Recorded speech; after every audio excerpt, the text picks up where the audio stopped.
students of Reddit, what was your school's big scandal? In my senior year, one of the popular football players was killed while he was driving drunk. It was obviously big news on campus, and just a few days after, the school had this giant memorial on our football field dedicated to talking about how great of a guy he was and how he'll be dearly missed. He also got like 5 consecutive pages in our yearbook dedicated to him. But not long before his death, a less popular band student had committed suicide, and his death didn't receive nearly as much coverage. He didn't get a giant memorial and he didn't get mentioned in our yearbook. One girl made this giant rant about this double standard on Facebook, and it went viral around our campus. Our school was split. Some people praised her for pointing it out, others were pissed and said that what she did was inappropriate. Even one of my English teachers defended the football player. She said that his death was a tragic accident, whereas the band student chose to die, and that there's a big difference. This girl went on to leave the school because she was getting death threats from friends of the football player, and our entire campus was completely divided over this whole incident.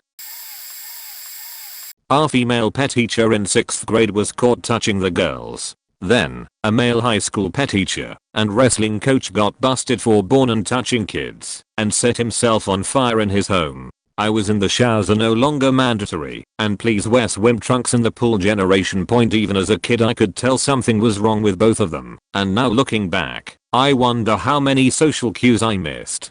Like if I was an unaware daydreaming kid and still felt weirded out, what would have registered as an adult? Or one of the kids' parents? Even hearing stories about the female pet teacher always had me thinking other adults don't do these things. Why does she? Nobody who would ever harm a kid would walk into a private room full of naked kids, right? Jesus fuck. And not just that, to scout leaders, 2 priests, 2 doctors and a cop, and however many clergy the church was covering up for. And for such a small town, all of us were so close together and everyone around us were faking monsters. I'm pretty sure my high school English teacher had serious relationships with at least 5 girls from junior to senior year. And that's just who I knew. I can't imagine however many others I never heard about. Like, locked door lunches, type deal.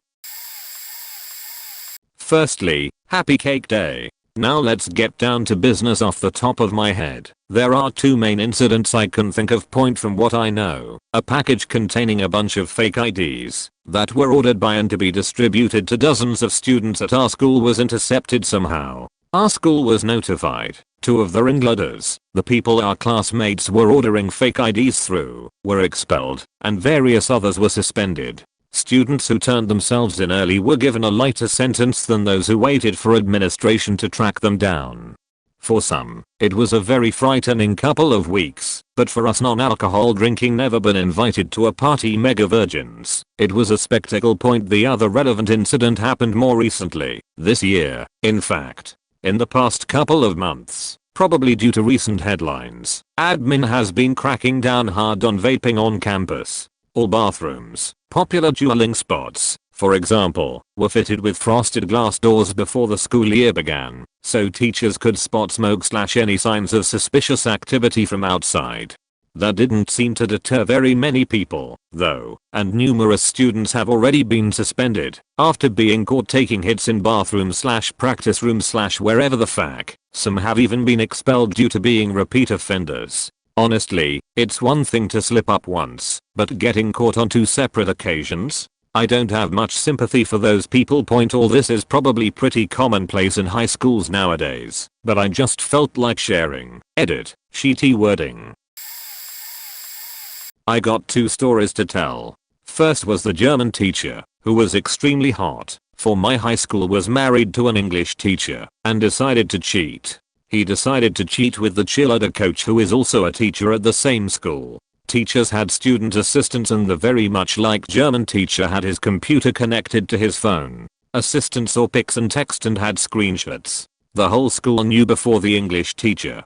She found out in the middle of a class when she found a printout of the text. The married teachers got divorced, and the cheer coach also got dumped by her boyfriend. All 3 still work at the same school. The second story involves a senior. There was a rumor circulating that she was pregnant. Well, she had clearly gained weight, but she didn't look pregnant. Her ex-boyfriend's mom brought it to the attention of the school, and she was able to provide a letter from a doctor stating she was not pregnant. Reason why this letter was required was because she was supposed to go on a trip with her school choir group to Russia. Lo and behold, once in Russia she had to the doctor due to stomach pain. Stomach pain turned out to be full-blown labor that resulted in a baby boy. It was a big mess. Her parents refused to fly out, and our principal actually had to fly out to Russia, since the rest of the group was supposed to fly out the day after she had given birth. Turns out the letter that she turned into school had been falsified by her mother, who was aware that her daughter was indeed pregnant. The principal had to stay there with her till baby was able to fly back and get the baby appropriate paperwork. Upon returning to school, expelled to grow, and sued her and her parents for all expenses. Her mom's reasoning was she was a senior and she wasn't going to miss the most important days of her life. There were quite a few. I've posted this in another thread before. None of them are as nearly as big as some of the things already in this thread. Aside from the obvious nude pics being sent around school, the following things happened while I was at school. Had a week-long string of bomb threats. Would have probably kept going if the administration didn't threaten to tack on extra school days to make up for us going home early. Student beat the choir teacher with a chair. Students killed a deer, shoved it in a hockey bag, and dumped the carcass in a stairwell. School administration threatened to strip tenure and fire a teacher for not controlling the classroom after attempting to have students permanently removed from her class. We were on the news for this. Many didn't participate, including myself, but throughout the day, fire alarms were being pulled. Glass was being broken. The situation almost caused a riot. Some students of hers went to her hearing to give their side of the story and stick up for the teacher. I'm sure I'm missing quite a few, but these are the ones I remember. I'm neutral on the incident I'm about to describe. I didn't take part in it. I'm not going to criticize it, but I don't support it either. I just happened to be there to witness it. One girl started coming to school without wearing a bra, which was somewhat of a problem to the school considering the uniform we wear is a white shirt, and she had a huge chest, so her nipples were very noticeable through the fabric. The coordination called her and told her to please start using one again as it was somewhat revealing and it was making tons of people uncomfortable. Plus, it was part of the school's uniform. This girl ended up telling this to her friends, which spread all around the school, and just a few days later, majority of the female students started a protest during recess about bras not being a part of the uniform. They put thousands of posters on the school. There was also like 2 girls with megaphones, and most of the other girls were making live streams on Instagram and posting hashtags on Twitter about it. After recess was over, they left all the posters there. Me and some other students felt bad that the adults had to deal with all of that just because of one misinterpretation of a phrase, so we helped them clean the posters because it was technically littering and there was like hundreds of them. Anyway, pretty crazy, don't you think? Oh boy, I remember my high school scandal that made the news. Basically, this wasn't reported about until one teacher spoke up, but anyways, a teacher for one of my classes was getting upskirt photos taken of her by the other students in my class. The guys went around emailing other students the pics, and eventually, one student told my teacher what was going on, and that's how the domino effect started. I was unaware this was all happening until the whole school got lectured. The guys were brought in, and I think, were eventually expelled for what they did, but a while after, a couple other teachers came forward that they had experienced the same behavior from other students of theirs. One decided to sue the school, and instead of leaving, claiming she didn't felt safe there during the incidents, she returned a while after the incident was reported, while she was interviewed as well on the news to a lot of angry/disapproving students who had nothing to do what happened. I just also found that strange that the school let her return. No idea what's happened to her since then, but that's my version from what I can remember. When I read the bad things that people are putting here, the scandals show me what good schools you went to. Apart from the pedophiles and guys getting teachers pregnant, we had most of these things happening on a daily basis. It's not even that I went to a terrible school. It did fail its Ofsted twice and has subsequently been knocked down. and turned into an academy, but I know that other schools in my area were a lot worse. If there was a black teacher or any other race than white, they would be subject to racism from the students. We used to leave if we wanted a cigarette. Many times we smoked in class and the teacher would sometimes escalate to the head of year or headmaster, but nothing ever really happened. One time we made a bong and smoked a joint in French, and we locked the teacher's door so she couldn't leave. We used to get bottles of spirits in our blazer pockets, then get the meter-long licorice straws, bite off each end, place in the booze, and through our sleeves so we could drink in class. There were fights daily, usually in the classroom, and it would just get split up, and the lesson would continue. As I'm writing this, I'm realizing that schools in this country are pretty much faked. Fact me, do I miss school though? I fear I'm a little late to this, but here goes. I went to a special needs school in England, about 100 students, 90% boys. Here's just some of the shit that went down. There's much more, I just can't remember it. During year 9 art class, I was not very good at art, so was allowed to rehearse something for drama in the supply cupboard. Our teacher at the time, a stunning Irish woman with a heart of gold, uncharacteristically shouted, "What the fuck are you doing, Gordon?" Not his real name. I rushed out of the room and Gordon was being escorted by support staff. Neither my art teacher nor my tar would tell me what happened, so I had to hear it from another student. Turns out the teacher had been on the other side of the room when Gordon broke into her laptop, opened the internet, searched for bestiality porn and started jacking it. Year 9, not my year, probably about 4 or 5 years above, gets detention in French class, tries to avoid it by drinking the ink from a ballpoint pen. She was okay, thankfully. Kid joins our class at the start of year 7. People can tell he's just evil, like too evil even for our school. He becomes a horrendous bully and gets expelled after 3 weeks from a school it's almost impossible to be expelled from. The final straw was when he didn't show up for registration, what we call homeroom in the UK, then jumped my best friend as we walked to our first class, put his hands on his throat, and would have killed him had a 6 feet 6 inches ex-marine tar not been there to break it up. Our year 9 tar once confiscated a bottle of Evian water containing vodka from a student. The following year he was fired due to his alcohol problem. Our high school had a bad crop of success. One student is currently serving time for rapping someone in a women's bathroom. Another became one of the most well-known weed dealers in the area and would go on to murder someone who wouldn't pay his debts with a medieval sword. Also, about 10 years before I started, one of the teachers went to jail for groping several female students. Those were the days. My friends and I always ate our lunch in the halls next to one friend's locker. We got sick of having to take our trays back to the lunchroom, so we just threw them in said locker. Eventually that locker got full, so we loved to another until 4 lockers were full. After about 6 months, trays were getting harder to come by and the lunchroom would run out of trays halfway through lunch. Announcements went out first nicely asking for the trays to be returned, and they banned trays from leaving the lunchroom. We had around 400 trays hidden still and not sure what to do with them. And then the announcement went out that they were going to search all lockers for the trays if someone didn't report where they were or turn themselves in. One of our friends' dads worked at the high school, so he stole his key and we snuck in one night. We took all the trays out of the lockers and to the football field. We spelled out the letters of our rival high school and left them there to be found the next day. Our plan worked and the faculty believed that it was just a prank by the other high school.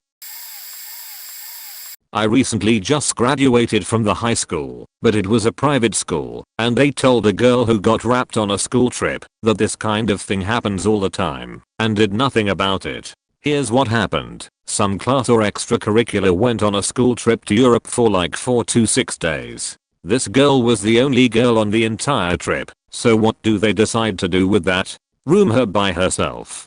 Not even the female chaperone was with her, who by the way, was also a faculty member of the school. On the last night of their stay, a man broke into her room with her by herself and sexually assaulted and rapped her. When she went to tell the chaperone, she dismissed it like it was nothing. She brought it up at the airport again, and the chaperone turned to her and said, "Unfortunately, this kind of thing happens all the time. Absolutely disgusting." The school was tied into this because it was a school trip and the chaperone, who was also a faculty member who is faked in the head, was an employee of the school. Needless to say, the family of the girl sued the school for a lot. Here's an article covering the story.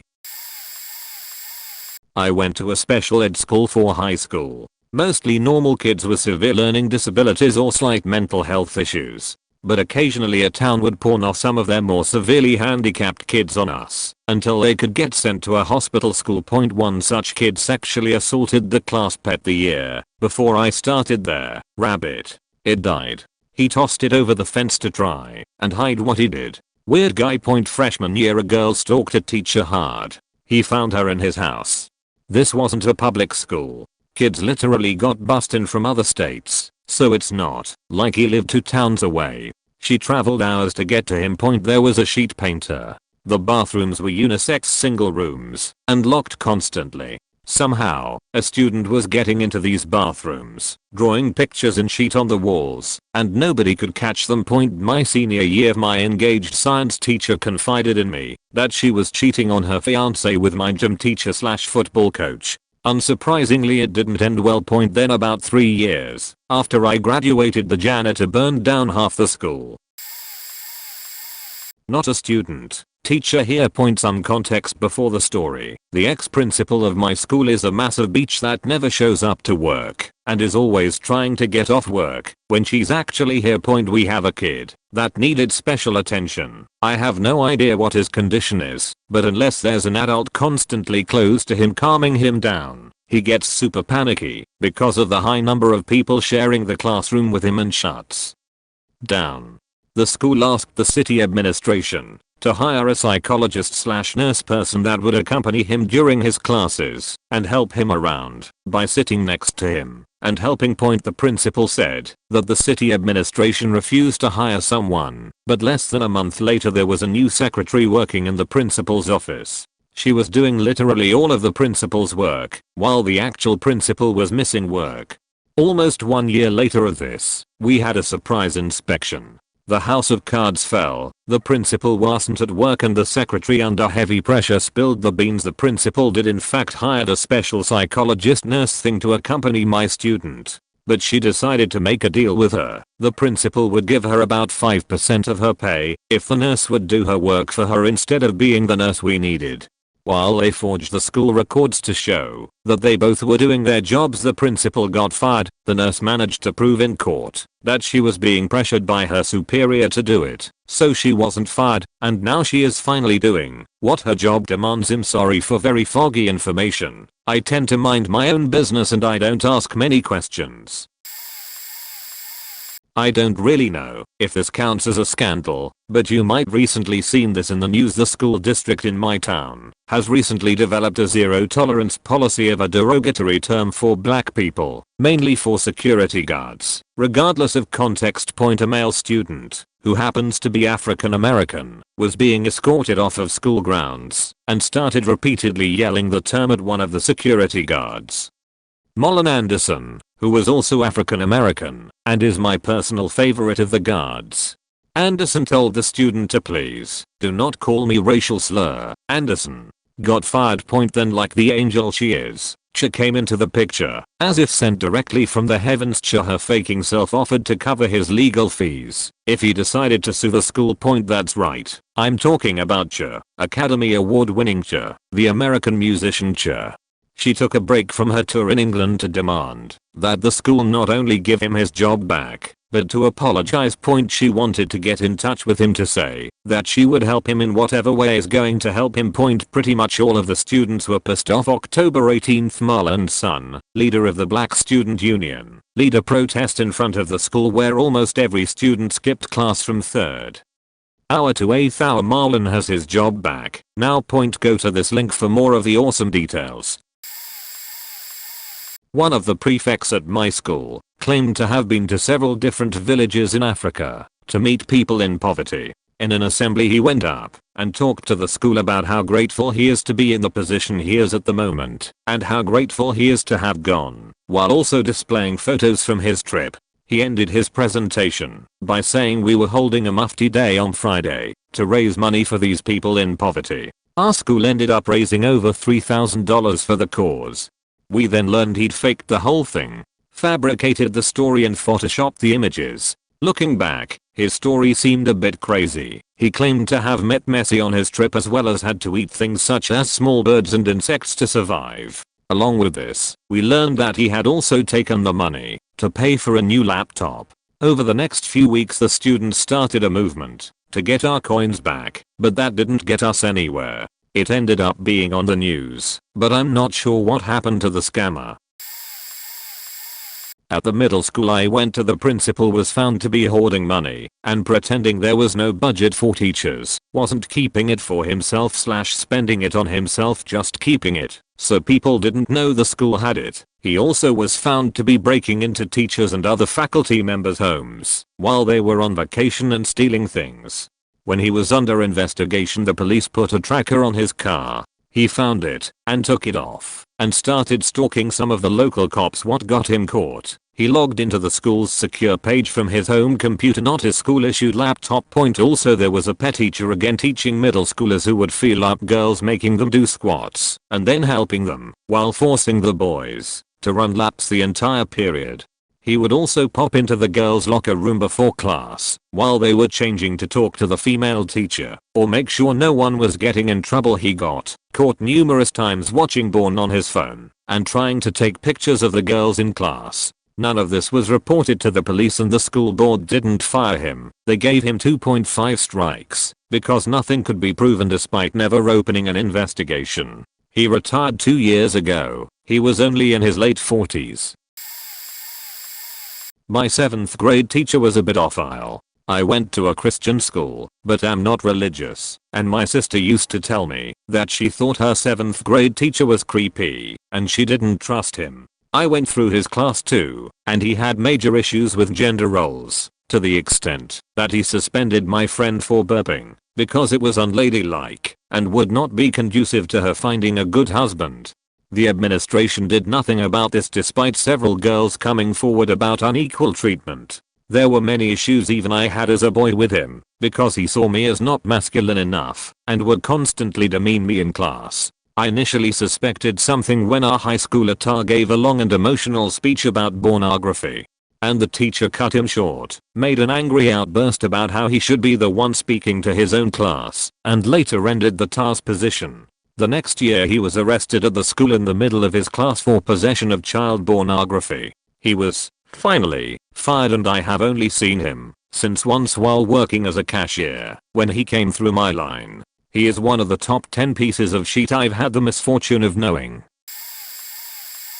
My school had not 1, not 2, but 3 meme pages made on Instagram. I followed one of the milder ones, and it was mainly slagging off the teachers for the most part, calling my form tutor a horse, jokes about the really cool supply teacher, etc. There were only a few racist jokes, and one pedophile joke about my drama teacher, but the other 2, oh boy. Those ones had straight up Nazi jokes. Heavily racist, anti-Semitic, homophobic, pretty much everything else you can think of. These pages lasted about 2 weeks, because for some reason people started showing the teachers.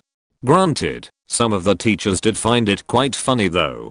Apparently the police got involved, although I doubt it, and we had a whole hour assembly which told us that anyone who was following the accounts was going to have a 3-hour after school detention. Note that about half the school was following these accounts. The detention never happened, and that was the end of that. Another meme page was made a few weeks ago, but I don't think it went anywhere.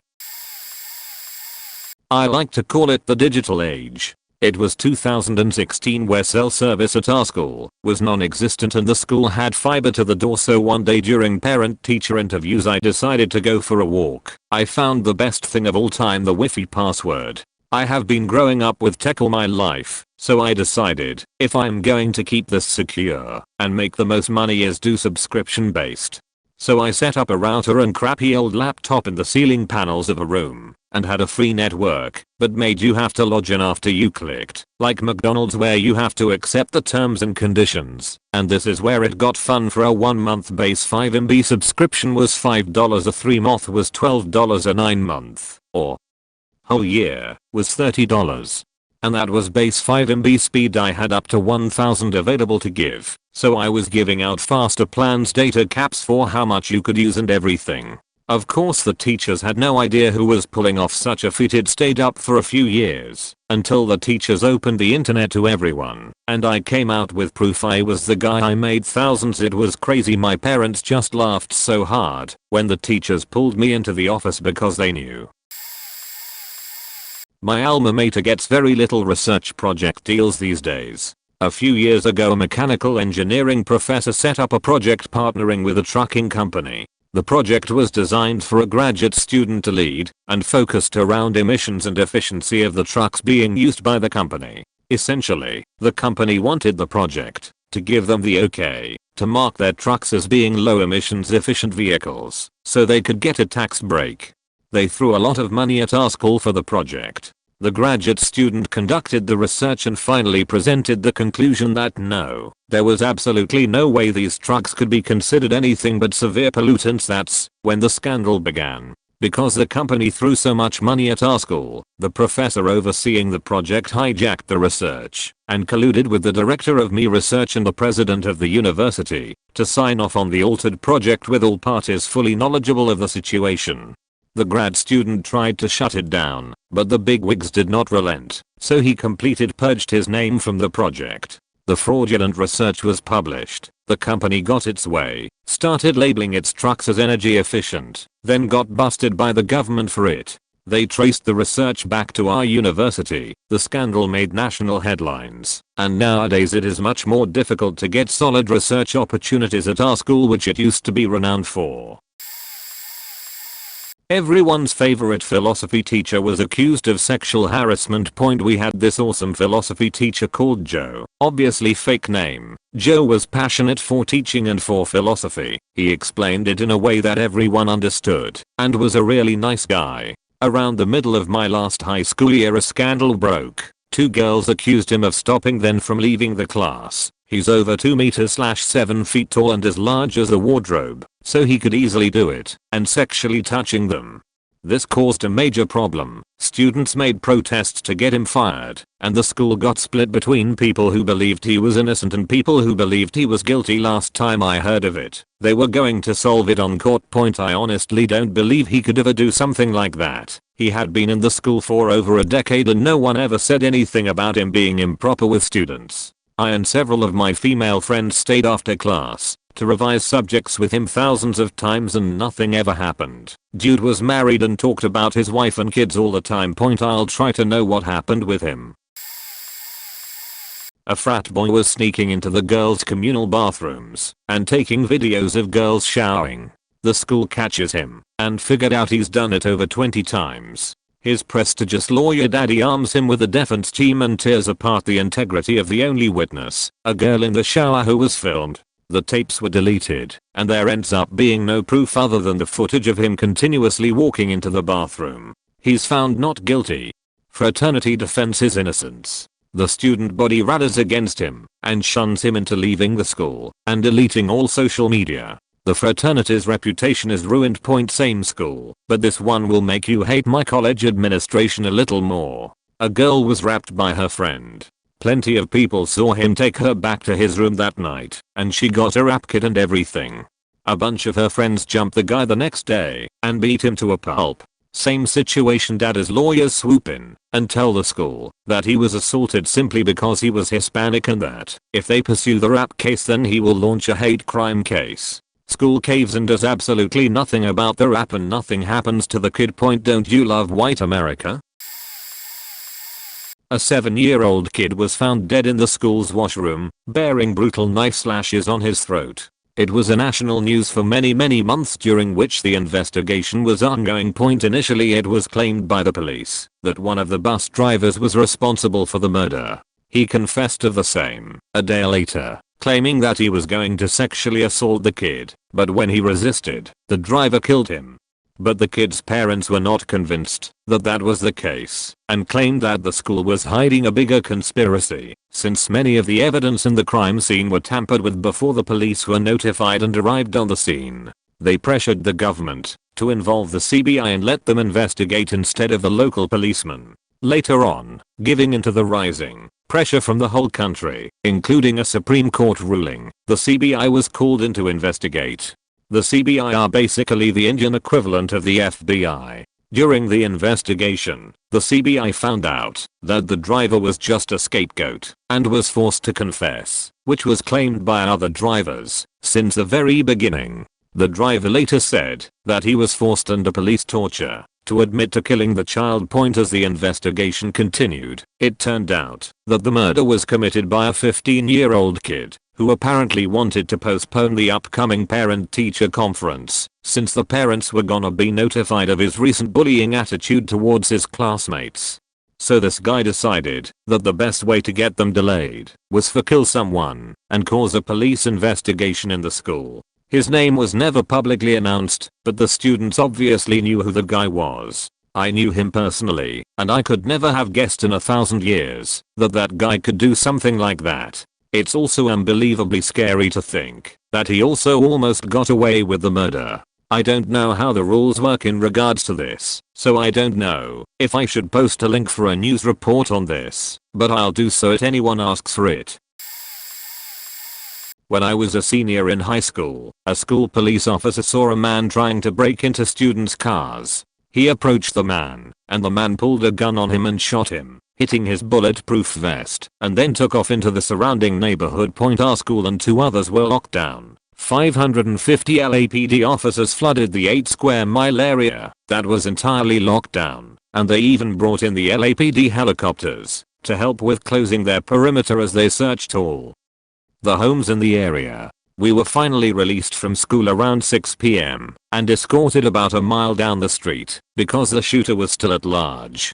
Except, there was no shooter. The story that made it to the press was that the officer had shot himself while cleaning his gun and later, when overcome by delayed pain, collapsed on the sidewalk where he was found by a pedestrian and made up the car burglar story. There were other rumors of him having an affair with one of the teachers, but who really knows?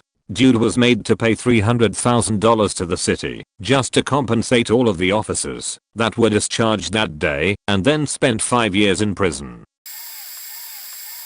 I'm Irish, and when it comes to our final secondary school/high school exams, the English exam is split into 2 separate papers. On the year I was sitting the exam, 2009, paper 1 was on a Wednesday and paper 2 was the following day. Anyway, come the Wednesday we are in the test center and the invigilator starts handing out paper 1. I'm seated way down the back of the hall, but I notice there's a bit of commotion amongst some of the students at the front. Word slowly trickles back that the invigilator has incorrectly handed out paper 2 instead of paper 1. This was a big deal. We essentially had all the questions to a really important exam that was still a day away. The invigilator quickly realized their mistake and collected all the papers, but we had seen everything. Oddly, he acted like nothing had happened, and we realized that if we could keep this whole thing on the hush, then we could sit paper 2 at a huge advantage to the rest of the country. All we had to do was keep our mouths shut for 1 day. Alas, teenagers are blabbermouths, and by dinner time word had spread across Ireland, and it became a national scandal. The invigilator was sacked and was hounded by the tabloids for a time, and the paper 2 exam had to be rescheduled to the Saturday at a cost of €1 million to the taxpayer. Memories. My little brother was shot in the temple, aged 16, by a 16 years old pair of brothers, over $200, which he had in his back pocket. By the way, they killed him because they wanted to appear hardcore like proper geezers, but there were tools. Although enough evidence existed to make murder 1 premeditated, they bragged about it, but if you saw the 2, you'd just laugh at them, and the district attorney promised us, his mates and family, he'd push for this. However, it was a re-election year, and on the opening day of trial, we learned he plea bargained them, manslaughter 3rd. Sob lost the election. I carried and buried someone I loved more than anything, and those 2 were released years ago. No idea where. I've blamed myself because I wasn't there. The only afternoon when we weren't together after school, as I went last minute Christmas shopping with mates, and he was alone. Died in a pool of vomit, urine, blood and everything whilst in his mother's arms and on the pavement. Nice neighborhood, not what PPL expected. Point this was before Columbine, by year, and didn't happen in our town. If I had been there, they wouldn't have had the bollocks to do it, or I cold beat the shit out of them. Bro was very tidy and strong, so breaking them wouldn't present as an issue. But I wasn't. They fired whilst he had his back head away from them, reaching in his pocket for the $200. Point he died.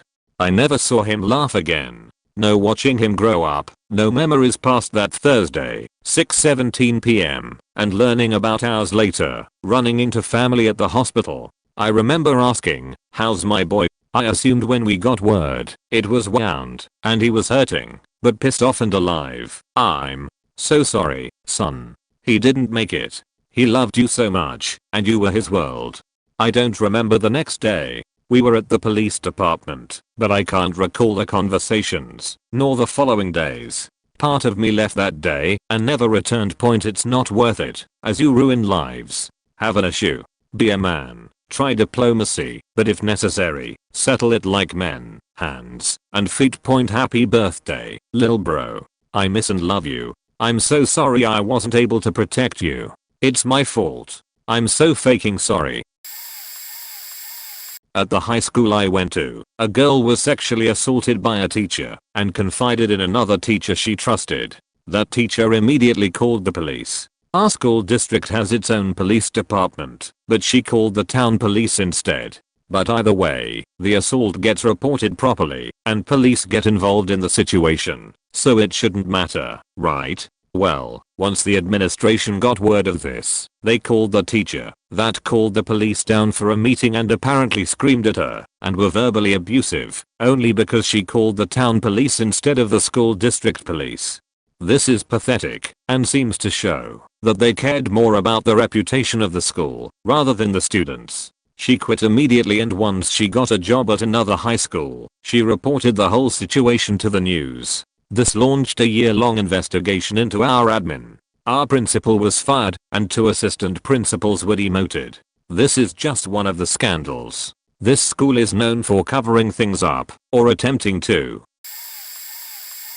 Modern studies teacher sleeping with a geography teacher. She was in a long-term relationship and got pregnant from the geography teacher anyway, and everyone knew about it. He was long-distance married, got the train down to England to meet his wife every weekend. One girl got pregnant from a guy 3 years older than her. She was 14, aborted it, then dropped out of school. A few knife incidents. One kid stole a knife from home economics cooking class and tried to stab another guy I knew. Someone made a joke about a school shooting to his friend, which got the police to come down and give them a conversation about how edgy jokes are bad and can land you in prison. Got personal experience with that one. We had a couple suicide attempts. One girl slit her wrists in the toilets, another tried to swan dive from a balcony, a guy took edibles, really strong weed, brownies specifically, and Whittier, got sick in the middle of class. That might have been a personal experience to a guy set another kid's hair on fire in a school bus. A music teacher apparently was sleeping with her younger female pupils. A married pet teacher started taking his wedding ring off when another, fairly attractive pet teacher came along. I went to a pretty dodgy school, so I've been out for a while, but here's a doozy that just got resolved. Point there was a science teacher. She had rumors being spread about her. The rumors were that she had a relationship with an ex-student of hers during his senior year. We all chuckled and said yeah right. Life went on. This is all from my memory, so info could be wrong, until this year, when it came out that it was true. But the relationship between her and her student started when he was in middle school. She adopted him since he was in the foster system or something to that extent. She said, "I'm like 50% your mom and 50% your girlfriend." Apparently, this abuse continued throughout middle school and high school, which at the end of his senior year, she got pregnant. She demanded that after his graduation, that he go into the coal mines and work for their family. So he did. Point a few years, more like a decade, and kids later, he comes out with a lawsuit against her, the school, and the school board. Because everyone knew about it but didn't intervene. Teacher and parents reported it but nothing was done. Point she's in jail now. One of her kids is going after her for abuse as well. The school board is under investigation. It's a hot mess.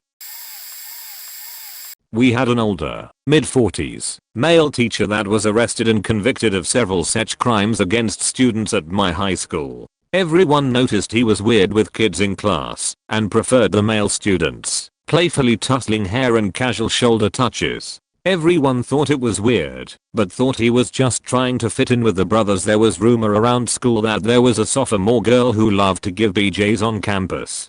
This girl was emailing guys on the football team. This was back in 2008, so not that weird that if they met her at the woodshop glory hole she would suck them off for free. She detailed her fetish to the guys and explained how much sexier it was that she remain anonymous. There was also talk about her exchanging dirty underwear for condoms. She would leave a box of condoms for each pair of used underwear left behind the school dumpster after class. This went on for a couple of years, and the girl was able to remain anonymous by telling the guys that she would kill herself if the school found out she was a freak. The dudes were getting free condoms and BJs, so they turned a blind eye. That's until one guy got caught messaging the freaky girl by his mom. She read the messages and knew immediately that there's no way some teen girl was down for collecting dirty underwear. She tipped off police officers to the ML and let them control her son's account in hopes of a setup. Police were able to bait freaky girl to the glory hole with permission from this dude's mom. Of course, freaky girl turned out to be none other than Mr. Touchy-feely weird teacher. He had hordes of male underwear and pictures of male students in his home. Unfortunately, most of the guys who he had abused never came forward out of embarrassment. He ended up getting less than 4 years in prison. Maybe not the most serious incident, but this is definitely everyone's favorite point. So there was a special needs kid who loved to rap. Stan doesn't even seem to cover it. He tried to be Eminem, so faking hard. Now he wasn't even remotely good, but it was his passion, and as such everyone encouraged him, even if it was in a joking way. Now, one day my school's Black Student Union organized a talent show during school hours. This means you technically weren't supposed to skip it, and even though everyone with a car left, the majority of the school was there.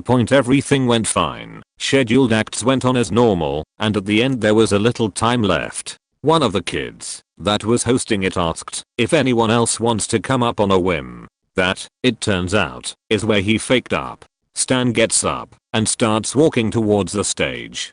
Everyone's going apeshit, jumping up and down, chanting his name, everything. I've actually never seen everyone in that school so hyped for anything. This is most definitely his moment. Stan drops an N-bomb in the first 2 seconds. Teachers cut him off in about 5. And that's the story of how my school trampled a special needs kid's dreams. Someone set a fire to the toilet paper dispenser in one of the bathrooms. That was interesting. The entire top floor flooded with smoke, and 3 people were hospitalized for smoke inhalation. Principal included. Good guy was running around in the top floor making sure all the students were out. There was another time the cops were called because some guy poured gas throughout all 3 stairwells. Then the funny part, he realized he forgot a lighter. The cops showed up shortly after.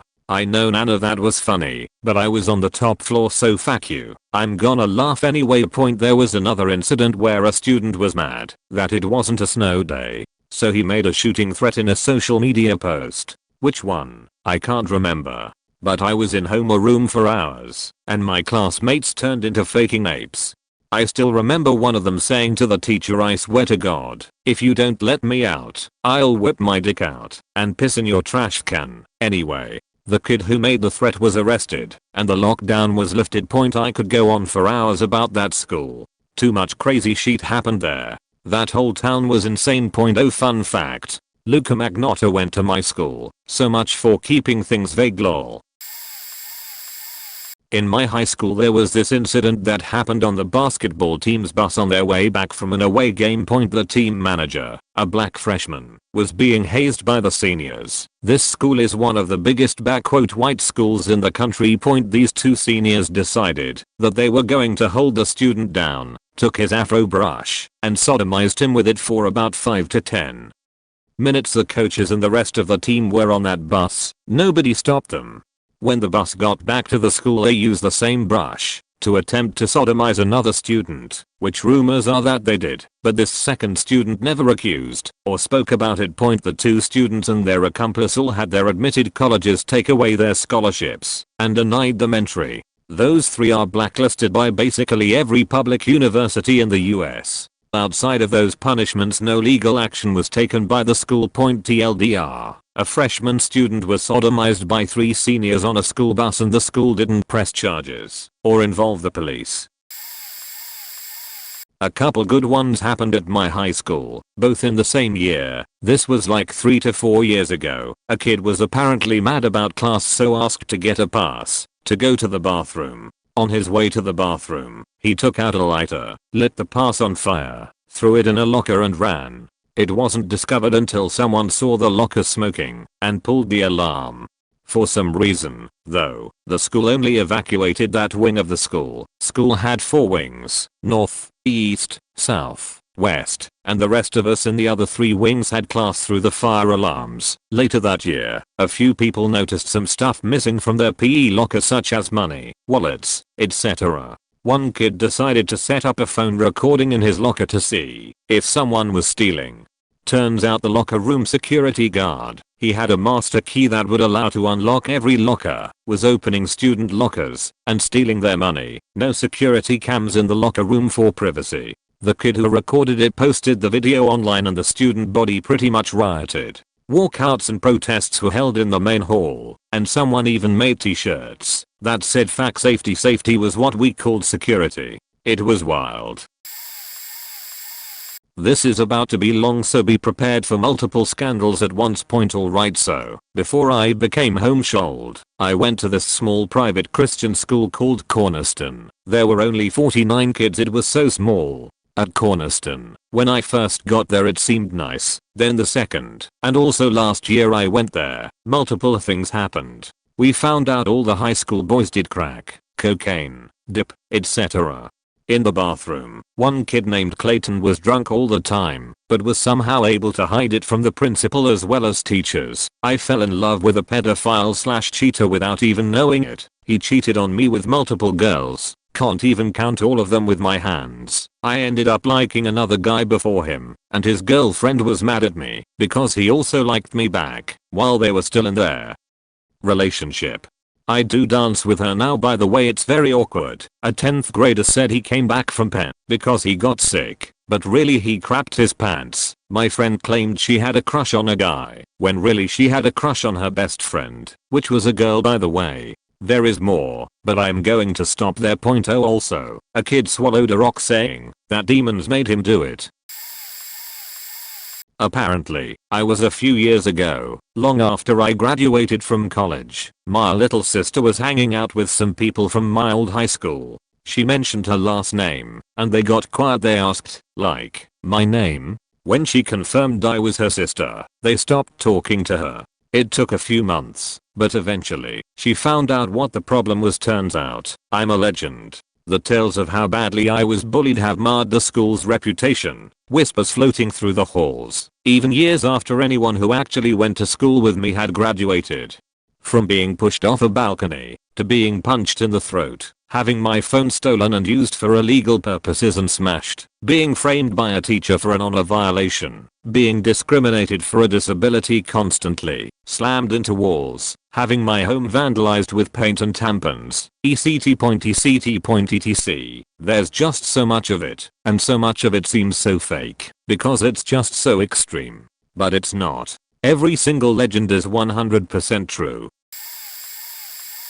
High school, teachers were grading the region's exams in a way where students were getting higher grades than they were supposed to be getting, leading to a huge cheating scandal and multiple teachers getting fired. College, most recently, combining 2 schools into one school, getting rid of half the sports teams at each school in order to have D1 sports and stop the schools from losing money. It's not working.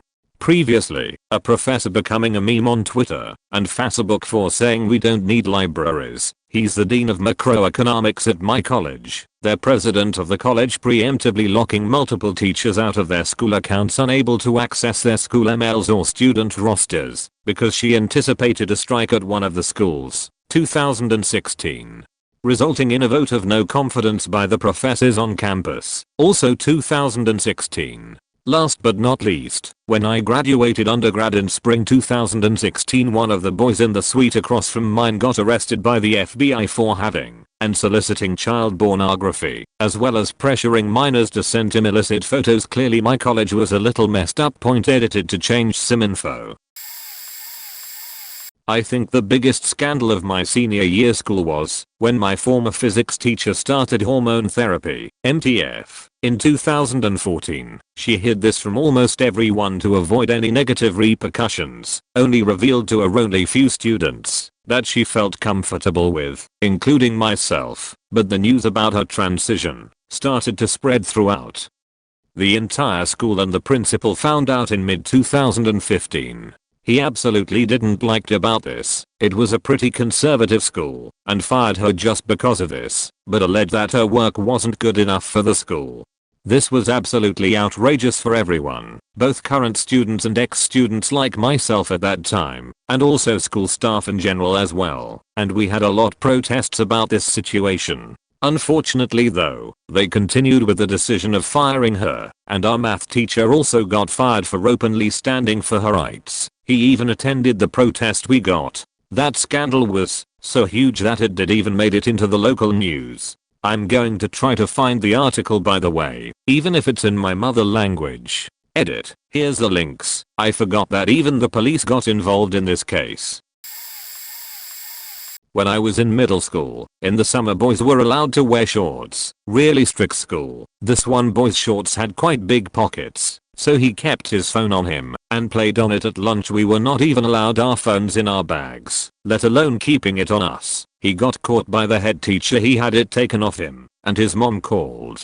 Somehow, we all started to believe that the school was going through our bags. When we were in class, people would claim that stuff in their bag had moved. We were all paranoid about the school actually using the CCTV they had in the hallways. We would all meet up in class and talk about recent suspected bag searches. In the end, me and my friends looked up whether it was legal for the school to go through our bags without us there, and we found a government policy stating the law on school searches. We mass printed it and gave it to people to put right at the top in their bags. The rumors of bag searches stopped about a month after. Point whether the school was going through our bags or we were all paranoid. I will never know. Point. But I must say, I have never seen my year work so hard together. I'm sure bullying went down a good 70% that month. You want just one scandal? My school was infamous for the stories that came out of it. Now granted, this was high school, not college, so I'm no longer a student per se, but the amount of what the fuck stories I have from my high school is through the roof. Point. Let's start with the drug drop staircase. We had a drug problem at our school, and a good majority of students involved in selling, moving, etc. They had a staircase that was brick all the way up by the pool area.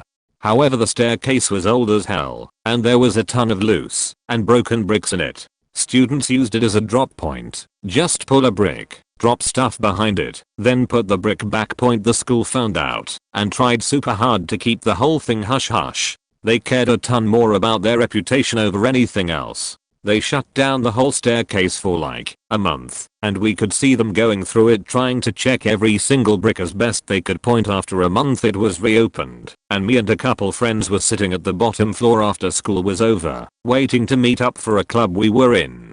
A student came dashing down the hallway and threw open the doors to the staircase, and we could hear him racing all the way up and down the stairs. By the time he got back to the bottom, about a half dozen students were waiting for him who'd showed up after him, huddled up. He burst the doors back open like a madman and was standing between them with a super dramatic pose, holding them open and smiling as he said, "I found 3 they missed. We are still in business." And all 7 of them ran off again. Former student here, but oh boy, do I have a story for you. Embezzled funds, teen suicide, school corridors flooding with raw sewage. It was quite a year. Throwaway because this is probably pretty identifiable. Part of it made the news. It all started when our beloved old head teacher retired, leaving the school's nascent program stranded, which was not fun as someone doing it at the time, but that's another story. Her replacement was immediately unpopular. I can't recall what it was that started the downward spiral of distrust for her, but it happened pretty damn quickly. Early on in her awful reign, I remember seeing a piece of graffiti in a toilet saying Mrs. X is a tyrant, and scrawling my own yup underneath in the crappiest possible act of teen rebellion. Not long later, at the faking 6th form leavers ceremony, at which she'd banned the usual complete prank-filled makeover of the school. Imagine looking forward to that your whole school career, only to have Mrs. X say no last minute. She made her address to the school at the end of it, said jack shit about the 6th form or any of the individual leaders, and instead pleaded puppy dog eyes to the audience. I'm not a tyrant, am I? Hijacking. The ceremony did nothing to convince us she wasn't a tyrant, of course. But that was only the start.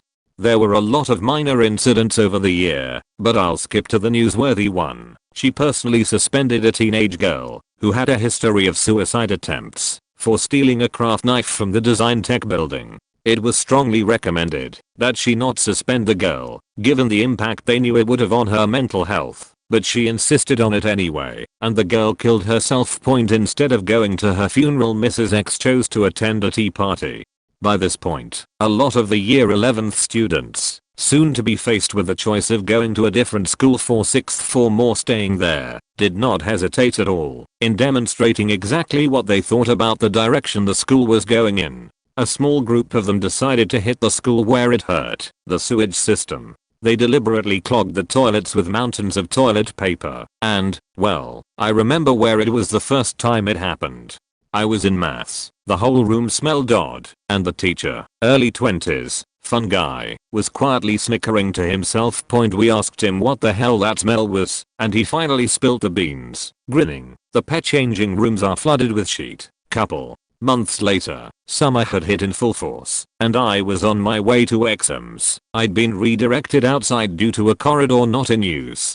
The sun was bright, shining warmly on the grass, and despite exam stress I felt wonderful. I asked a friend, why are we having to use the outdoor route? The corridor's flooded with raw sewage. There was one well-loved sweary grumpy bastard of an English teacher who'd been tasked with trying to keep the year 11s from all jumping ship, but even his motivation was flagging, and it didn't help that Mrs. X had forced him into a bunny onishi on stage to recite 5-year-old Easter facts in the Easter assembly.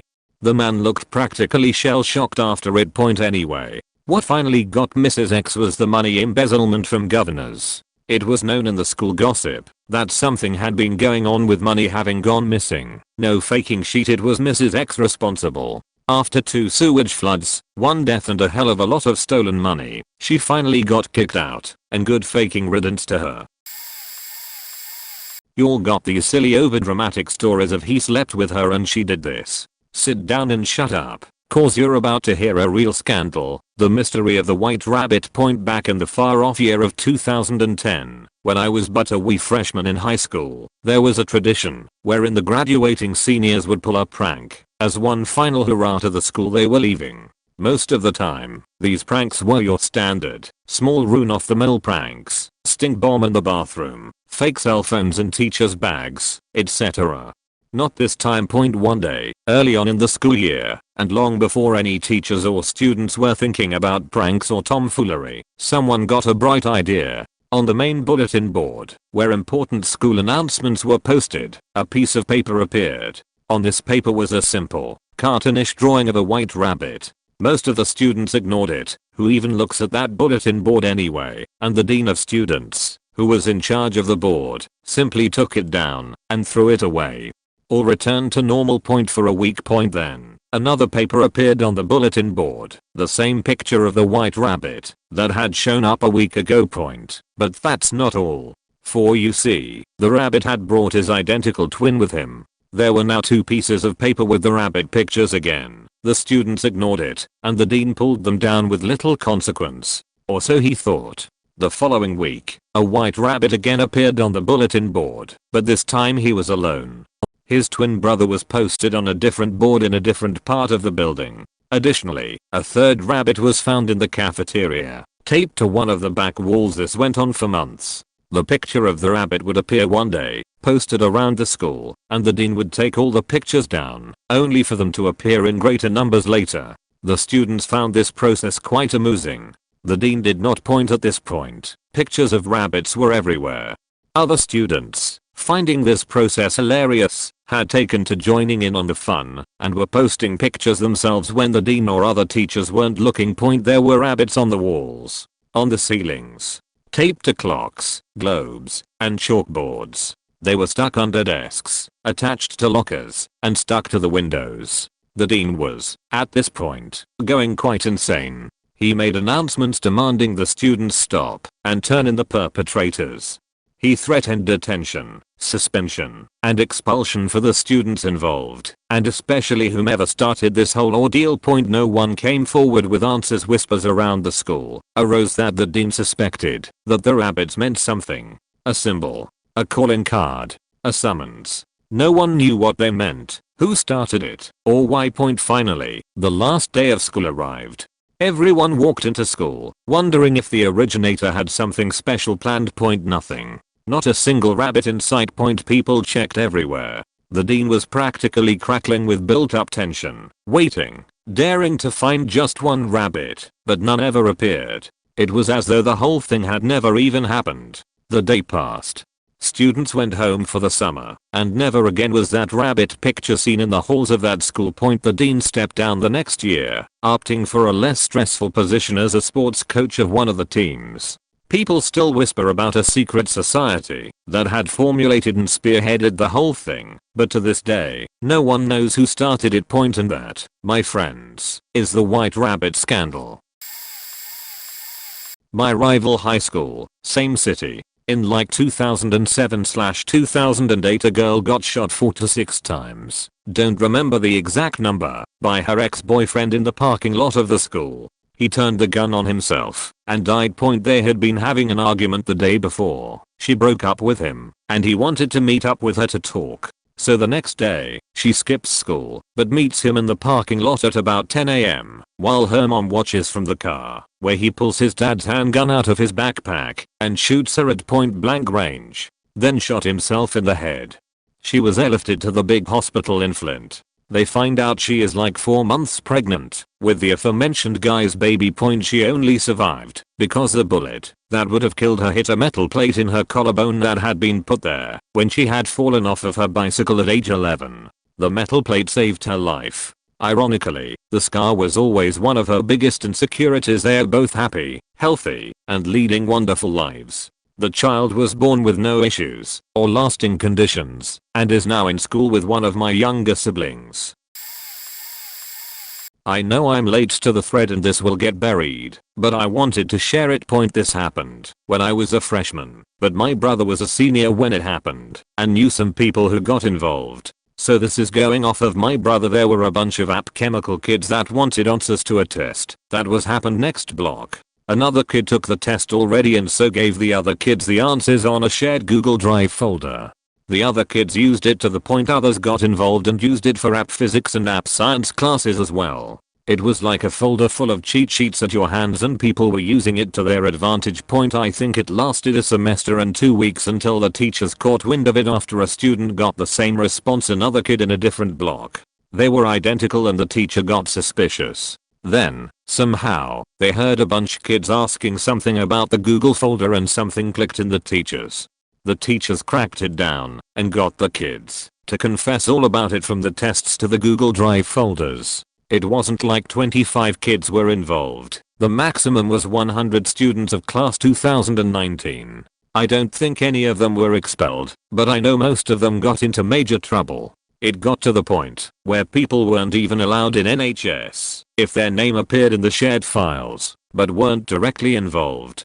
It was also harder for the students to get recommendation letters as the teachers had lost their trust in them.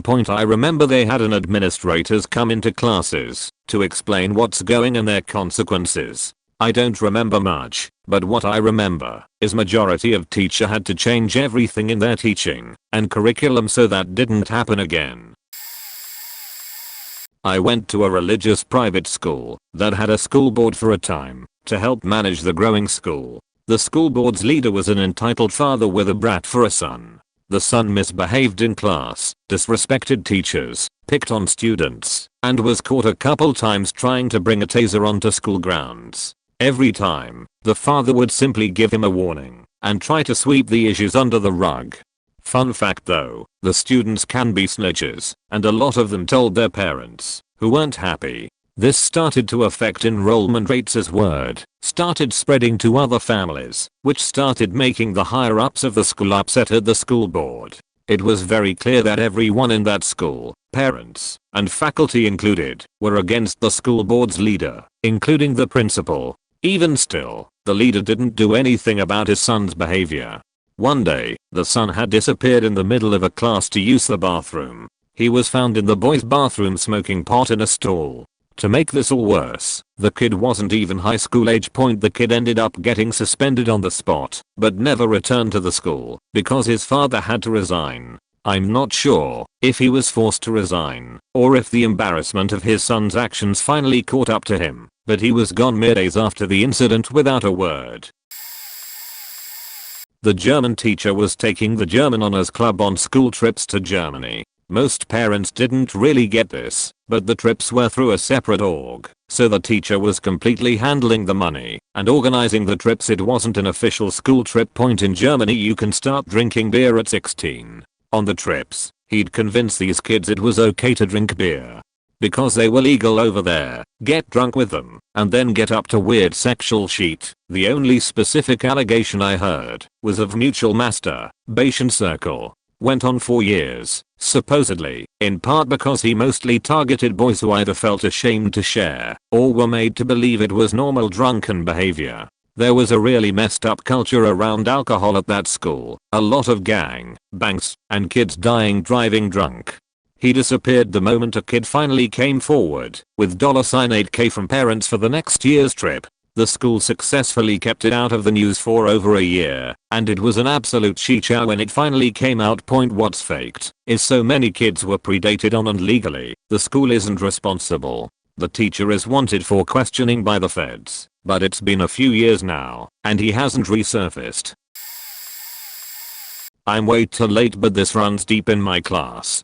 There were other scandals in my school, but this one hit me the hardest. One kid in my junior class has been selling weed, edibles, all sorts of shit, and he's a very well liked guy. Some freshmen want to buy off of him. These freshmen know absolutely nothing about drugs and don't know you should not take a full brownie at school, especially if you've never had any experience with anything before. But they do it regardless. The freshmen end up getting caught, and one of them is a complete and utter rat. She rats out everyone she can think of, and did this so she wouldn't be suspended for a full 5 days. I went through the handbook of our school, and the bare minimum punishment for this kind of thing is 5-day out of school suspension. She ends up getting suspended for 2 days. A lot of people were pissed off about that. The junior ended up getting expelled around mid-April. Right before finals in end of May, everyone gets a text that he had killed himself. I went to the viewing, and everyone in my class was there. It was real sad. Huge cheating ring in the computer science department was busted that has since tarnished the reputation of the school and has employers on edge about who they hire from here. I'm in the CS department. I'm faked. But that is in college. I just recently found out that while I was in middle and high school, we had a teacher who was a bit off aisle, and he was just busted for it in August. He had been working at that school for over 10 years and was using a GoPro to film himself exposing his privates to students who were completely unaware of what was going on. He also had a huge collection of child pornography. This school goes from grade 5 to 12, and he taught middle school children. When the details came out about his case, parents were furious.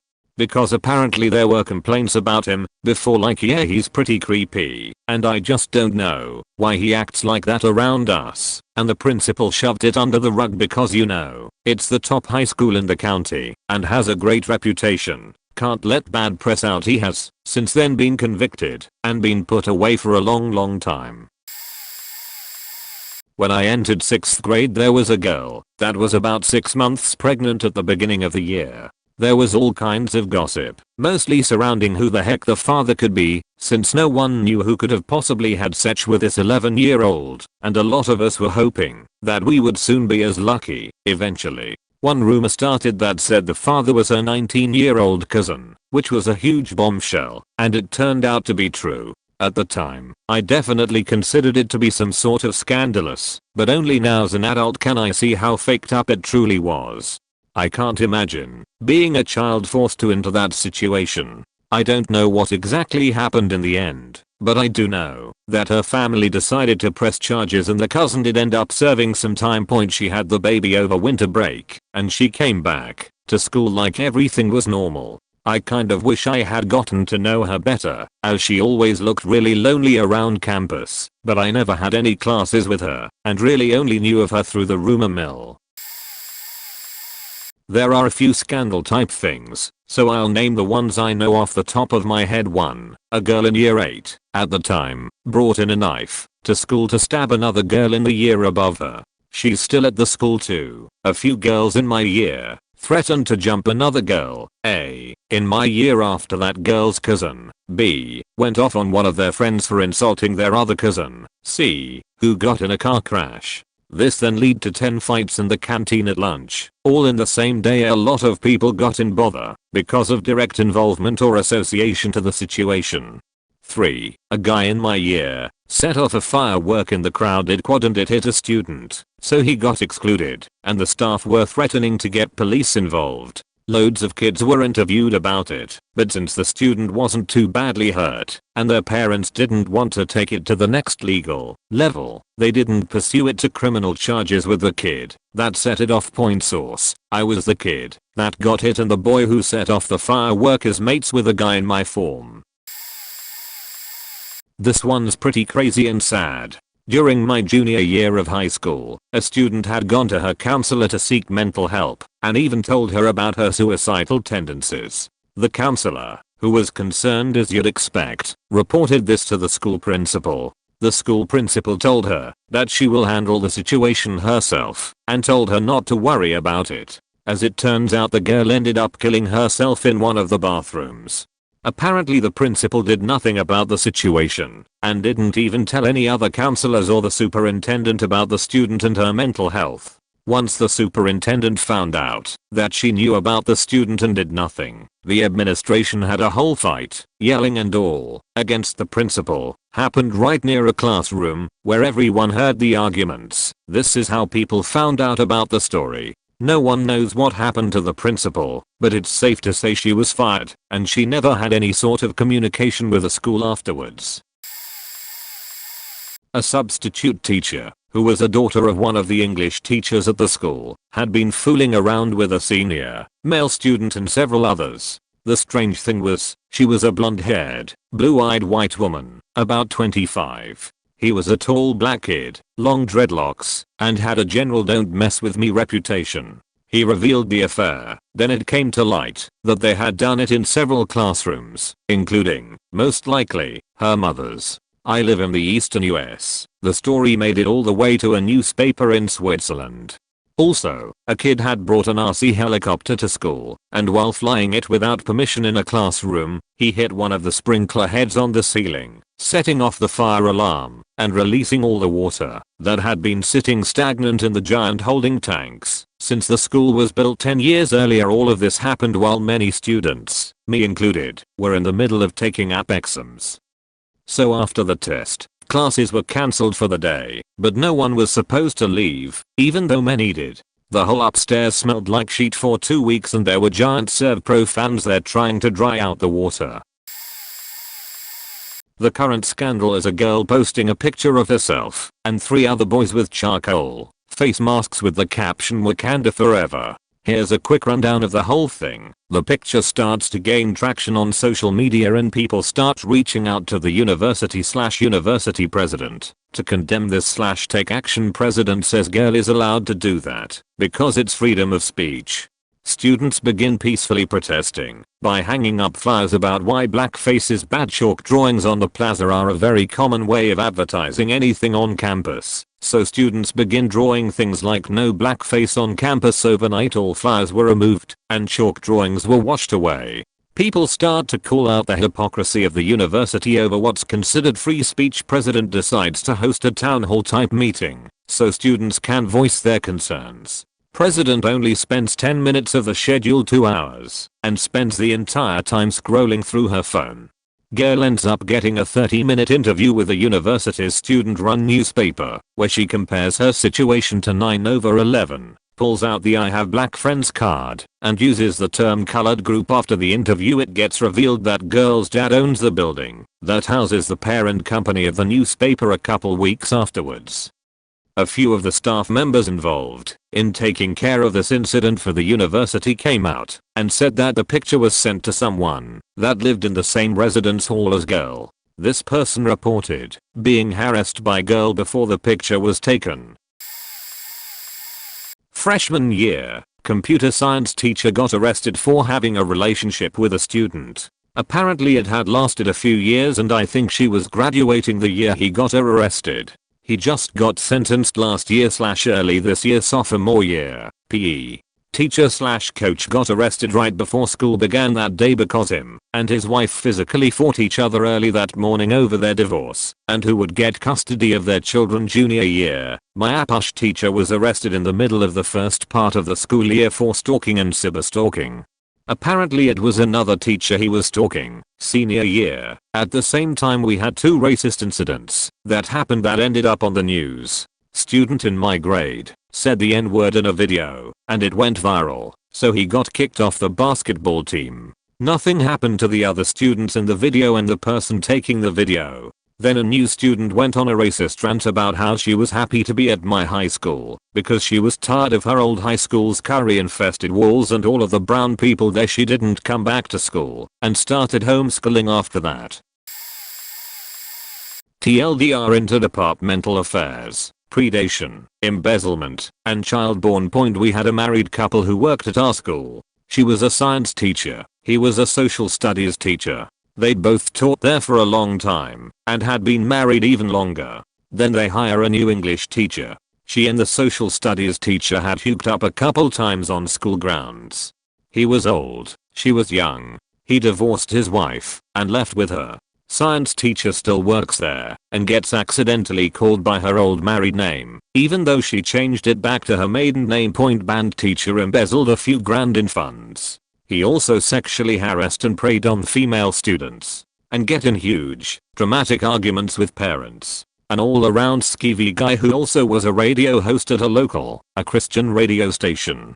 One of the history teacher's son was a jock type. He and a bunch of other jock type guys ran a private Instagram page with loads of nudes from girls around school. They'd allow people to follow the page for a monthly subscription fee. The whole affair was exposed. None of the guys were officially charged. The whole thing got swept under the rug and most of them went on to college without any tarnish on their name.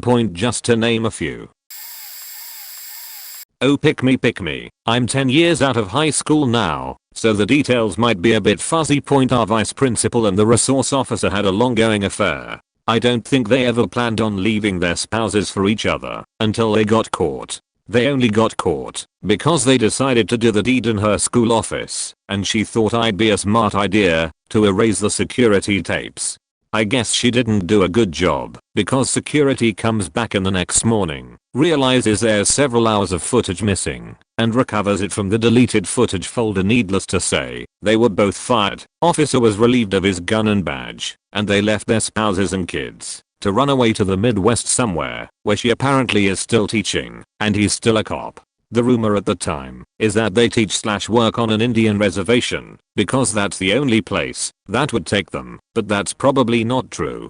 But who knows, VP's kid was my age, and he was on my year-round swim team, so I got to see this all go down firsthand. Also, at our neighboring school, some girl climbed up into the theater catwalks, ignored the sign that said catwalk missing a head, turned back, and fell 30+ feet down into the auditorium.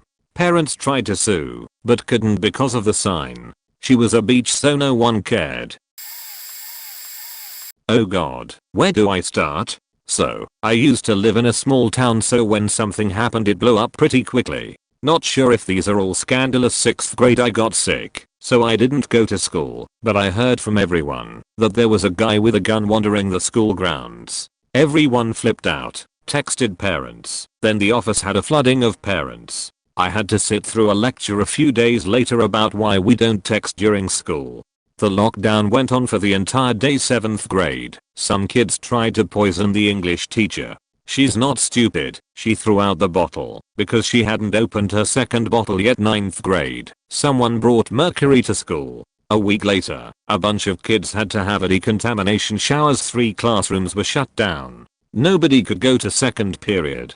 All the seniors signed themselves out. The rest of us were so bored that we started communicating to the kids in the classroom across the whole 10th grade. Someone drew that they would blow up the school. We were outside, in the blistering heat. I live in a state that reaches 100 in April, sometimes May. No lunches. The lunch ladies were finally permitted to hand out sandwiches. We got free lunches that day, and we only had 4 classes that day. Also, some kid passed out because he didn't have water. They finally let us get drinks from the water fountain after that.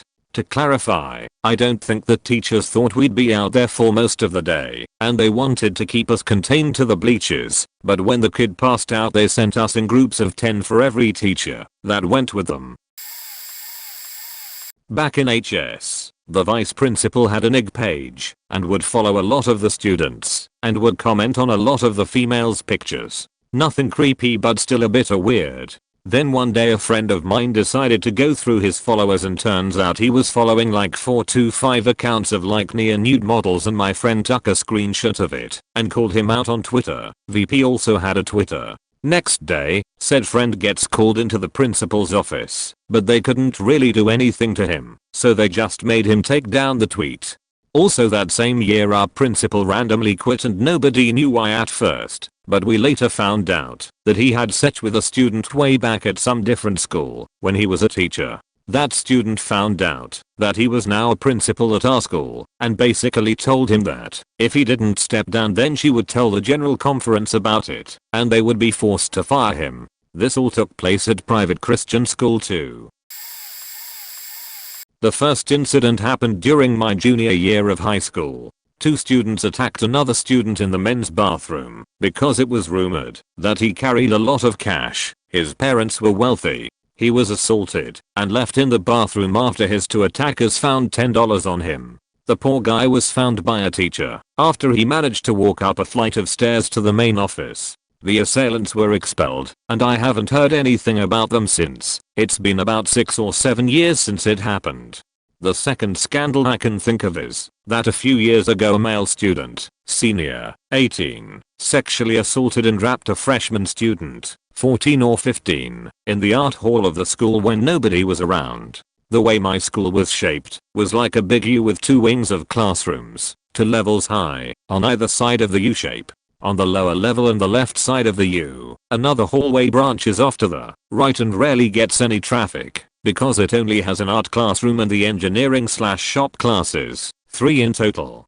I think it was after the regular school day had ended, so not a lot of teachers and students were around. The freshman ended up telling her parents about it, and they went to the police to press charges. It was extra weird to read about in the local paper because I knew the guy who did it because he was friendly with my younger brother. It happened fairly recently, so I don't know if he's been charged with anything yet.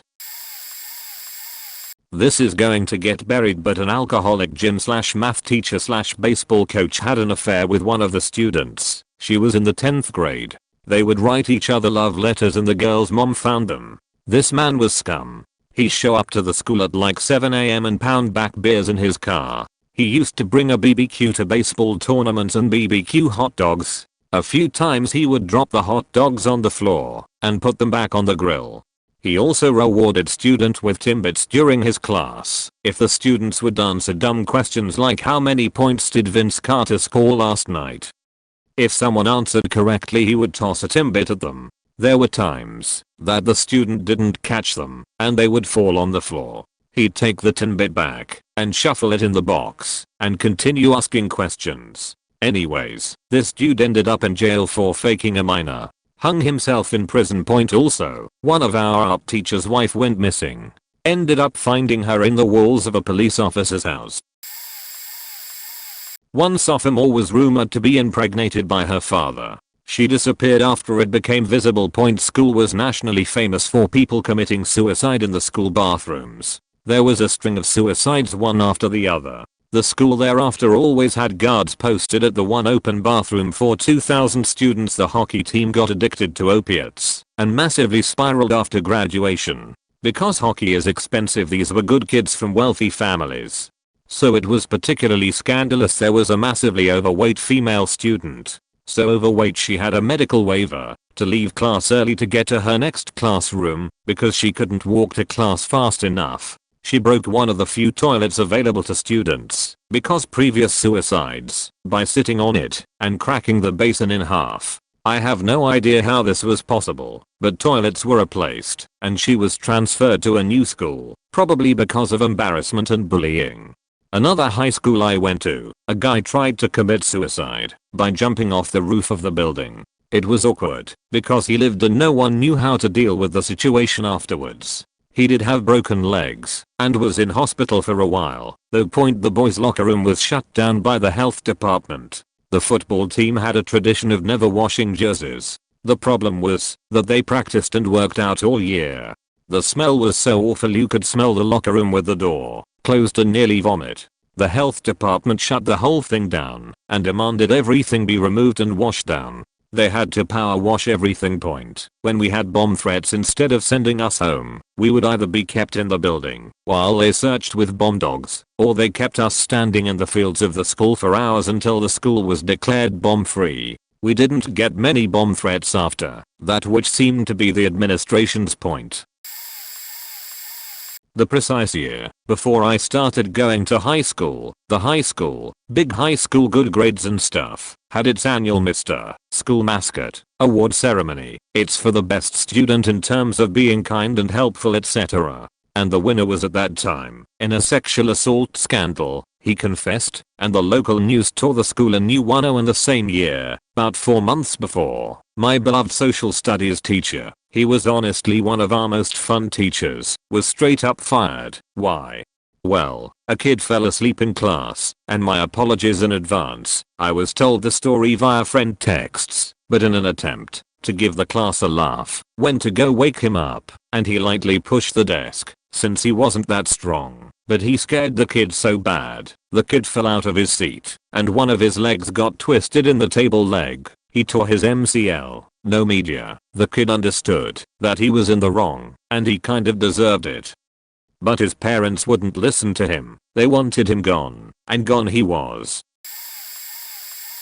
My high school might as well be the one from Leave It to Beaver. One of my classmates might as well have been Wally. He was an Eagle Scout who was en route to being in the top 10 of our graduating class of nearly 400 kids. He was involved in debate, band, choir, DECA, student council, etc. He's the epitome of good kid and never had ill will towards anyone. This classmate of mine was a Salvation Army bell ringer at a shopping mall that December.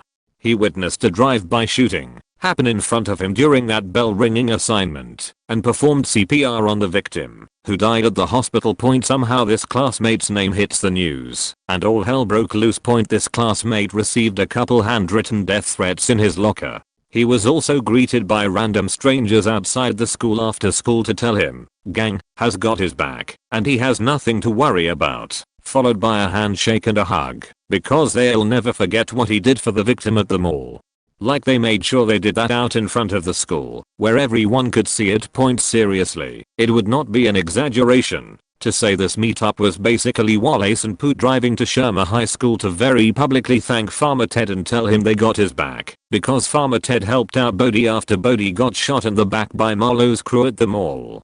Not related, but within the same school year, a month before my graduation, some underclass kids got drunk and lost control of the driver's mom's Accord while attempting to drive the Jump, which was a rural road a few miles outside of the city. You can catch air if you're going faster than 55 miles per hour. The 3 passengers died. The driver lived and transferred to another school. In college, the star running back dragged his girlfriend out of her apartment and down a flight of stairs in a fit of rage. That one hit national news.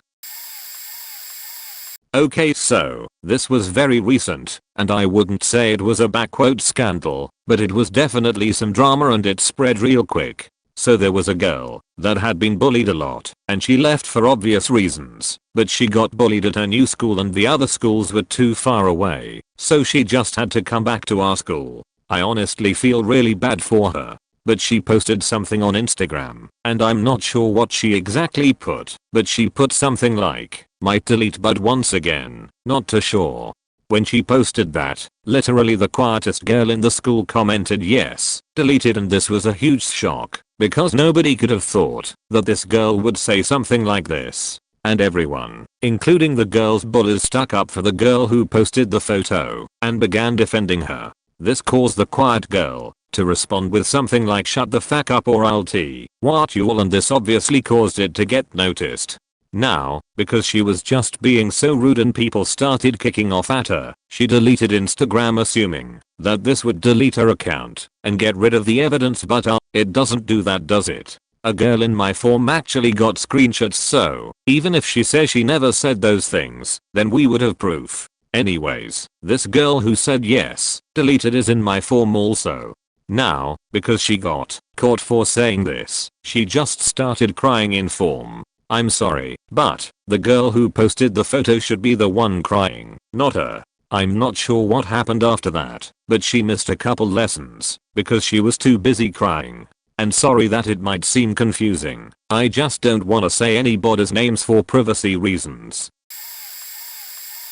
Two different occasions. The first one was when I was in 8th grade. This kid made a fake Snapchat account and added the entire school. He claimed to be a girl and got dick pics of half of the boys in the school. He claimed to be a student in our town's church school. He then proceeded to release all the dick pics. The whole process was about 3 months long. He added people and deceived them to send those pictures. I'm not sure how the conversations went, but I heard he was very tempting. Since everyone was getting added by the account, people were talking about it and adding it. So everyone had the account added. When he released the pictures, everyone saw it. Literally everyone in the school who had Snap. It was a huge deal and everyone talked about it for about 3 days. People were praised and teased. But after about 3 days the whole thing blew over, and he still had friends. What he did was terrible and his friends proceeded to hang out with him. He was one of the popular kids, so he had a lot of friends.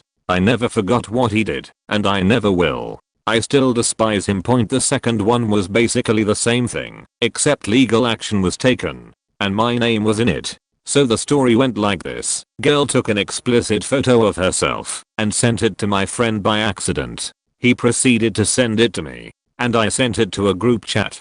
And then they sent it and so on.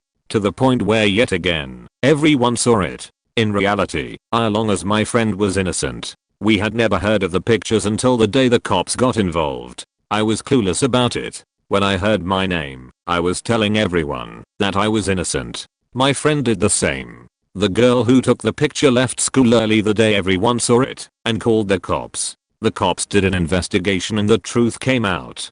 I'm not entirely sure about how the pictures got out, but what I do know is that my other friend got the picture and posted it on his story. He ended up getting changed with CP and suspended for 2 days. There are more aspects to the story, but me and a lot of other people whose names were twisted into the story were basically sheeting our pants. That day. Edit TLDR. Guy catfishes entire school and releases half of the school's dick pics with no consequences. TLDR. Girl sends explicit photo and me and other friends almost got in trouble when we were innocent. Kid got charged with CP. I don't think there was one. The pet teacher had an affair with a younger English teacher. It was a religious school and she was single, so she was fired. The design technology / home economics teacher, cooking, had an affair with the head of science. They were busted when the head of science threw a sickie and actually spent the day with a home ec teacher who had booked it as holiday. They were both fired cause they were lesbians and it was a religious school. Bid off aisles. Well, there was a Mr. G and a Mr. P, and as luck would have it, I shared a surname with Mr. P, so my life was hell for a short time. Both were convicted, neither knew of the other. Gap of around 5 years. I knew and went to school with the son of Mr. G, but he was lucky in that Mr. G wasn't exposed until after we'd all left school. Someone in my year taught us the game nervous. It's when someone else puts their hand down your pants and you say nervous to make them stop. She was being groomed. Married him in the end. Sterile Steve announced his problem to a year of 6th formers. Entire school knew before his wife did. Bullet Nip Palmer. Decent bloke I'm sure, but he was a little on the chubby side and had male nipples like artillery shells. Surreal as fuck. I could go on and on about thermite and mustard gas and explosions and kids getting high and air pistols and toothpicks and God knows what else. There was no end to the depravity of a small middle class Christian school in the 90s. When I was in high school, there was a young adult fiction novel that was published, and the storyline took place at my high school. So naturally, a bunch of us who attended there read it out of curiosity. It specifically described the campus and surrounding area. The author even wrote about a male teacher who in the book had only one letter different from an actual teacher's name who worked at the school, and the description of him was spot on as well. She even had a character teach the same subject. The novel talked about how this teacher flirted with female students and insinuated that he slept with them. Anyone who had classes with this teacher knew there was no way this was true. But still the rumors spread and the teacher had a tough time. There were also rumors about the school district investigating him as a result. He even reached out to the author asking if he had met her at any point and or offended her in some way, because even though the book was considered fiction, it was a little too specific to just be a coincidence. Turns out it was though, and when she was called out in interviews, the author denied there being any affiliation and insisted it was accidental. As far as I know, the teacher is still employed there today. I felt horrible for the teacher though. I never had a class with him, but I knew many people who did, and all of them praised him as a genuine dude and an amazing teacher who made the subject interesting. He didn't deserve to have his reputation questioned. TLDR, someone wrote a novel about a student who went to my high school and falsely insinuated that a certain teacher, who had almost the same name Earl, slept with his female students. Author later defended her book by saying it was fiction and the name and description similarities of the teacher were a coincidence. Trigonometry teacher. She was this 5 feet 0 inches very attractive lady who was always accused of sleeping with students. I never seriously suspected it. She was always very nice, but not in that way. But what did I know? When she disappeared suddenly without warning, and we had a substitute for the rest of the year, the rumors were in full force. Turns out she wasn't sleeping with any students. As it happens, her husband was locked in a bitter custody battle with his ex-wife over their daughter and alimony/child support. And he tried to blackmail her by saying he would send nude/illicit photos he had of her to her parents, ex-wife's parents, if she didn't give in to his demands. She agrees, and they set up a meeting to exchange the photos for signed documents, except the FBI was there and ready for a sting operation because, as it happens, the photos he took of his ex-wife were from when she was 16, and so he was in possession of child pornography. The tables didn't turn, they were flipped into goddamn orbit on them. We had a very specific anti-Semitic death threat again. A girl at my school a year younger than me. Her brother who was at another school got the same type of message on the same day. I went to a very small private school that was non-religious. Most of us knew each other from kindergarten, so this type of message was shocking to say the least. This also right around Columbine, so things were terrifying. On top of that, the school staff went through everything. Every locker, the horror of a male teacher going through a HS girl's box of tampons, desk, book bag, and those with cars, those too. We were marched in a big without backpack, told to sit and wait in silence. Nothing could be removed. The dogs came in next. A few students had drugs and were politely escorted out. The girls' friends were escorted out for more in-depth conversations. We were eventually excused, only to go outside to leave if our rides were their point. That poor girl left school that very day and no one knows where she ended up. She was one of the nicest people and it's sickening how messed up truly are. Our high school in 1997, 1998 and 1999 had a total of 64 bomb scares. We're in southern NJ. It started to slow down after they got a phone system that prevented you from speaking to anyone human at the school without being recorded. But then some kid called the local bank and said there's a bomb at high school. The bank employee then didn't care about being recorded because it wasn't them calling in the threat. They were just relaying it. Kids were writing there is a bomb in the school on bathroom stall doors.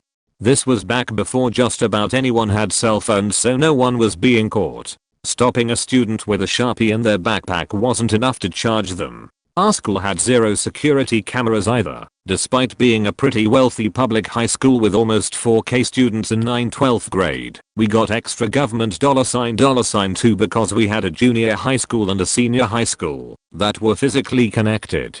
Despite actually being one high school, they were funded as two separate schools. Our theater, for example, was wicked expensive. We got a completely brand new huge theater no other school in the area could afford. We had a great time with it as students for the most part. Early on, we were walked and bused 1.5 miles from the high school to the middle school. No clue what happened to kids on crutches, in wheelchairs, with physical disabilities. Because there was a time that we were making that walk 6+ times a week. Sometimes we'd be evacuated to the football field. Other times, we would be sent home. Some days we had 2 or 3 scares in one day. Eventually we got locked down in classrooms constantly, which everyone fought back against because I'm sorry, but it's insane to tell kids sorry, no lunches today, and you can't use the bathroom door the next 3 hours. It was definitely an interesting experience. But being a theater kid, most of my memories were of groups of us singing Rent for hours on end, or stopping at our friends' houses who lived between the high school and the middle school, or leaving altogether to go to Starbucks. Eventually some of the kids did get caught. Then Columbine happened towards the end of my junior year. Suddenly, that sheet wasn't funny or acceptable, and by my senior year not a single other threat happened. Me, my high school best friend, and our football player friend wanted to prank our rival high school before the homecoming game, but we were poor kids with no way to get across town, and also a severe lack of creativity. 2 of our teachers helped us plan the prank, and they and 2 other teachers, 4 teachers total, took us across town to do the prank. A few days later I was in history class and my history teacher gets arrested in the middle of class. I later find out the other 3 teachers who were there got arrested as well. In the middle of teaching class, I had to answer some questions from some dudes in suits about what we did and what happened. My mom had to talk to some people. It was all over Facebook in my city. The reason they got in trouble was just for having us in their vehicles. That was it. The prank was just that, a prank. Our mascot was bison, and we put little bison heads on forks and stuck them in their lawn. We wrote Geo Bisons in their fence with cups. Harmless stuff. Then we went home. All of our moms knew what we were doing, so nothing nefarious. Just fun that wasn't documented. Lol. I still think the whole thing was way too dramatic and caused more trouble than the actual event. I'll never forget watching my teacher get arrested while teaching though. Junior year prom gym teacher arrested while high on marijuana. Found distributing to kids. Senior year start social studies teacher / football coach known for his racist, sexist, and anti-Semitic comments gets fired. Football team never won, so they got a new coach, and he didn't even have his teaching license, but was the only person who would coach our team. 2/3 through senior year choir takes a field trip. I don't go. 5 kids get busted for drinking. Junior gets expelled. 4 seniors can't walk / can't go to prom. Also rumors of choir teacher sleeping with students. Second to last day of senior year on our way back from a Kings Island field trip with 4 buses of seniors. The whole 2 hours dive back we're all texting / calling each other while teachers try to keep us quiet. News broke that the choir teacher turned herself in for having sex with a student over the last 8 months. I graduate high school hasn't given me 2 of my credits. Didn't need them, but earned them, and they owe us $38. Principal stops responding. Check news. She was arrested for a DUI, alcohol, the same thing she expelled a kid over that school year. Fast forward to literally a month ago, the Daily Mail reports on the choir teacher. Haley Reid, saying it sung just for her to go to law, since the kid she was with was the age of consent, was also on national news, was also on Snapchat. That was my teacher. This is for me. When I was in primary school the principal was a bit crazy, but here is the story. It was raining hell, we were forced to go to school, or you got 2 days of detention which were bad as hell. But here is a good or bad part. There was a flood at the school, and it started to get big, 1 meter. So me and my friends went to the upstairs office, the teacher's lounge, and my teacher that was friends with my parents let us in. It was fun until no more than 20 minutes later a bunch of kids, 16 or 14, came up. That's when I found out that there was an evacuation at school. Most kids were evacuated, and the rest were in here. An hour later there was a helicopter surrounding the school, and then emergency responders came out and lifted kids out. I was the last that went, scared of heights. I realized that the town was flooded. It got on the news. There is more, but that as much as I can say at the moment. And just so you know, I'm on mobile TLER. Principal ignore us flooding school and had to be evacuated by a helicopter. Okay, well, as much as I want to say the name of my school, I also don't want to let the world know who was in the scandals. Yep, that's correct, scandals. There were about 10 in the high school alone, all just since the beginning of this school year, and only one that I've heard about in the middle school this year, but there was also one in the middle school last school year. I'm not going to waste your time by saying all of them, so I'll just name the 5 biggest ones.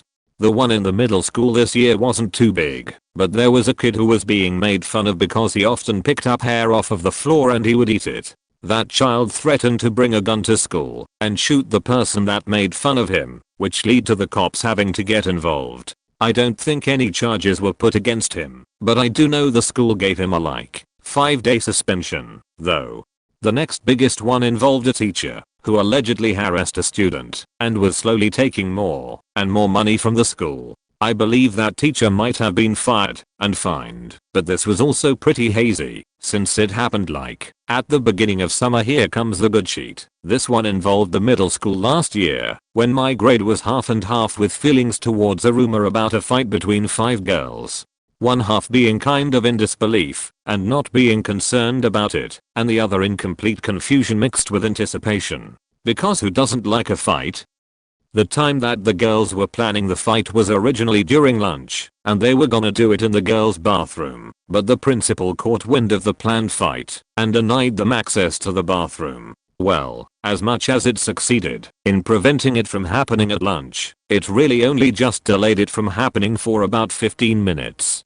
One of the girls was being sassy with the dean, and she was sitting in the principal's office for it during the fight, so she couldn't participate. The other one that was supposed to be in it, that wasn't cooled off by the time of the fight, but the other 3. They started verbally arguing right by the end of the hallway that connects the main entrance to the 7th and 8th grade commons, and I didn't know this was going on, and I pushed my way through the people and I walked between the girls that were arguing. And I turned around when I noticed everyone standing in a circle around them, and I got a front row view of the fight, so I got the good details.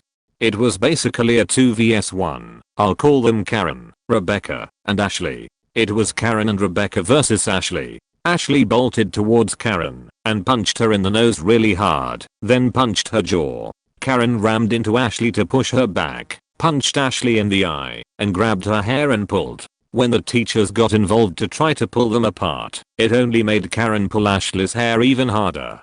Ashley punched one of the teachers in the face, and then Rebecca jumped into the fight and clawed the other teacher on his face and started to pull Ashley's hair with Karen, and then by that time, all of them just fell towards my general direction, and Ashley, hilariously, was being dragged by her hair across the floor, causing her to cry, and then Rebecca just pulls out a faking KO on Ashley and starts stomping on her face.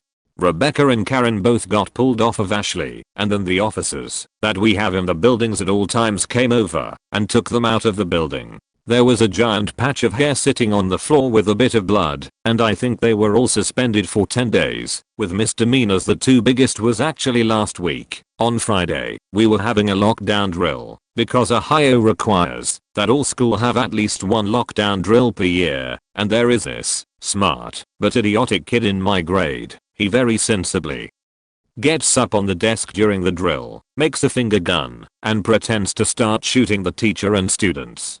I was also told that he straight up flipped a whole faking desk over, and he got immediately sent down to the principal's office, and then he received only a 3-day suspension. But this is a big deal, for my school at least, because of what happened at the end of August. Here is the literal faking sheet show of events that occurred all in like a day. First off, we have a spoiled marching band, and our district as a whole is filled with a lot of rich kids, so pretty much everyone in band has a phone and each section has their own group chat. Well, a trumpet player decided to joke about going to school the next day and shooting up the whole school. Well, the next day, we were all sitting in band, and the principal came storming into the band room. We have little pocket things in every classroom to put our phones in, and took every single phone from them, and then went to his office. While that was happening, there were 2 kids who had to be taken to a hospital by ambulances because they started having asthma attacks and they couldn't breathe, which caused a lot of disruptions in the district because people were just unsure of how to feel about that. Then, in the middle of 6th period, people saw a bunch of police officers show up to the school and they went around to check for any threats, and then they found the kid that threatened to shoot up the school and took him out of class. They put him in handcuffs after he was expelled from the school, and then drove him away from the school. A few days later we all heard news that he was being put in a juvenile detention center until his plea hearing, where he was to be tried as an adult and could have faced up to I think 5 or 10 years in prison. The whole event was all you could hear people talk about for the next week before it started becoming obsolete. Also, for some reason there was a girl in my grade who somehow ended up with an ankle monitor 2 days after this whole incident, so I don't know if they were related events or not. Also, the reason I mentioned the marching band was because our entire show was kind of depressing because there was a gap in one of the squads where the kid was. That's probably the worst part about the whole ordeal. Edit. A new scandal. I don't care about hiding my school anymore. I give up. Who boy do I have a story. I went to a Catholic school, you know the type. Really small exclusive private school. After 6th grade the middle school math teacher retires. It's a shame because he would give us Tootsie Pops if we got an A on a test. Me being a straight A student, I would get 1 every test. I didn't even like them. I just liked to give them to my friends. Anyway, 7th grade there's a new math teacher. He introduces himself. Seems like a cool dude. He solves a Rubik's Cube for us. Jokes about having cameras hidden in the supply closet. Everyone laughs. The years go by pretty well, at least for me. All the other girls, MFTM but W/E, were creeped out by him, which should have been a sign for me something was off. Even when I had to go up to the front of the classroom to pray with him I felt weird, but I shrugged it off. Turns out he actually had cameras hidden in the supply closet and the girls' bathroom. He would have math tutoring club, and looking back he would specifically ask the girls to join. He would say for them to change in the supply closet. I rode the bus home, so I never joined. When the school found out it was the week of the spring play and I was in 8th grade, during school and rehearsals all week I would hear the other girls talk about him, but me not being in their circle I paid no mind. Friday night, the opening night of the play. After it's over I see police cars and news trucks. It wasn't until that moment when I realized the rumors about him were serious. Whatever they were. It wasn't until I got home and watched the news when I realized the extent of his handiwork. Bastard went to jail big time. I'm 21 now and MP Shawhair's still in jail. TLDR. New math teacher jokingly says he has cameras hidden in the supply closet. He was actually being serious.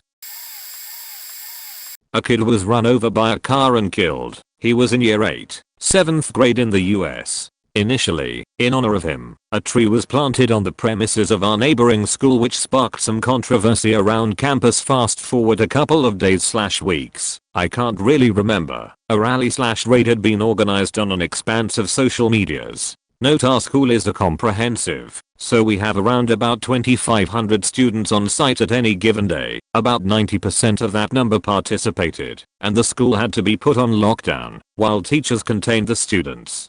Many people were horrified by the events and some people had actually escaped the proofs of the area. Say around 5 people got out of school. One student in my year called the fire alarm without permission as a roll call for students. Then we got a talk from the county police chief, who, being a total faking hero, actually took down a running escapee point. In fact, it was only a couple of weeks ago that a tree was planted on our school grounds for the kid TLDR. Riots because of student's death. Police caught. 5 people escaped.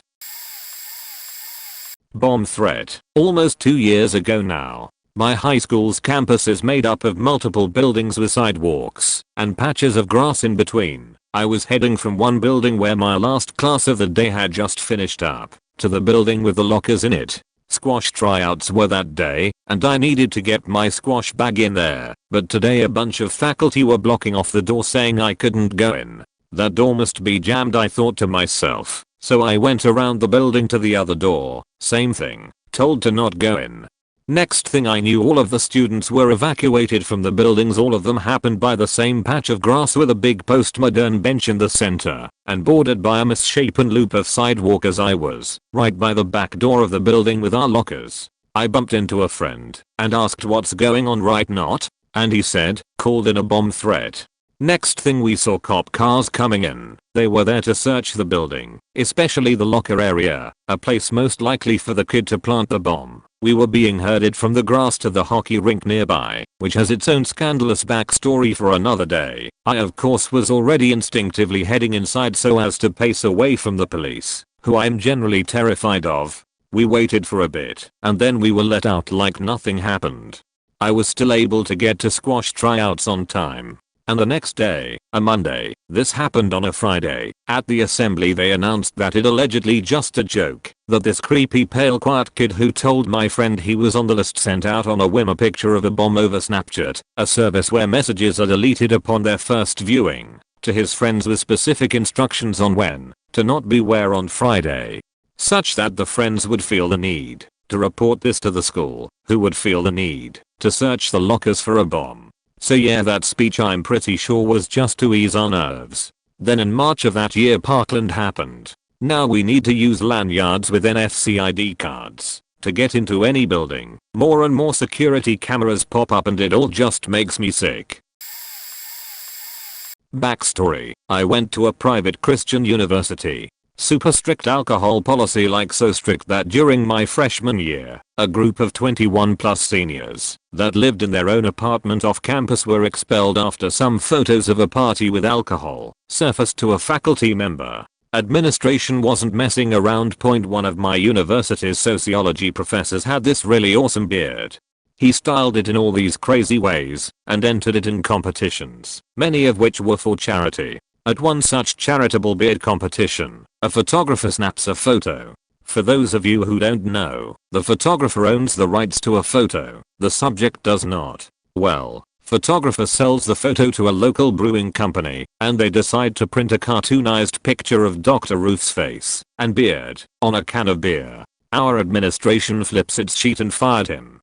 There was a massive outcry from the student body because he was an amazing professor, strong Christian. We all loved him. A real asset to our school. He fought the dismissal, reminding the administration that he didn't own the rights to the photo, and the brewing company refused to stop using his likeness. He left peacefully, but none of us were happy about it. TLDR. Private Christian university fires beloved, tenured professor who ended up on a beer can against his will. Eater. He found a way to capitalize on the whole thing. The beer can professor. Our school liaison officer would constantly have to pull students into his office to talk to them about bad-mouthing teachers and all that normal stuff. Then, we received a large influx of students that came from one of those schools for troubled youth kind of places. And no, not like Xavier's school for gifted youngsters, but the school where they mix 6th 12th grade and offer a second degree JED and stuff like that. Anyways, the students would constantly get pulled into his office during lunchtime, and kids, being nosy, would repeatedly peer into his window on his door to see if they knew the person in trouble. The liaison officer decided to tape a thick piece of paper over the door to make sure people didn't see who was in his office. Of course, rumors started to spread about what he did with the kids he pulled in there, and why there were certain kids, which didn't seem to be troublemakers, that would always end up in his office. These kids were mostly troubled, but still not troublemakers. Rumors ranged from the officer being racist, being sexist, playing favorites, having narcs among the students, to even engaging in sexual relationships. Well, apparently, not all the rumors were false. Point blacked out for spoilers and potential NSFW. Source for spoiler edit, till you can only have one effect on your text, a spoiler, or a hyperlink. Added source hyperlink. My school was pretty small as it was new, and had a single small building for elementary, and the rest of the school for high school. For some odd reason the bathroom there had a gap between the ceiling and the top of the wall that divided boys from girls. One day in my last year, a teacher comes angry to my class and tells us that somebody took pictures of little girls in the toilet by passing their phone through that gap. No one knew a thing. They went through the cell phones of many students. No one wanted to say no as no one wanted to be a suspect.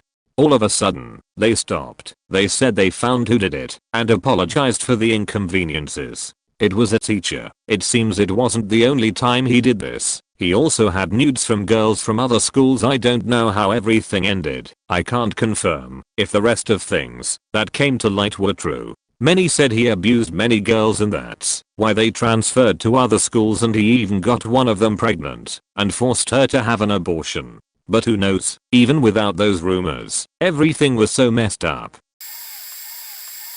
Okay kiddos, get comfy because this is going to be a long one. So a lot of pretty messed up things happened in my school, things that are a lot worse than this. We are talking multiple teachers with inappropriate relations with student, and someone with a gun trying to steal prescription drugs from the nurse. Kind of messed up.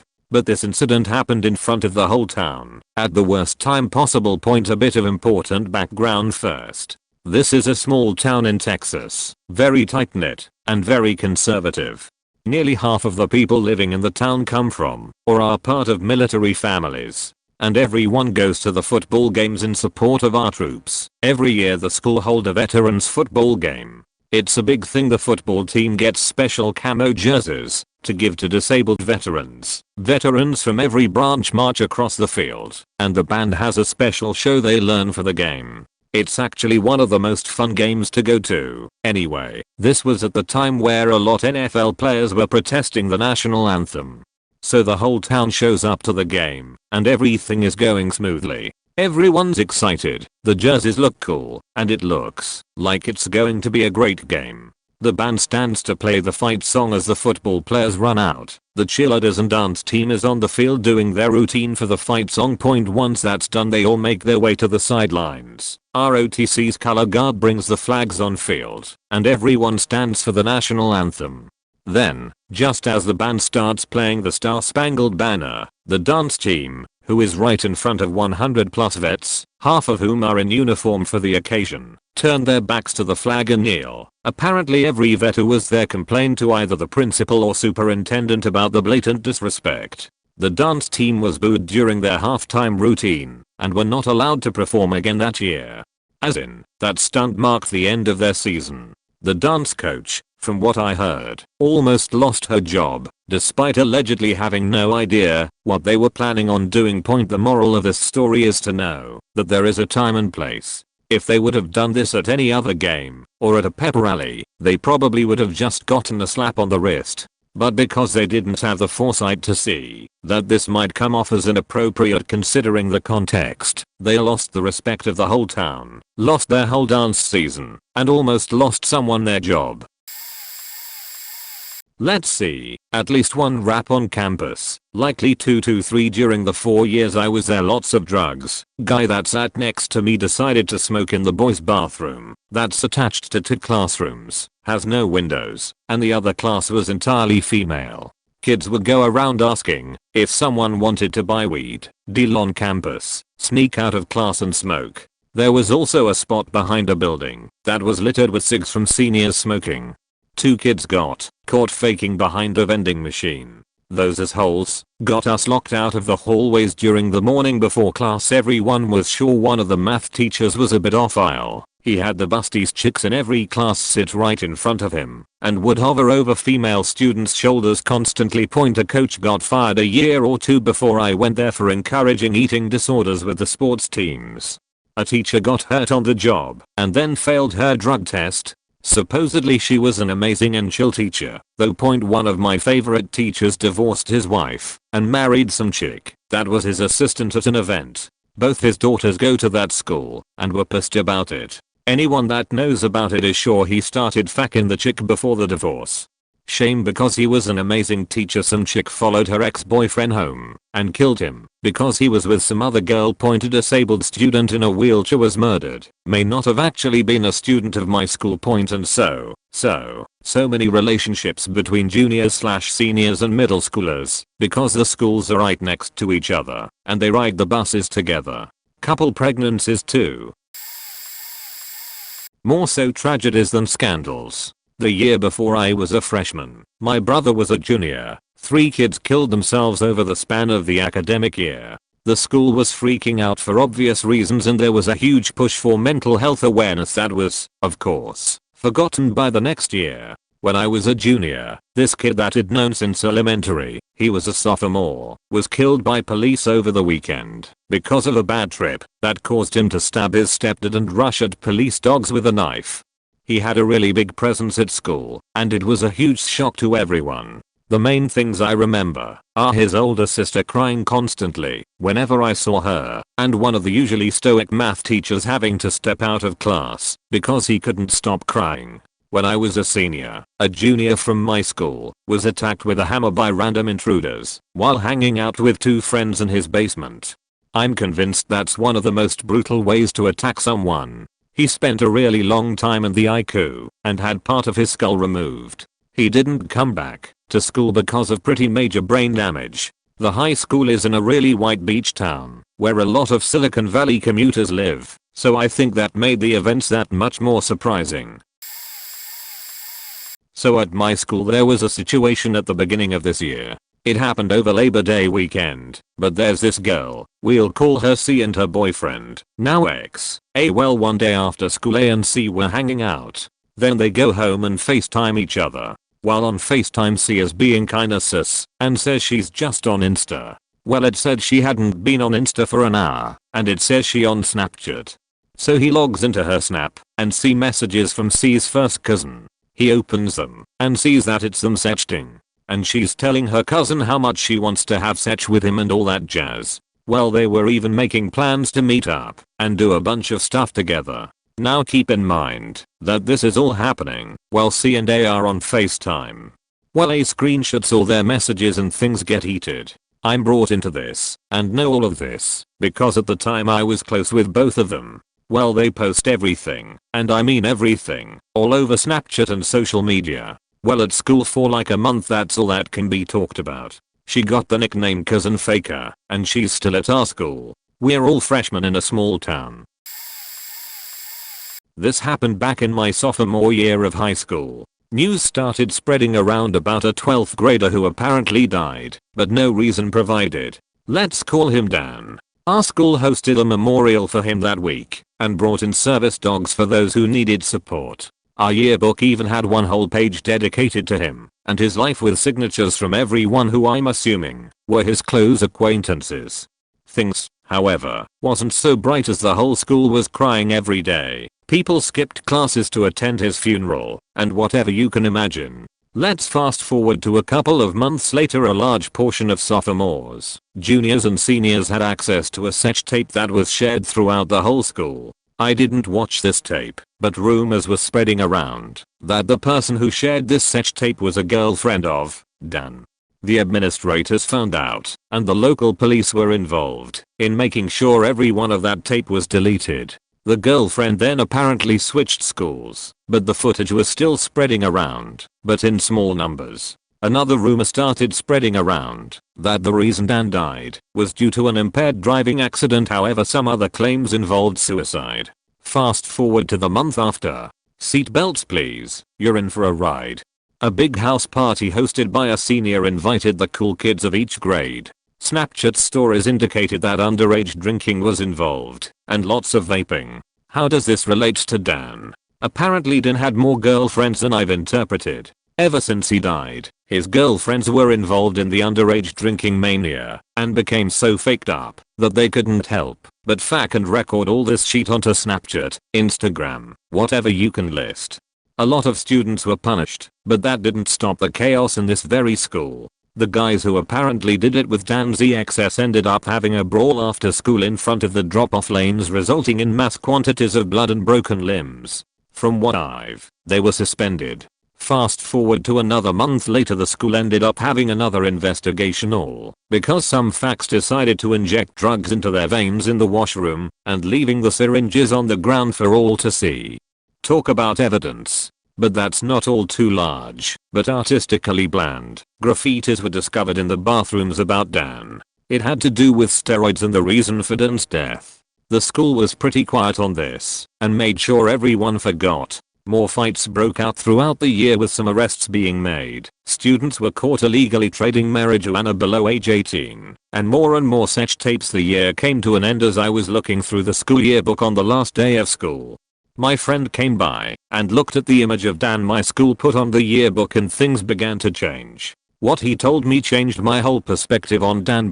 Dan was one of the greatest football players for the school, and boy was he a fuck boy. He had multiple girlfriends, 4 in total, but only because he cheated on 3 of them.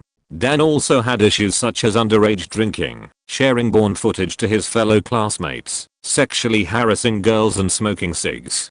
He committed suicide by overdosing himself with cocaine and heroin, which confirms the suicide claim completely. Now the reason he committed suicide was that all 3 of his ex-girlfriends found out that he was cheating on them for this one other girl. Word got out about him cheating, which ended up ruining his reputation in school. That's when he developed the addiction for drugs, which led to him overdosing one day alone in his room and peacefully dying. And what the fuck?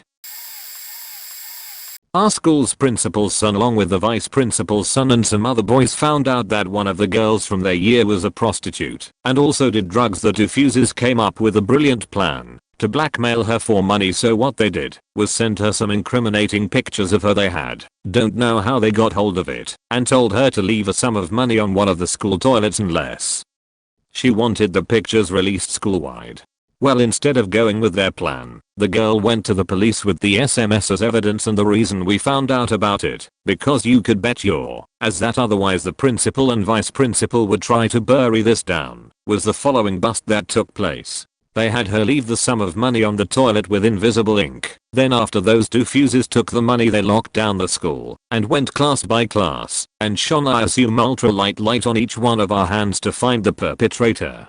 In the end they found a bunch of them. The ones who got caught ratted out the rest who didn't touch the money. Nobody could keep the reason of their bust secret, and rumors got out of what really happened that day. The most ridiculous thing about this whole scandal is that the principal and vice principal are still in their functions, even 15 years after the fact, and their sons. Other perpetrators and the girl just moved to different schools. Nobody got sent to jail or anything as they were underage. This all happened in the Czech Republic.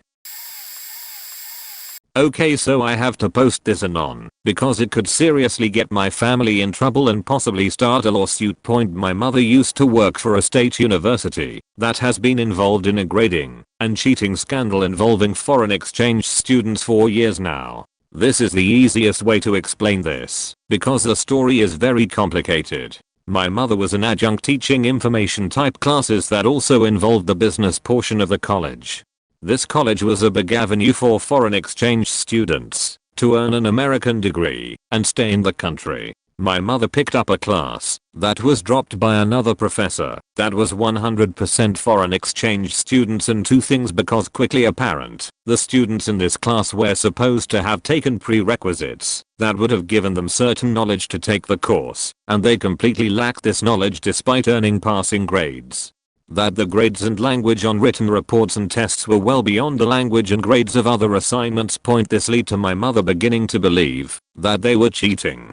Tens of hours of reviewing every student in the class showed that every single student, all of them, had copy and pasted almost all of their written reports, and she had found that they had passed around the answer key to every single test they had taken via the online classroom's message board.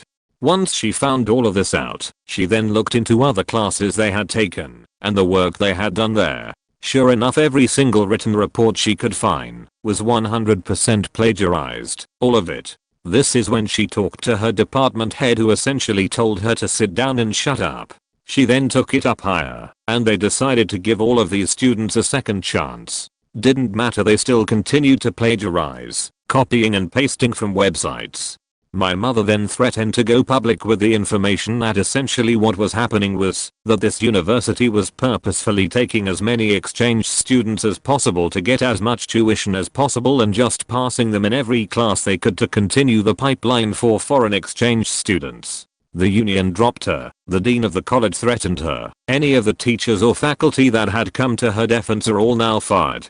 And anyone relating to this event has essentially been told that they signed contracts that prohibits them from going public. They must go through the union who doesn't want to fight it, because the implication is that it's so depressed that it would literally close the college. There are some holes in that post, I know there is, and that is on purpose. There is a lot more to the story that fills in those holes that I can't say because it would give people an idea of what school it is and who my mom is.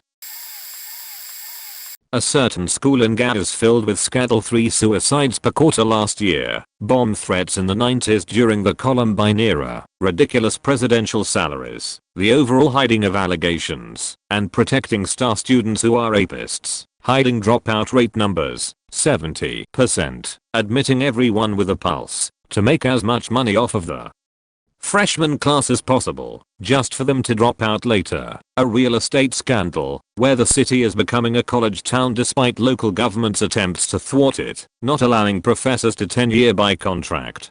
If we Google any of this while on school Wi-Fi we get flagged and can potentially get in serious trouble. But the newest scandal is they've secretly bought an entire neighborhood of low-income government housing and haven't announced it to the public yet, which will displace around 1,000 people. Students in our historic preservation major found out about it because they have access to city records. We don't know when they are going to utilize it, but rumor is they were able to purchase it due to it being owned by the federal gov, not the state/city gov. Sheets faked, but I love my professors, so I stuck around.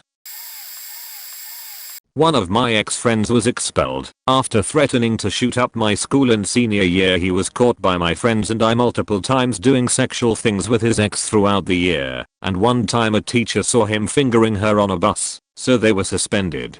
Once they came back he blamed her for everything. This eventually built up to him telling me he had a big plan for a senior prank, and to other friends that he wanted to hurt his ex, and to another he wanted to shoot up the school.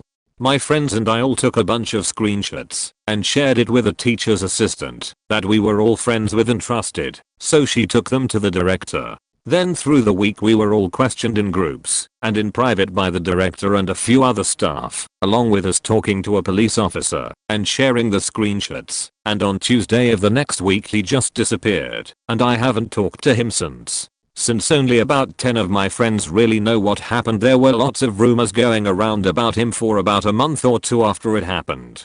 He does have a Reddit account and every now and then I check on it to see what's going on, and he still mentions her every now and then and talks about my friends and I betrayed him. It also seemed to really affect how he treats women now, because he has a few posts about how a girl he knew for a long time stopped talking to him after constantly asking her out. TLDR, my ex-friend threatened to hurt his ex and shoot up my school. Now has an incel and still blames her, my friends, and I for getting him expelled and ruining his life. One of my friends went on this big trip to Afghanistan and Germany. When he came back he did a presentation in front of the whole school, about 3,000 kids, about how he met a family in a village, and how he then went to Germany and met Angela Merkel, the Chancellor of Germany, Obama and Lionel Messi all at the same time. He was very nervous and messed up a lot of words during the presentation, and we thought nothing of it. A few weeks later we had a fundraiser for this family in Afghanistan that he visited. I think we raised around $4,000. Another week goes by and a rumor goes around the school about how my friend had made off with the money we raised and left the school. Turns out that he made it all up. The photos he used for the presentation were on the front page of Google Images when you searched up Afghanistan family, and he never actually went to Germany or Afghanistan. He took all our money, bought a laptop, and went to Thailand to live. The newspaper wrote about it, and there were countless memes around the school talking about how we want our coins back. It was a good time. Many, but the bug two were both in my freshman year. One was our vice principal was caught drunk driving and her mugshot was eventually found and spread through social media. Later that week everyone was called down to our auditorium for a mandatory assembly. It was about us making her look bad and that we should all feel ashamed that we spread her mugshot around, even though it was public knowledge. Don't know what happened to her, but I didn't see her next year in the building.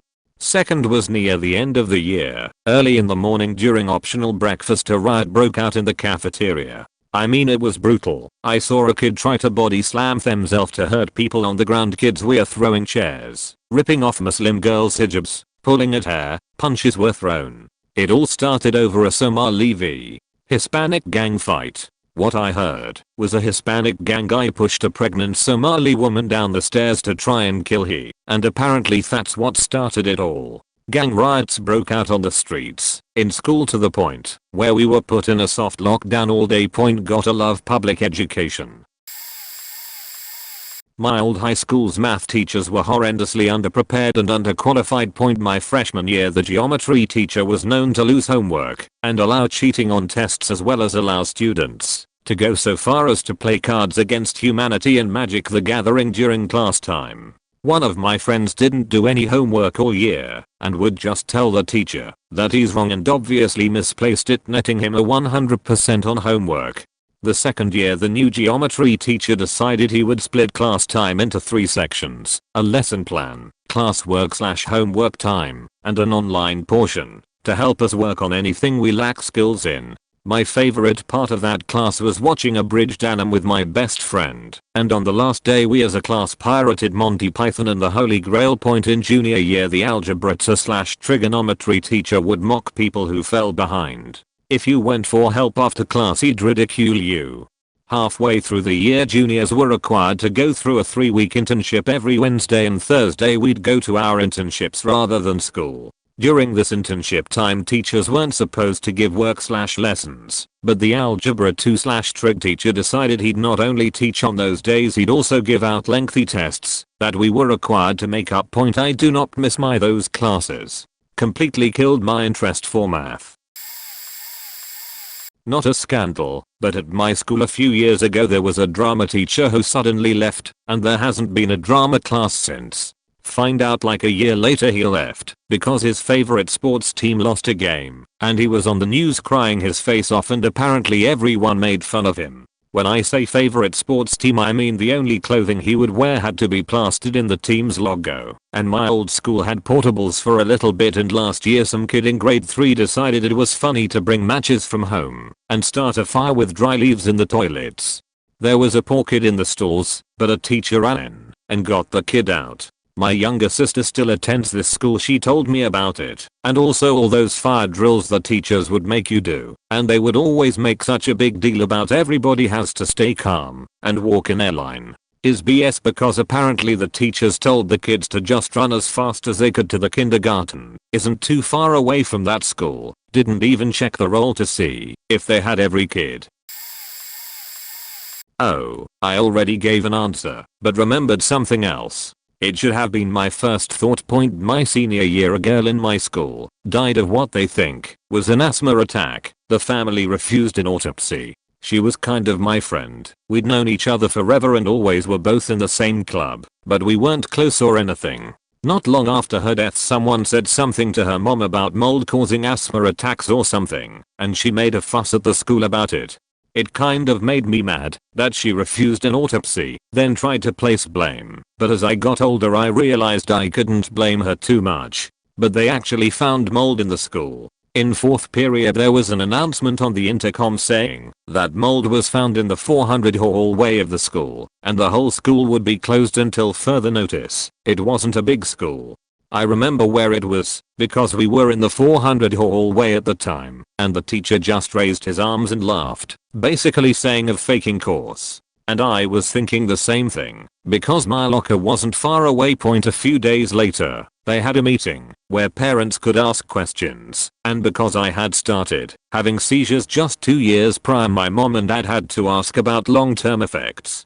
Unfortunately the entire opening statement was about them saying there were no long-term effects, and everyone laughed when he asked. which embarrassed me, but later pissed me the fuck off, because this is their child who never had a seizure until she was 15, and in that school, so of course they'd want to make sure assholes anyway. We were out of school for a couple weeks, maybe a month, and then when we came back to school we weren't allowed in the main building, only the modulars.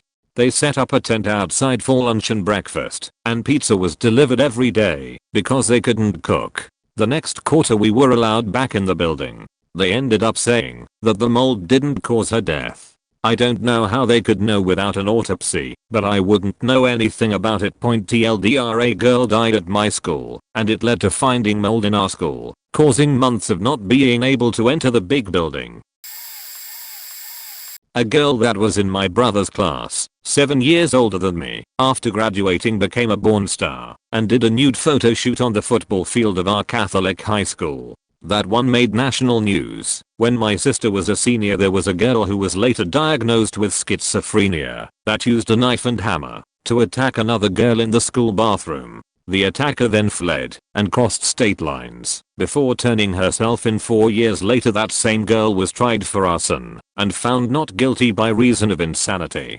We have a speech teacher that has been caught watching porn in class but still works there. He stares at the girls in his class of mostly sophomores and makes inappropriate comments. Thankfully I never had him, and as a senior now I never will. This year there were some seniors who egged cars during their off periods. Their license plate got photographed by one of the people in a car they hit, and another car had a dash cam. They got detentions from the school for the photograph because the person sent the pic into administration and now they're facing misdemeanors. When I was in year 9, they brought all the year 9s to the hall with our sport books and told us we weren't allowed to leave until we dripped out a page in the book talking about sex before marriage and homosexuality. The news and radio stations picked it up, and our principal was on the radio trying to weasel his way out of that and say that because it's a Catholic school they don't want to talk about sex before marriage or some shit like that, and that he wasn't homophobic. Apparently his daughter's gay. I can't fully remember the details, but one of the Japanese teachers sent nudes to a student or something. I don't know. It had something to do along those lines. The student was also a minor as this was at the junior campus. 729. After the deets came out everyone was like he always had a weird vibe, and I never liked him anyways. Arts teacher threw a chair across the room at a student or two when they came back to class because they'd left the room when she hadn't given them permission at a different campus. The students there managed to get banned from the McDonald's across the road from the school. Can't remember exactly how, this one's really recent. A guy in year 10th was messaging a bunch of girls, like probably 7 to 10 of them including myself. He'd talk about mutual masturbation. He even sent one girl a video on masturbation and then went, now you know what it is, you can send me a video of you doing it. And he messaged one girl about these inappropriate dreams he'd had involving her and other girls including teachers. Long story short, this dude is now out of the school choir, and hopefully he gets some other form of punishment. There's probably a lot more. Those are just the ones I remember. There was a dude in our school who constantly broke the rules. Cutting into monitors, very NSFW words, vaping in the school's restroom, trying to take underskirt photos of girls with skirts, being rude to the teachers, bullying others etc. He had no friends and his father died recently, and his only friend, which was another douche, died as well. So, to get friends he thought the best thing to do in this situation is to buy a airsoft gun that looked like a Glock, then make a DIY dummy and put the principal's face on the dummy. He then made a WhatsApp group with people in my school, then he made a video where he shot the airsoft gun on the dummy with the principal's face and sent it to the group. Then he wrote stuff like, I'm gonna shoot up everyone etc. A few days later the principal of the school got note of the situation and finally took theirs to the principal's office where the douche cried. A few weeks later he brought a Chinese knockoff butterfly knife to the school and threatened people he would stab them. He was caught by the principal. I never seen him since. When I asked the principal what happened to him, he told me nothing. So, yeah, that was the biggest scandal in my school.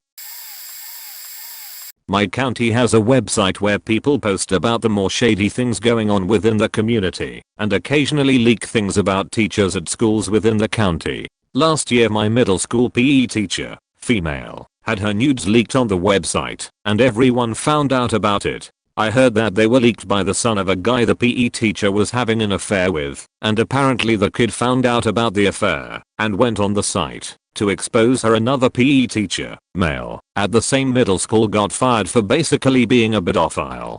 It started out as a joke, but eventually led to him being put on trial and eventually fired. Also, another huge scandal happened when I was in high school. Someone leaked every teacher's salary on the site, which was a pretty big deal for a while. The site I'm talking about was apparently the final boss of the internet for a while, and when I first heard about it my mind was blown. It's probably one of the shadiest websites I've been on without using a Tor router.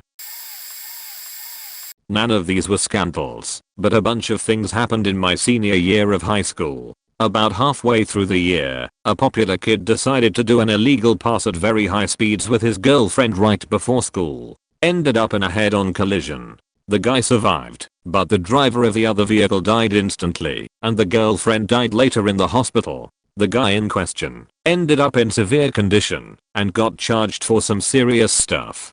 It's safe to say that his life was ruined. In the days after, everyone was talking about it. The other story happened very close to the end of the school year. A young freshman girl went missing out of the blue. During that week, missing flyers were put up everywhere and there was an assembly where most of the school took a picture of everyone wearing her favorite color to put on social media in hopes of convincing her to come back. This girl was in my show choir class, so I knew her. The said class was close, like a family. A little over a week after the disappearance, we were rehearsing for our spring concert, which would be my last time seeing most of them, since I'm a senior, and the next day was the concert and the last day for seniors. We dedicated one of the songs to the girl and we were rehearsing it. We were interrupted mid-song by the principal. He informed us that they found the girl's body. Everyone was distraught. Everyone was crying except me. My emotions are weird. We were dismissed early and the concert was postponed. It was clear the next that the entire school was impacted. There was a lot of people mourning. The school had grief counselors in the auditorium all day. P.S. The girl was murdered by a family friend. Welsh teacher and a substitute teacher were caught having sex in one of the classrooms during lunch. The Welsh teacher had a wife and kids, I believe. Not anymore. Same Welsh teacher was doing speaking assessments with my class. We were working in pairs and he'd take one pair at a time into the corridor to listen to their assessments so no one would interrupt them. He took two boys from my class outside, and a few minutes later they came in telling us that someone punched our teacher in the face. Turns out that they were in the middle of their assessment. A random student approached the teacher and said, "You never liked me anyway," before punching him. Teacher returned a week later with a black eye. He left the year afterward. Stories of students trying to smash windows with chairs during substitute lessons. Older kids threatening younger kids with screwdrivers. Kids putting nails in the tires of teachers' cars. My old English class was told about this by our teacher, so I can confirm all of this is true.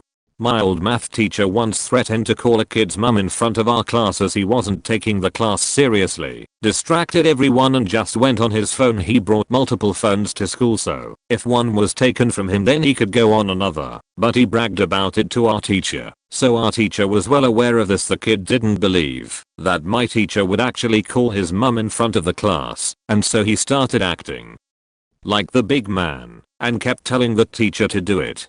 His friends also joined in and told the teacher to do it, so he did. He called his mum, and at first we thought he was pretending. Kid was laughing, his friends were laughing, some of the class were laughing. The kid's whole demeanor suddenly changed, though, and he packed up his bags in a huff and started swearing and insulting the teacher. He asked for his phones back, and when the teacher told him no, he started squaring up to him before kicking his stuff over and storming out. He returned like 10 minutes later asking for his phone back and then started yelling at his friends and blaming them for encouraging the teacher. Same kid, let's call him R, from above, was also in my music class. Our teacher was extremely strict and miserable. In that classroom we had a corner with pegs so we could hang up our coats and bags. My class was very rowdy, so the teacher would make us line up outside of class and she'd let in a group of people at a time. I think one day she either gave up halfway through letting small groups in or just let us all in at once. I can't remember, It was like 3 to 4 years ago. We all sat down in our seats and waited for class to start until we heard someone at the back saying, "Miss, C is on the floor crying," and I turn around to find a kid on the floor crying and blood is everywhere. Blood is running down his neck. It's all over the wall. I didn't see exactly what happened, but I believe that C playfully punched her on the shoulder as we were putting our bags away. R took it the wrong way and went mental on him. Poor C needed to go to hospital to have stitches in his neck. The real kicker is that as soon as R saw him, he immediately went to him and started hugging him and telling him that he was very sorry and didn't mean it. Pretty sure he was just trying to get out of trouble. There was always a story about a father coming to our school wielding a knife and asking to see his kids.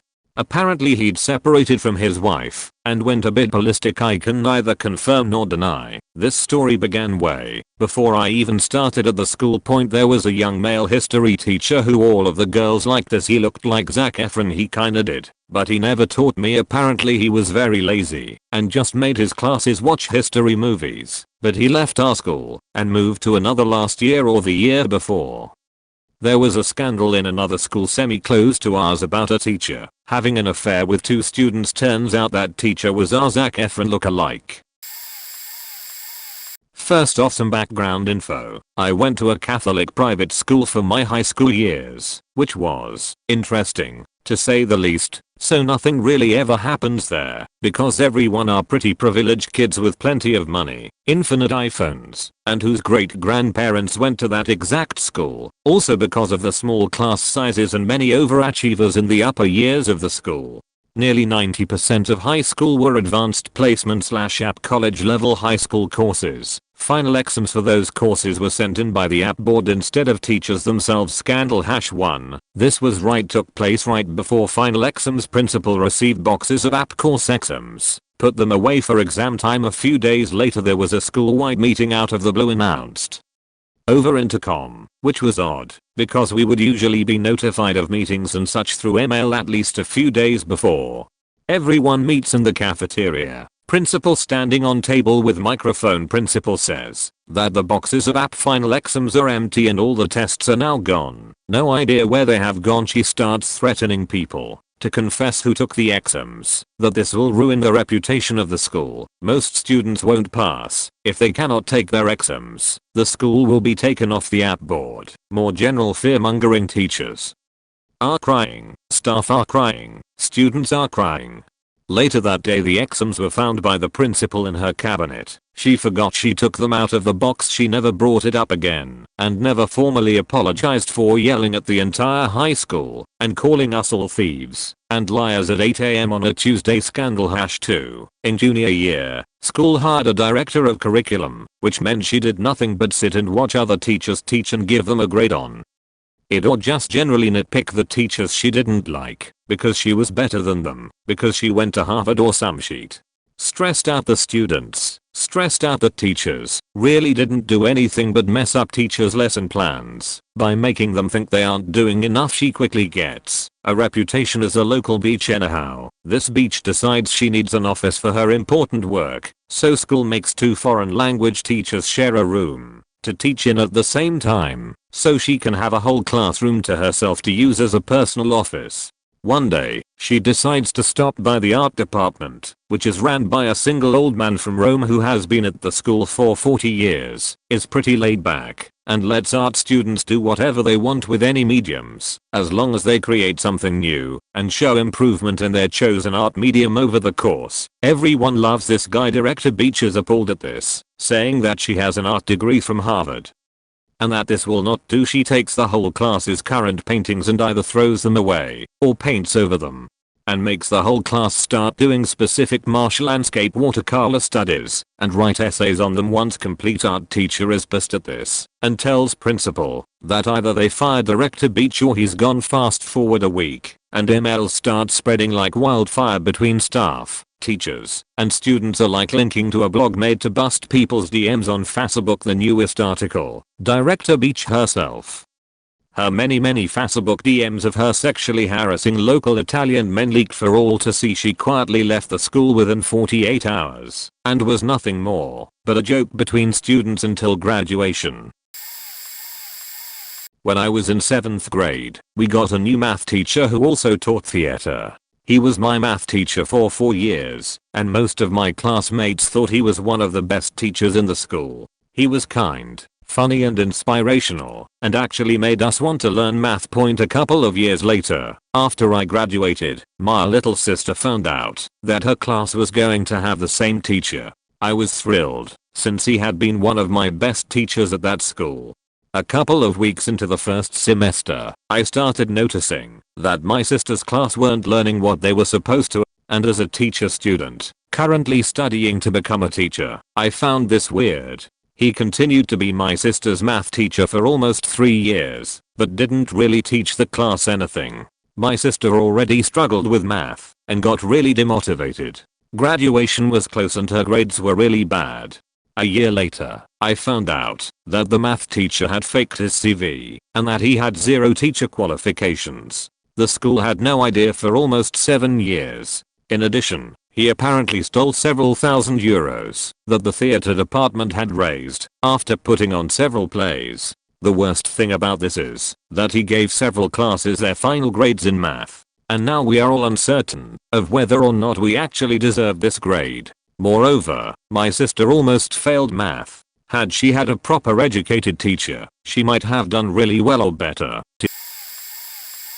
I'm late at a party but this happened this school year, and before I get to the scandal part, you need some backstory. My science teacher, everyone thinks she's a pathological liar. Why? Well, she claimed she has 7 degrees from college, including a doctorate, and claims her grandchildren are famous actors and or models, and we cannot find them. This was apparently her first year teaching at my school, and from the start, every single kid she had hate her.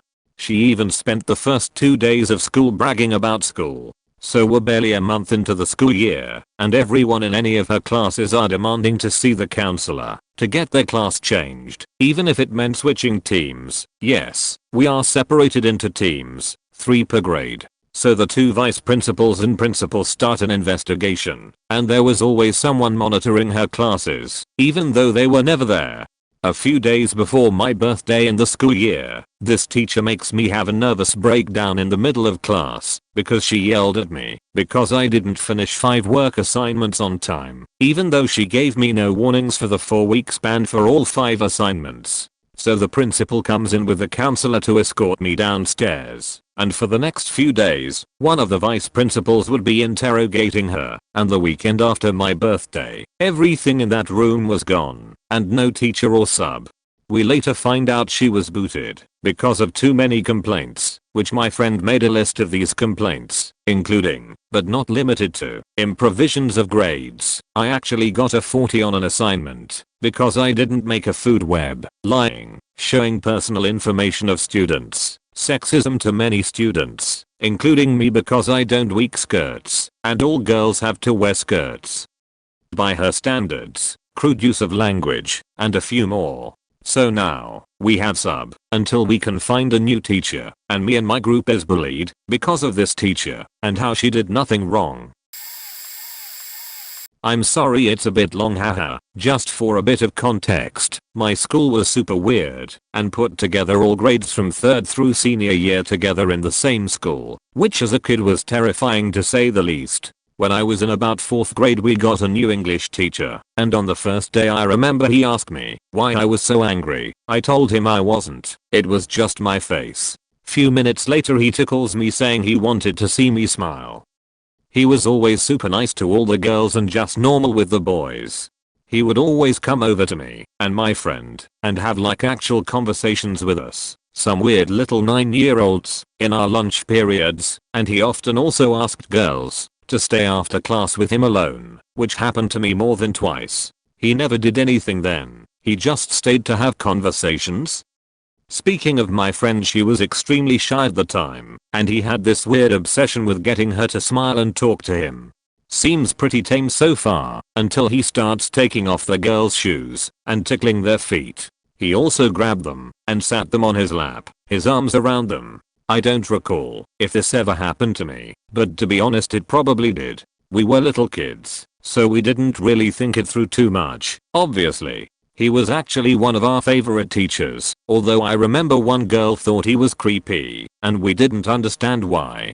One time word got out an older student had said to another one that he was a bido, and the next day in class he spent the whole period saying how he's just that close with girls because he was going to have a sister when he was young, but his mom had a miscarriage. This was really sad obviously, and we all felt really bad for him. However, couple of weeks later he just doesn't show up anymore. None of the teachers would tell us what happened to him, but now that I look back on it, I can probably guess what it was. So I left the school already, but from last year there was a rumor going around that someone was filming people in the toilet. Everyone thought it was some young kid who didn't know anything better to do, so we all ignored it, and the teachers had to confiscate our phones for a week. It was secondary school, like we were all above the age of 16. Then the rumor died down for the rest of the year until this academic year a girl in year 12 found a boy in the same year. He was 17. Standing above the toilet seat and filming her with his phone from the next stall. She was furious and yelled at him and took him to see the principal. The next week he didn't go to school. Actually he never came back after that incident. The school did more digging around and soon found another girl involved, also in year 12 and 17, who was doing the same thing and sending the video she took to the guy. Some backstory. This girl was a scholar, and she was top of the class and she wanted to go to Cambridge for medicine. She probably RLY liked this guy and basically obeyed everything he asked her to do. So she filmed other people in the toilet. The guy was a friendly person, and was in choir like the typical nice guy. Apparently with police investigation, they filmed more than 50 students in the toilets, and there's no evidence of any money involved. The sad thing is she did most of the filming and even filmed her friends. The school is now taking a whole week contacting the parents of students who were filmed. By the way, both are expelled. They actually continued to film all year round last year.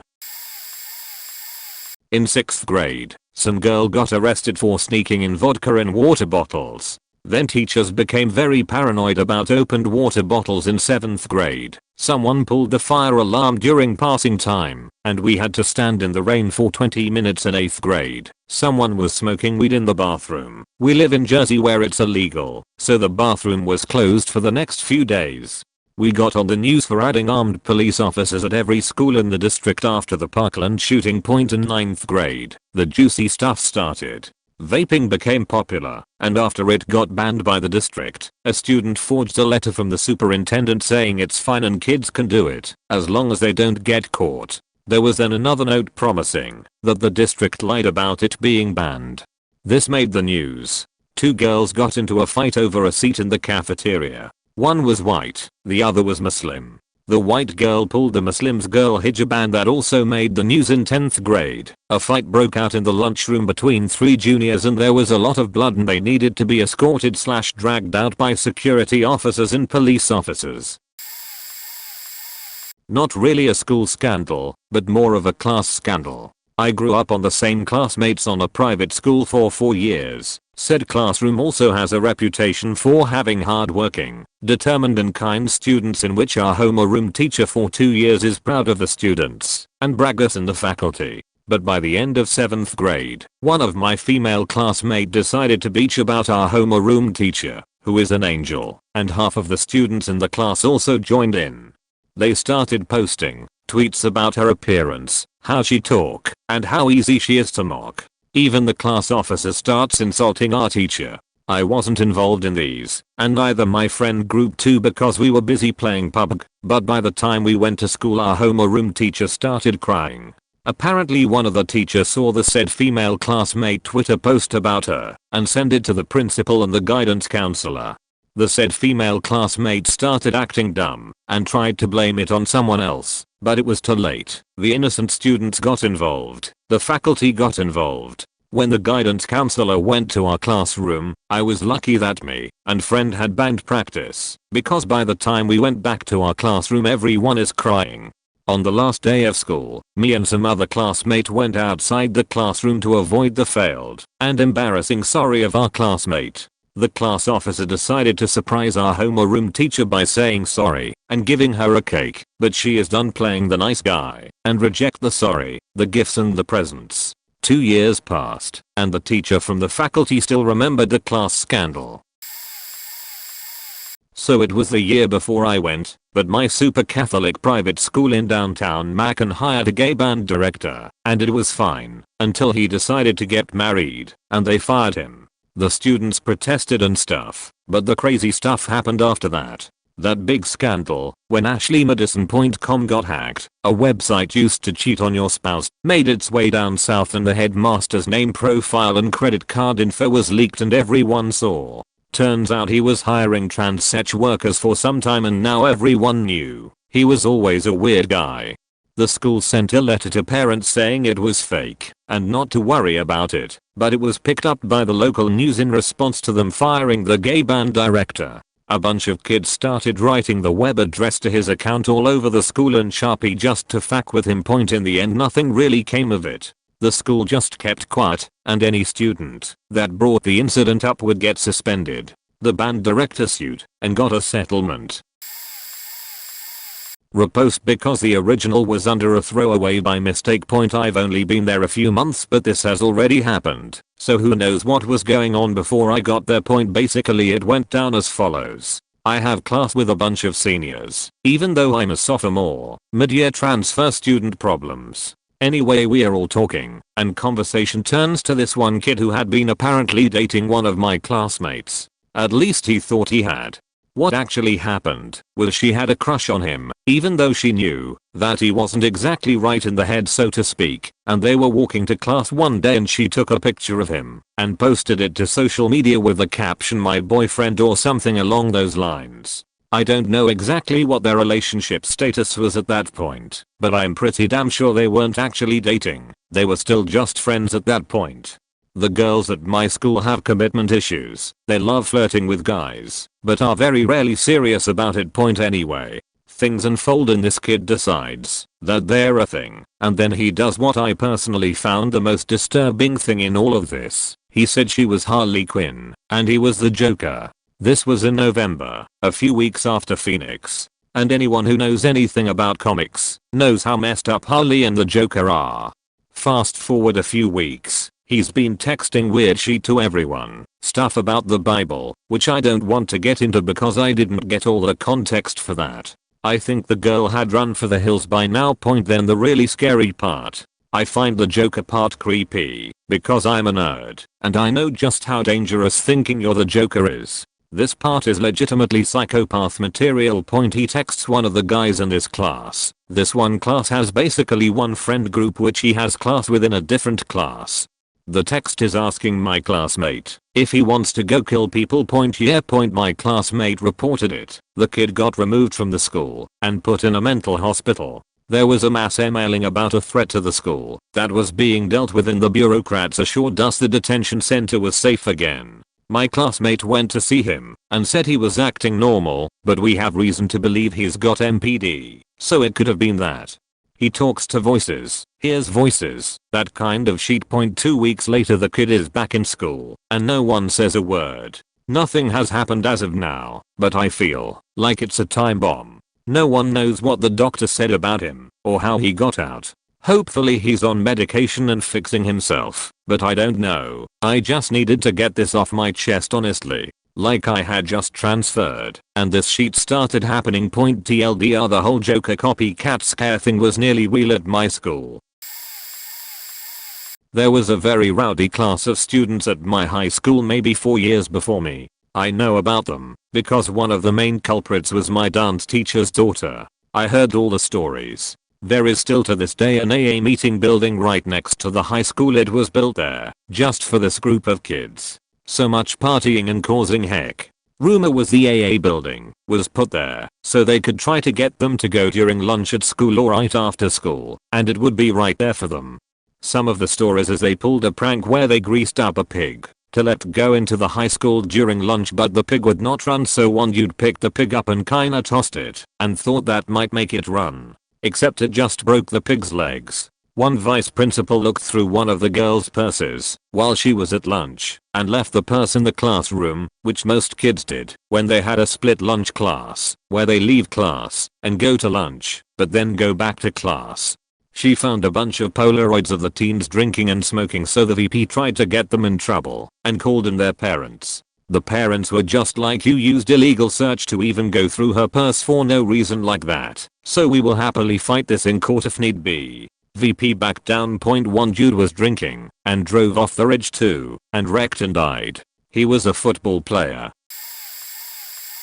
This happened at my private preparatory school in the UK. This happened a year after I left, but I knew enough people to find out all the details. We had a teacher who was head of sports, a big part of the school. He was well respected, fairly strict but generally liked by most students. To give some background information, his wife also worked at the school as another pet teacher and form tutor. A new secretary joined. As this was a boarding school, some staff would have shifts looking after the kids who lived at the school in term time. One day, around 2 weeks after the secretary joined, some year 4, 5th grade for Americans, students opened a storage cupboard and found them kissing inside. This happened on a Thursday night. On the next day, the story spread like wildfire between the students and was subsequently distributed amongst the day pupil parents that evening. On Saturday morning, the students had rugby and hockey matches and the affair was the only topic of conversation. On the next Monday, the head of sport had left, and the parents were informed they had left to pursue their dream of writing a book. Not a particularly nice story, but entertaining nonetheless.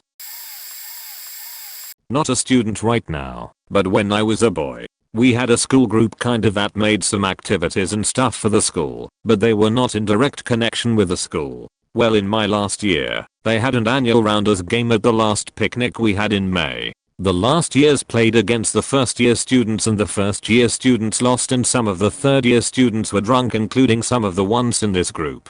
And the winner always made the losers do something, but it was always something harmless and funny that even the losing team could laugh about. But not that year. Oh no, they forced the first year students to step down to their underwear in a public park in the evening and get into a pyramid, while the third and second year students laughed and took pictures.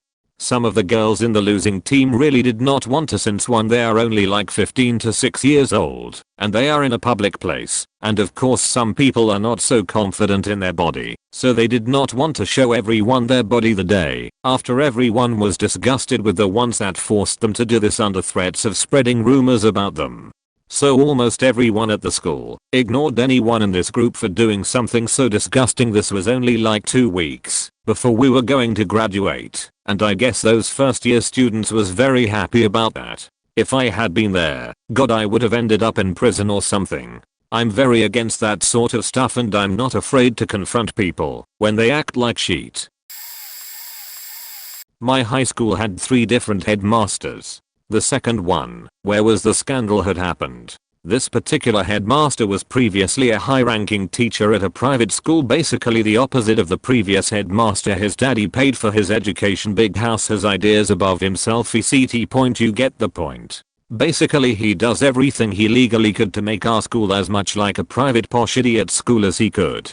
At one point he started basically refusing certain students to sit certain subjects, and also if he had to speak to anyone's parents depending on what they were, like he would speak down to them, which on more than one occasion led to parents getting angry with him. It hit boiling point when it turned out he went to the school authority, or whatever it is, behind his colleague's back, to get 2 of the deputy heads removed basically. It was all slander, and due to what else he was saying and doing, he was apparently given the choice to step down willingly or he would be removed, and he ended up not standing aside and tried to fight it. Basically this was when all the info came out about what he was doing, but the directors or whatever were trying to keep this all hush as no one wanted to draw attention to the school that this happened. Eventually it all came out and he was sacked. I doubt he still teaches. Not directly in my school, but that person was a student there and my classmate. He visibly had some mental issues. I don't know exactly what was going on with him, but he was very into military stuff. So during breaks he would stand at attention at one place for 10 minutes or so, wearing sunglasses, even when the weather was cloudy. The teacher's attitude was amazing, but unfortunately some popular kids from my school were teasing him. He also was pretty uncomfortable around women or even scared of them, as while he was speaking, He never made an eye contact with them, neither sitting nor talking with them on his own will. My friend told me that he was once with his mother at the store where my friend's mom worked. There were also other women out there such as clients and saleswomen. And despite being very cold back then, he didn't manage to get inside. Yup, his mother was shopping while he was standing on the outside all this time. And one time during my winter break, when I was driving in the car with my parents, I saw him running around the court, also during very disadvantageous weather. Overall, he was pretty weird but harmless. However, during my sophomore year of high school, he stopped coming to school at all. My school is quite small, located in the city, where 99% of students know each other. So my tutor started to ask us about him. No one really knew what was going on. At first, his parents made an announcement that he ran away from home. Around 1 week later, they found him. But here is when the things are starting to getting crazy. The reason he ran away was because he tried to rob the local grocery store while being drunk. He was armed with a knife and threatened saleswomen to give him money from the till, but when she refused to do it, he tried to attack a 7-year-old girl that was standing nearby. Thankfully, there was also an off-duty firefighter at the store, so he managed to stop him.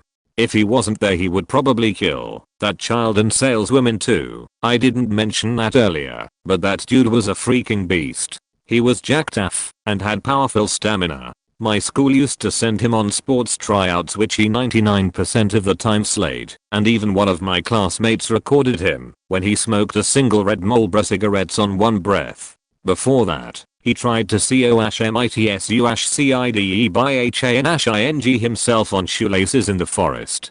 Also, due to the fact that everyone around here know each other, the news spread quickly, and the next day everyone knew what happened. And people were, and still to this day, are very insensitive about this whole situation, making jokes about it. To me, it's such a shame. He could become a famous athlete, being inspiring for people with mental disabilities, and living lavish. But he will probably spend most of his life at mental hospitals, even without a job. I also feel very bad for his parents.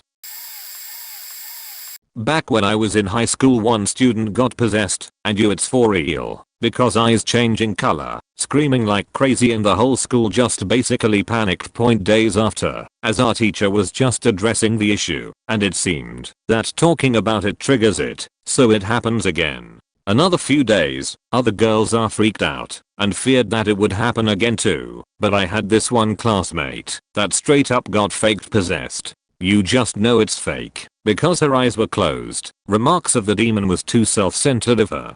The painful thing was a lot of people knew it was fake. Most of them were faculty and just sighed. It even stopped because one teacher had enough of the act and intimidated the demon by saying that it would slap the girl if it didn't go away, and heck, I never knew demons were weak against slaps. It was cringy, and what made me sure that it was fake was her parents didn't know. I believe if something like that happens, you at least gotta tell your parents. Years after me and my HS friends would meet once in a while and drink, and sometimes we'd remember that and would just cringe altogether.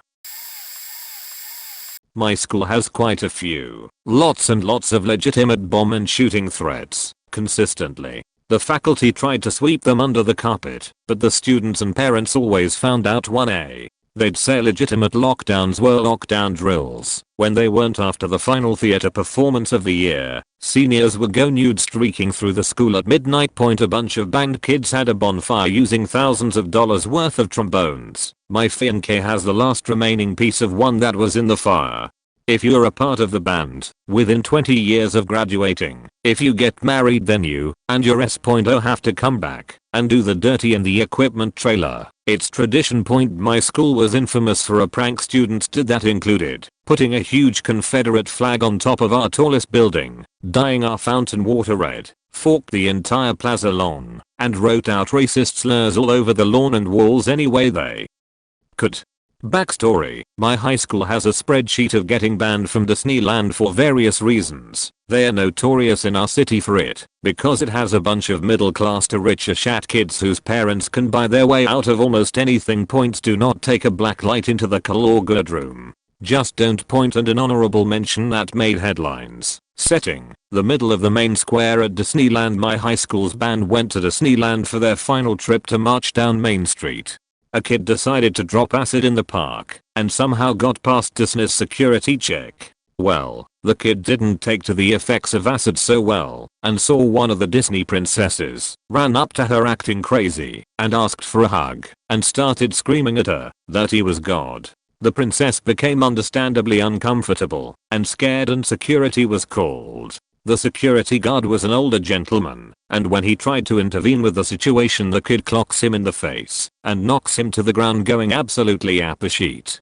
The police were called, and the kid tried to fight them too. It ended with him being hog-tied and carried out of the park. The kid avoided some legal action, but has a lifetime ban. The high school has a 5-year ban, and no chance of appeal. We had just gotten over a 3-year ban about 6 years before this. Extra, some of the chaperones/teachers were caught on video drinking when they were on duty. Fun stuff.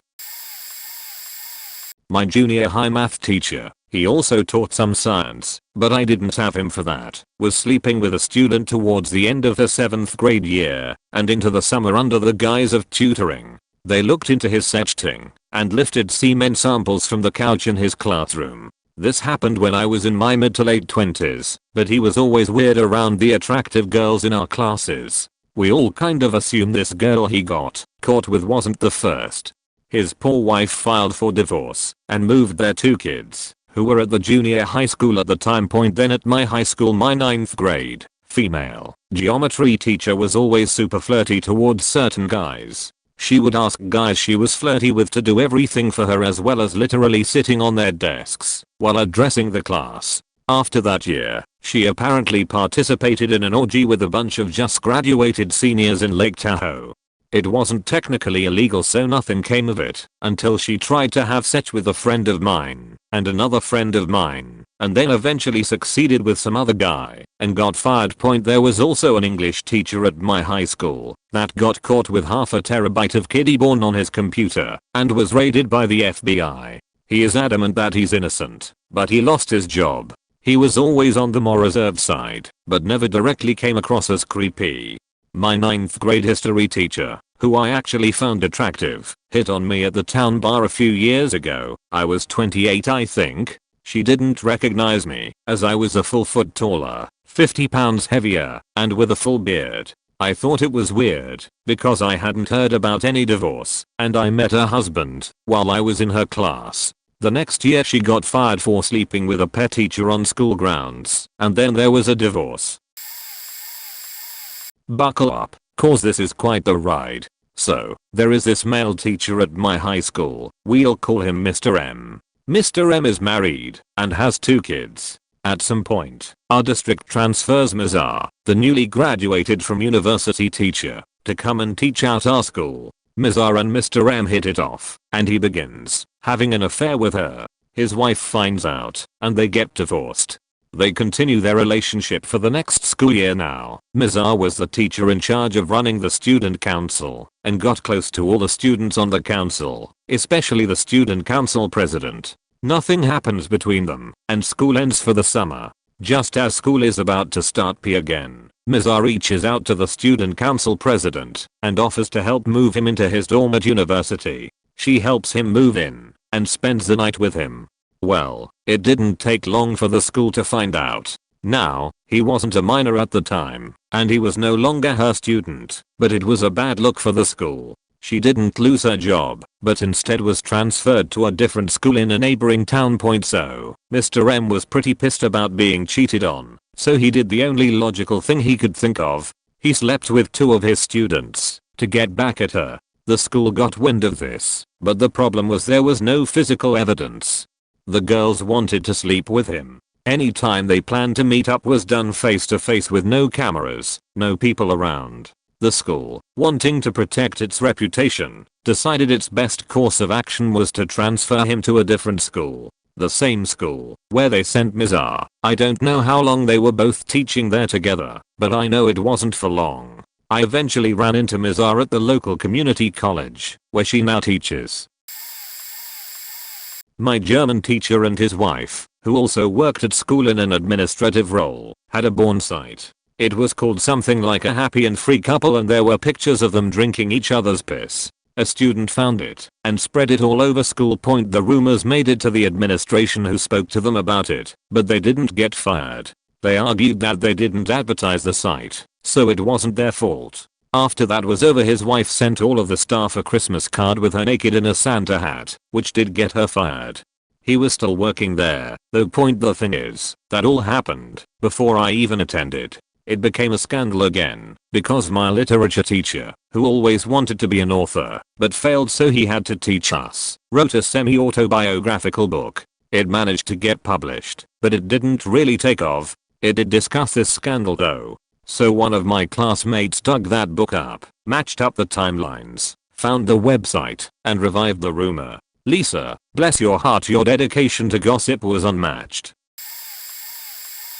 I was the scandal. It was not too long after Columbine, and I'm sort of an aloof kid at that point in my sophomore year. Well, my friends and I got to talking smack to each other, like guys do, and I said I'd pop open my viola case and blast them all with the Tommy gun I had inside. Everyone laughed and we moved on, because it was just getting more and more ridiculous. What I didn't know is that the bus driver only heard my Tommy gun joke, and he immediately called the cops. They caught up to the bus after I was already let off. I had no idea anything unusual was happening. The next day we had a substitute bus driver, which seemed odd, because our driver was really nice and always let us know if he would be out. I didn't make it into the school before the school resource officer said I had to come with him. I'm pulled into the principal's office and interrogated about my threats to shoot up the school. I'm like, Jesus guys, it was just stupid banter between dumb teenagers who play way too much Counter-Strike. They were not convinced until they talked to my other friends and they assured them I was just a dumb teenager and not a psycho school shooter. Columbine was literally a few months before this, so it was super fresh in the administration's mind. My parents were never called, I didn't sign anything or make any recorded statements, and the whole thing was forgotten about. It was really fucking strange to me. My senior year, tradition is that we take a whole group picture and it gets put in a spread in the yearbook. 200 plus kids on the bleachers. Well, 5 to 10 of our male seniors decide that they should let their dicks hang out for the photo. Well, no one noticed for a long time. Eventually the yearbook people notice it. We have to retake the picture.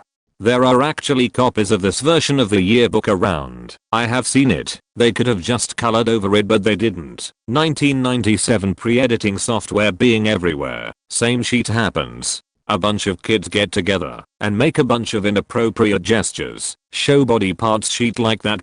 So, months have passed. They call all seniors to the gym. They retake the picture. However, they didn't give the kids any warning. Great thought. No one has time to plan anything. However, they do it with so little fanfare that more than half the kids in the class aren't there. They either didn't think it was important, were absent, or their teachers/coaches didn't let them show up because even they didn't know what was going down. The administration doesn't care, just wants to be done with the picture. Less than half the class made the yearbook group picture that year.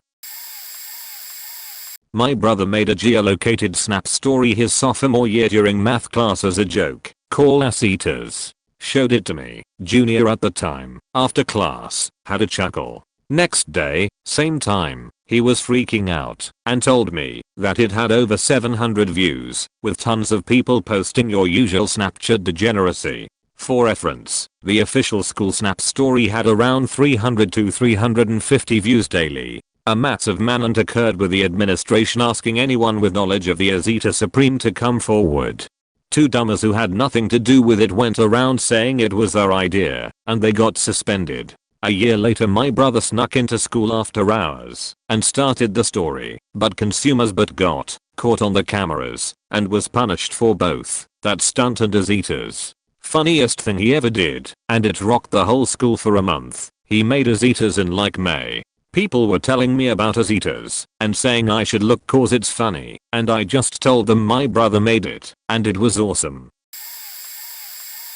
I went to 2 different schools. Since I transferred between my sophomore and junior year, first school had the occasional bomb threat, but then we had these 2 guys decide they wanted to pull their own version of Columbine. They tried to break into a local Big 5 to acquire guns and what else they needed, but couldn't get in. I think a student or parent overheard them talking about their plans, so law enforcement got to them before they could do anything else. Even with them in custody, a lot of parents choose to keep their kids home the day it was supposed to happen. This happened a year, right before I transferred to my other high school. During lunch one day, a group of students were playing music very loudly from a radio/speaker in the quad. The majority of these students were African American.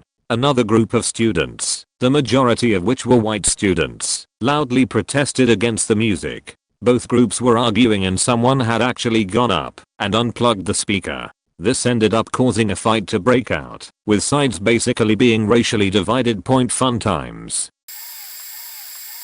Our math teacher was a little eccentric, and a video went all over the country of her standing on a black student's desk, pulling on his dreadlocks and mocking him. She was immediately fired, and the whole of the US scrutinized and belittled her for her racist interactions with the black male student, who was actually asleep, and both the student and teacher had a good relationship, and she was just being overly dramatic, because that's her thing. When I was in her class, she threw markers at me for nodding off.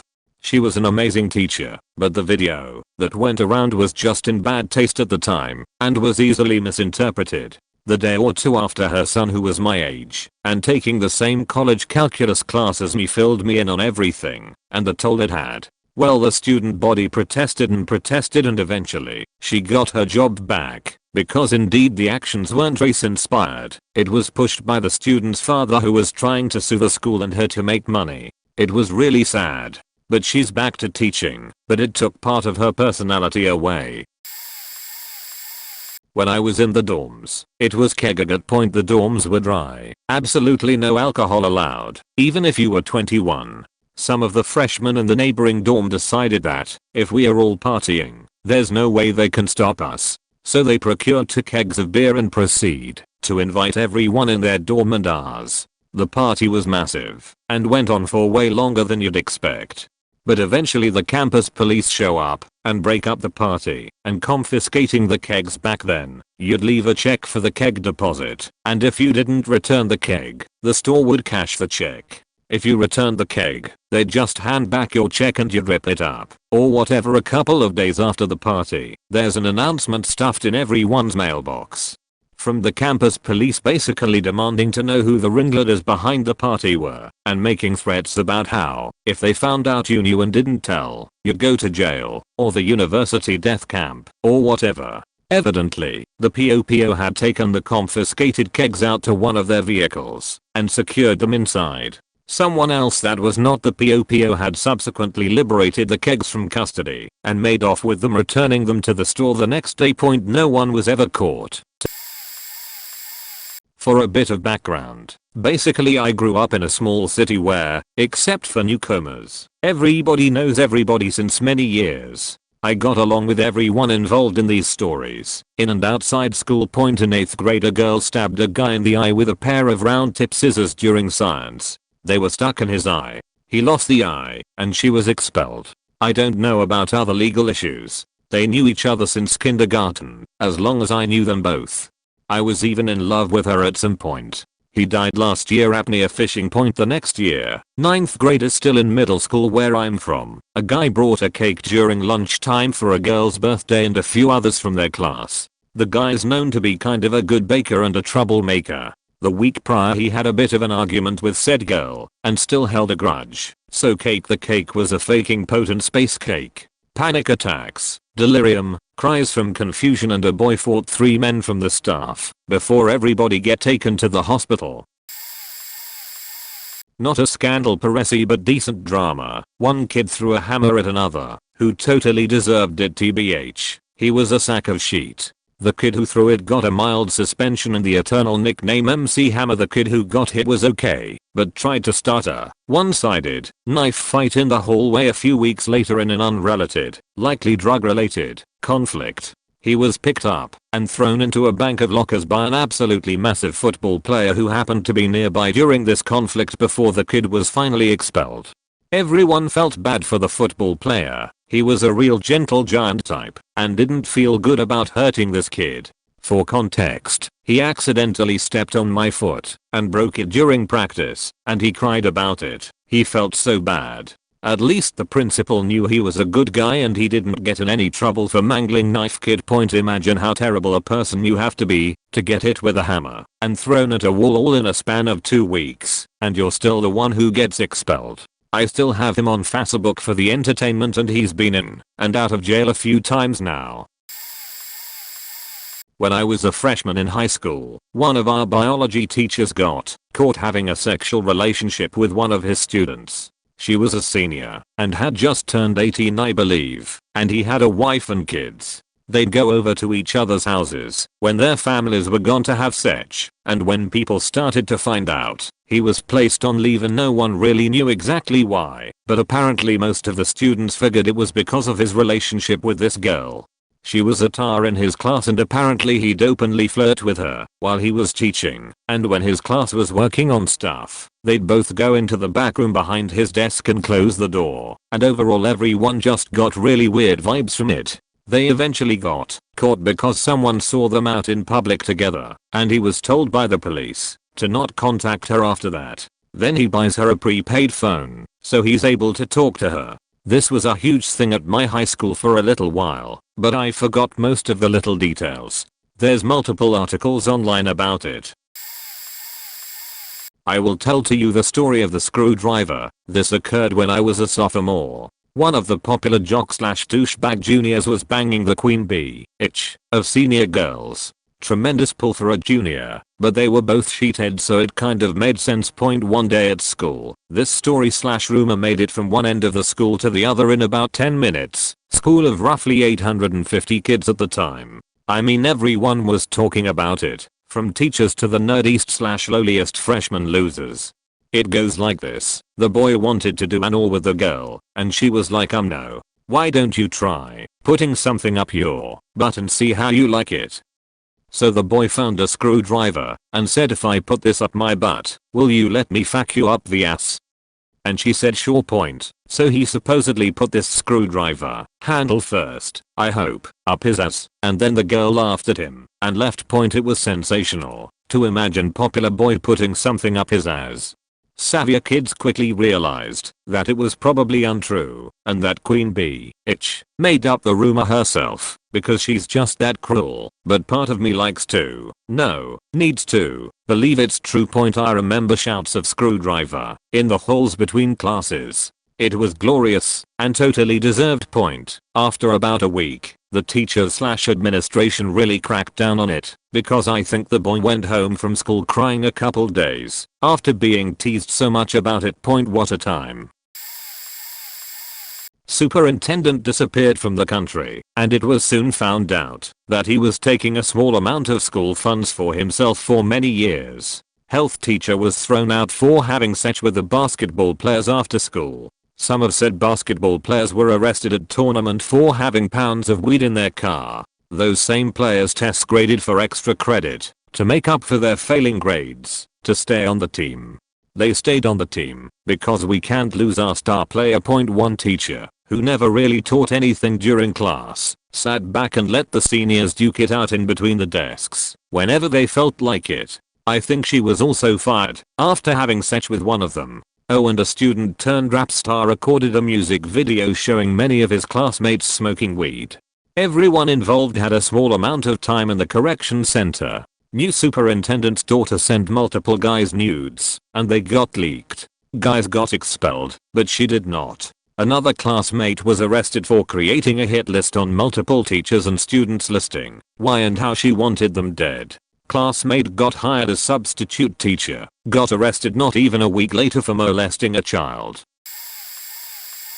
At the high school where I taught, one of my friends, a first year teacher, kept hearing this strange noise coming from the other side of her classroom wall. She would go next door, and no one would be there. This went on for a couple of weeks, then one day, she went next door while the teacher was there and learned that she didn't actually share a wall with the classroom, she shared a wall with the art prep / storage room that was attached to that classroom.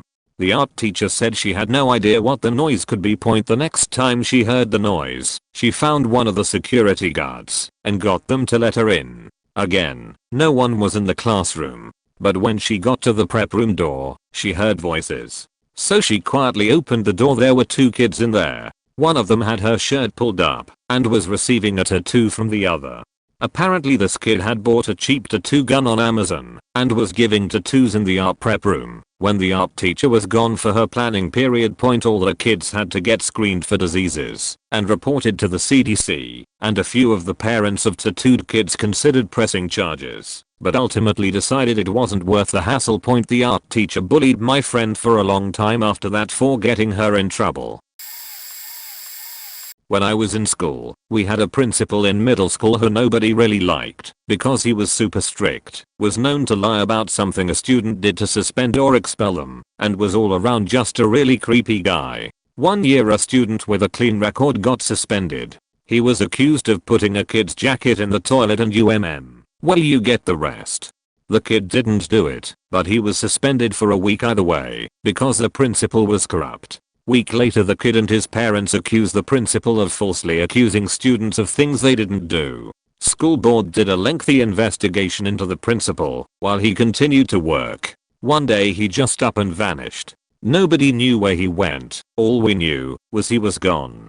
2 weeks later we get a phone call saying he was arrested for writing false reports and falsely accusing students of things they didn't do, sexually assaulting a middle school boy, possession of child pornography, and a few other charges. He spent 1 year in prison and has since been released.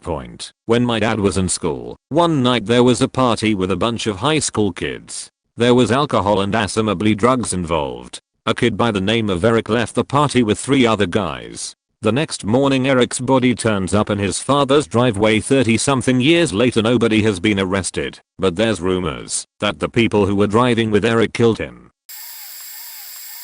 Our small school had 2 gyms, one larger, one about half that size.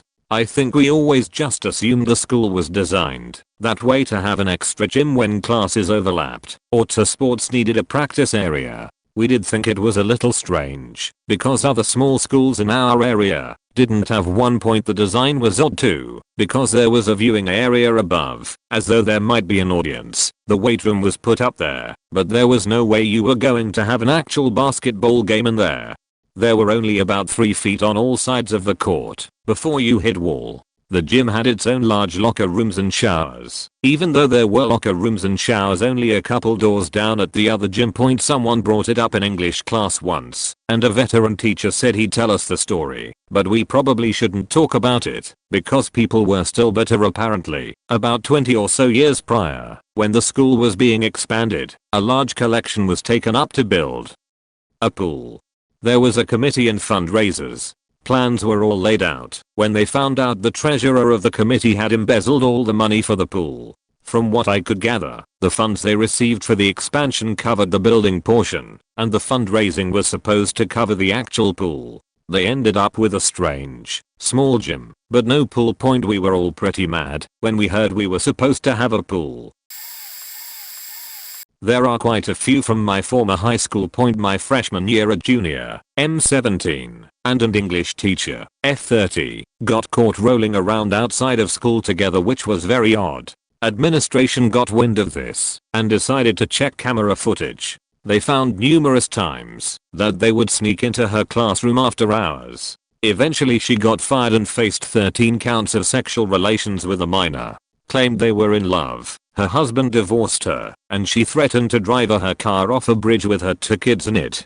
The kicker is the guy has an identical twin, and you best believe that they traded places every now and then. She got sentenced to 2 years in prison. Freshman year also got crazy when a few football players got suspended for having a good amount of weed in their car. They gave one of the admins an edible, and she had no idea. My sophomore year there was this kid who we are gonna call Kevin. Kevin was just a normal dude on the soccer team, I think. Not many friends, but cool with everyone.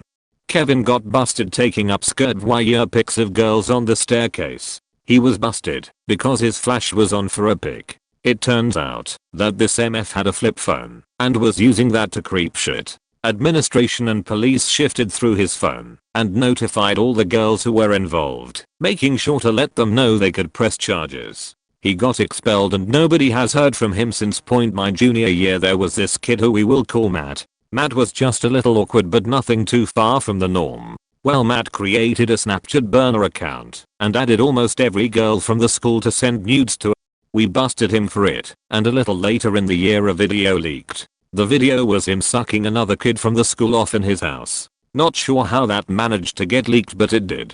Cops got involved and it was a whole fiasco. Turns out he did it because he was moving to Florida and nobody knew about it. Senior year was pretty tame in terms of scandals, so that pretty much sums up Wisconsin high schools.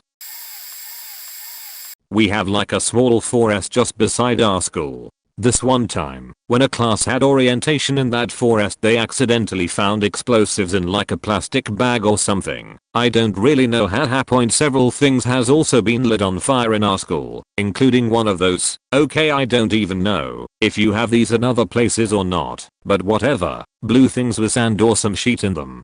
Me and my friends were actually there that time when I was like 9 years old. There were these older kids that walked out of the school, and when they left, me and my friends heard this loud sound, but we didn't put much thought to that. Turns out, those older dudes had threw some matches into that blue thing and the sound was of them slamming the lid. Is that the right word?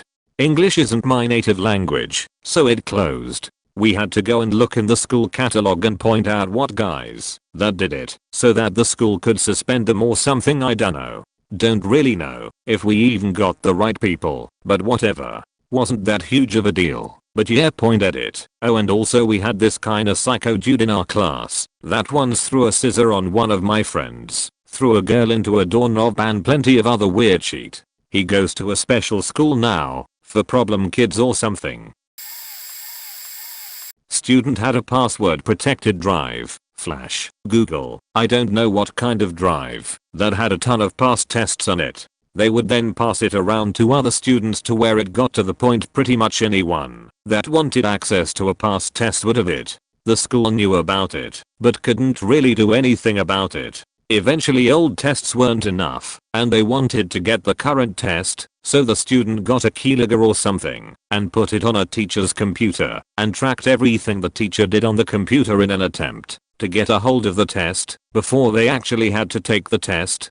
Problem with that is that the teacher also logged into their bank and other sensitive information, so it went from cheating to a federal offense. Another student told admin what was going on and a huge investigation followed. Apparently the FBI had to get involved, and the school had to implement some new expensive security. I think 2 to 3 students got expelled, 30 got suspended, and all the investigations and its stuff cost the school $500K. So tuition got raised to help pay for it. After the original student got caught, a few other students started making copies of the drive before it got shut down, and then people started making the drives in other people's names so they wouldn't get caught. I swear, if these people would have put as much time into studying as they put into cheating, they wouldn't need to cheat. My high school had 3 large scandals within 5 years. One of them made national news. The one that made national news happened when I was in the 8th grade, but my brother told me about it since he was in high school. The varsity boys basketball team did some hazing to other boys in the locker room by sticking objects into their butt. Some objects they used was cell phones in their fingers. They called it shushing. All the boys got caught, but none of them received jail time. The second incident happened while I was a junior in high school. There was a new girls soccer coach and all the girls loved her. She was close to all the girls and added some on Snapchat. Well, their season ended and then my basketball season started. A lot of girls on the soccer team played basketball, so when there was a home game, it wasn't shocking that the girls soccer coach was there. Things started getting weird when she came to all the away games too, traveling an hour and a half to see us play. We started getting suspicious. Well, turns out she had a romantic relationship with a girl on the junior varsity team and visited her house often. The more creepy part is this wasn't the coach's first relationship with a minor. A few years before this, she had a relationship with a 12-year-old and tried to convince her to graduate early so they could be together. Lastly, my school resource officer got arrested for stealing prescription pills from the police drop box.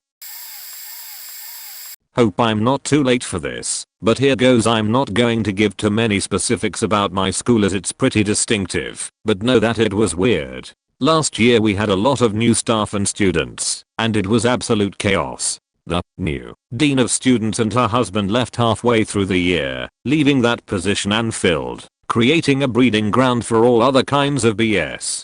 Basically, our new academic dean had brought his wife along, and she taught yoga. She was accused a few times of sexual harassment before she ended up being banned from campus, basically because she lost it. Pretty soon after that, another staff member mentioned that she didn't feel safe on campus and ended up leaving to pursue her career in another area. It eventually came out that the academic dean was blackmailing her or sending threats. It was a whole mess. Also, there was a staff member who would regularly insult students who had a son, alumni, now staff member, who was high-key trying to fuck one of the seniors. Said senior ended up running away with his girlfriend to Ohio later in the year. So, that's a lot. And of course there's more, but I don't want this to be too long. A bunch of girls got bewitched by candy from a strange vendor. We had multiple nights of midnight prayers, lots of holy oil being passed around, lots of binding and casting evil. Funny enough, we never saw the vendor after that point. Also, there was a war between the senior class and the junior classes that led to police being called. Point also, for a few months on and off, a man was breaking into the dorms and sexually assaulting random girls. We told our principal, but she didn't take us seriously. Point also, a prefect made a girl undo her braids during school assembly, so it made the principal mad, and she decreed that everyone would have to cut their hair short. Before this, only the junior girls had to have short hair. Not as big of a scandal as the others, but still made an uproar. Also, 2 girls got caught having sex, so the boarding house mistress made all the prefect write names of girls who were suspected of being lesbians. Surprisingly, all of the butch girls weren't on the list. 5 of my classmates got pregnant and had to drop out. At my previous school, before I got to the school where all the stuff above happened, a bunch of girls broke into the convent and stole food items from the nuns. They got flogged in front of the whole school and then expelled. I remember one girl's dad wouldn't let her sit in the front seat when he came to pick her up. LMAO. My first high school caught a senior selling coke to all the teachers in the behavioral program for troubled kids. To be able to graduate, I went to a middle school my sister had gone to, so all the teachers knew me from her, and my principal hated me because of my sister's actions. Also worth mentioning, I had struggled with mental health and had self-harm scars all over my body that the school was already aware of. And on top of that, at the beginning of my 8th grade year, a classmate commits suicide from the pressure of school and his grades. One day after winter break, I came to school smelling like marijuana and the staff wanted to search me. No big deal. Everyone was being respectful, so I was cooperating until my principal came in. I knew he was about to cross boundaries, so I quickly got defensive.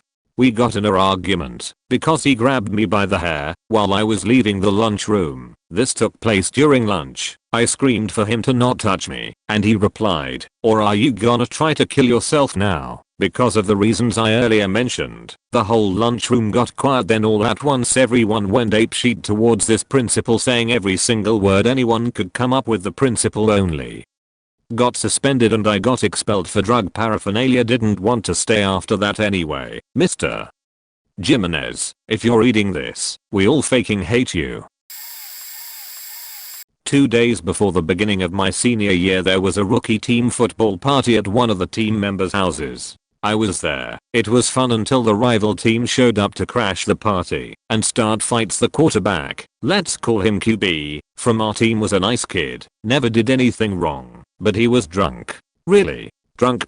He confronted someone from the rival team and they started getting heated. QB threw a punch at him and knocked him out straight away. It turned into a big brawl, basically team vs team. While it was all happening, a neighbor yelled, "Stop him," calling the police. That was my cue. I left. I looked back and saw QB punching this already knocked out kid again and again. 2 days later, on the first day of school, hanging out in the parking lot before class, and there's this deafening silence and no QB. 2 unmarked police cars turn up and come to my little group first and ask me if I was at a party the other night. I said yeah, and they asked if I knew QB. I said yeah. Asked me about the fight, and I thought, oh shit, this isn't good. I said I turned around before the fight started and went home. Turns out QB killed this kid from punching him so many times. Autopsy revealed his neck was broken from the first punch and he was brain dead. QB was in our school's version of protective custody for the rest of the school year, and since that nobody's heard from him. My school experiences were tame, which makes me somewhat envious. However, my brother's ex-girlfriend has a few stories where her school's end of year convocations were nearly always met with disaster. One year they had a former student who went on to an Ivy League school come to speak to everyone, but he had gotten smashed the night before and was super hungover and could barely get through his speech and almost fell off the stage. After school ended, they saw him sleeping in his car and someone called an ambulance only for him to wake up and try to drive off. He immediately runs a stop sign and crashes in view of the school parking lot, and police hold up traffic at the scene. It was the top story on the year's final issue of the school paper. The next year they tried to get an admissions rep from a state college to come by and talk about things they can do over the summer to further prepare for college. But the problem is whoever was supposed to plan it never actually did anything and never contacted anyone. So they cancel it and decide to do something fun instead, which turns out to be some shady hypnotist who is more keen on picking pretty girls from the crowd and giving them some not school appropriate suggestions. So they cancel that halfway through and the students are told to just go back to class. She graduated that year and the school board decided to stop holding them. It was a fun Thanksgiving that year. So to begin, I lived in a poor area, a lot of crime. We had a lot of scandals. A girl had got caught blowing the entire football team. The coach apparently knew there was a superstition that whichever team lost between my school and our rival, the losing school, would have someone die that year. We had a death due to disease, drunk driving, and a student died at a nightclub shooting. Kinda became a big thing because the student in the nightclub shooting was a football player, so he got a lot of coverage in the school and they made jerseys to honor him and everything, whereas the other student didn't really get much point. After I graduated, a student hung themselves in front of the school's front doors. We were no longer allowed to go to the bathrooms because people were having sex and doing drugs, and so we could only go between classes. Otherwise they were locked, and sometimes they didn't unlock them between classes, so you had to go in class. Well, that sucks. You're late to class because you went to the bathroom. Well, fuck, you got detention now. It was because couple people got caught having sex on the student broke a vending machine over the principal. Might have just been a teacher's head. We weren't allowed to go to the library because people were selling / doing drugs behind it and faking. There was a public library on school grounds. From what I know, not much has changed since then. It was my first day of moving into college, and I was hanging out with a group of people I had just met. There was a bunch of students who had already been living on campus through a summer program, so when everyone else moved in at the start of the semester, no one knew anything about it. I've asked and no one has any idea what I'm talking about, but it was huge for the summer students.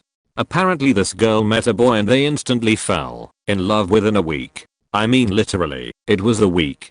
The girl had a boyfriend stay over every single night, and they had sex every single night right in front of her poor roommate. He was there non-stop, all day long every day, and the girl's roommate, bless her heart, was always super uncomfortable. Everyone knew about it but no one did anything. Well, within that short week, the girl somehow managed to have a pregnancy scare, even though you can't even detect pregnancy that soon, and they actually got engaged. Even when they realized she wasn't pregnant, they stayed engaged. I have no idea what happened with them, the engagement, the roommate, because it was just drama over the summer that nobody even knows about now. Dear God, we had several. Here's the biggest ones that I could remember. My 8th year, school was 7th 12th. We had FBI agents confiscate phones due to a nude pandemic. 11th year was a scandal that was actually commented on by members of the Clinton family. Tech drawing teacher pulled a student's hood off in accordance with the no hats, no hoods policy. Her hijab was pulled off with it, and she immediately went to Twitter with it. I was going to link the tweet here, but apparently she deleted her Twitter. Huge deal that garnered national news coverage and caused nearly 4,000 students to walk out of class in protest of him being put on leave. PM for more details on the backstory. If interested, 12th year had to do with the former girls basketball coach who was fired in my 11th, maybe 10th year for sexual harassment allegations. It came to light that the principal had attempted to cover both that story and a story about the former football coach calling a gay student a faggot. He was forced to resign. I think that about sums up the big ones that actually got coverage while I was there. It was my junior year of high school and the first day back of winter break. We noticed that our English teacher is gone, but assumed he took extra days off or was ill. What was weird was that there was no planned lesson left behind or substitute teacher. Random teachers from our school were stepping in and didn't even try to teach us anything. They were just supervising us. At one point it was our principal that was doing it. This went on 4 days, and that's when the rumors started. Our English teacher got arrested in the middle of the school day for having sex with a senior at the time. At first it was a rumor, but then the media got a hold of what was happening and pictures started going around of our teacher in court. He was married and had a 3-year-old son. I remember one of the lessons he was teaching us was about existentialism and somehow incorporated the story of a teacher being in a relationship with a student at another school. He would ask us that if they were truly in love, did we think they had the right to be together? While in grade school, 6th grade, I came from a small town with large farming families, some having 8 kids. I didn't live on a farm, only helped friends in a hoe. My older brother's close friend in school was the middle child of roughly 6 kids. We'll call him Al. His older brother was already out of high school, which we'll call Bill. One day the younger brothers and Al were strolling through their farmland, full of woods, on their way to their hunting cabin, which was near a creek. They had 400 acres or something.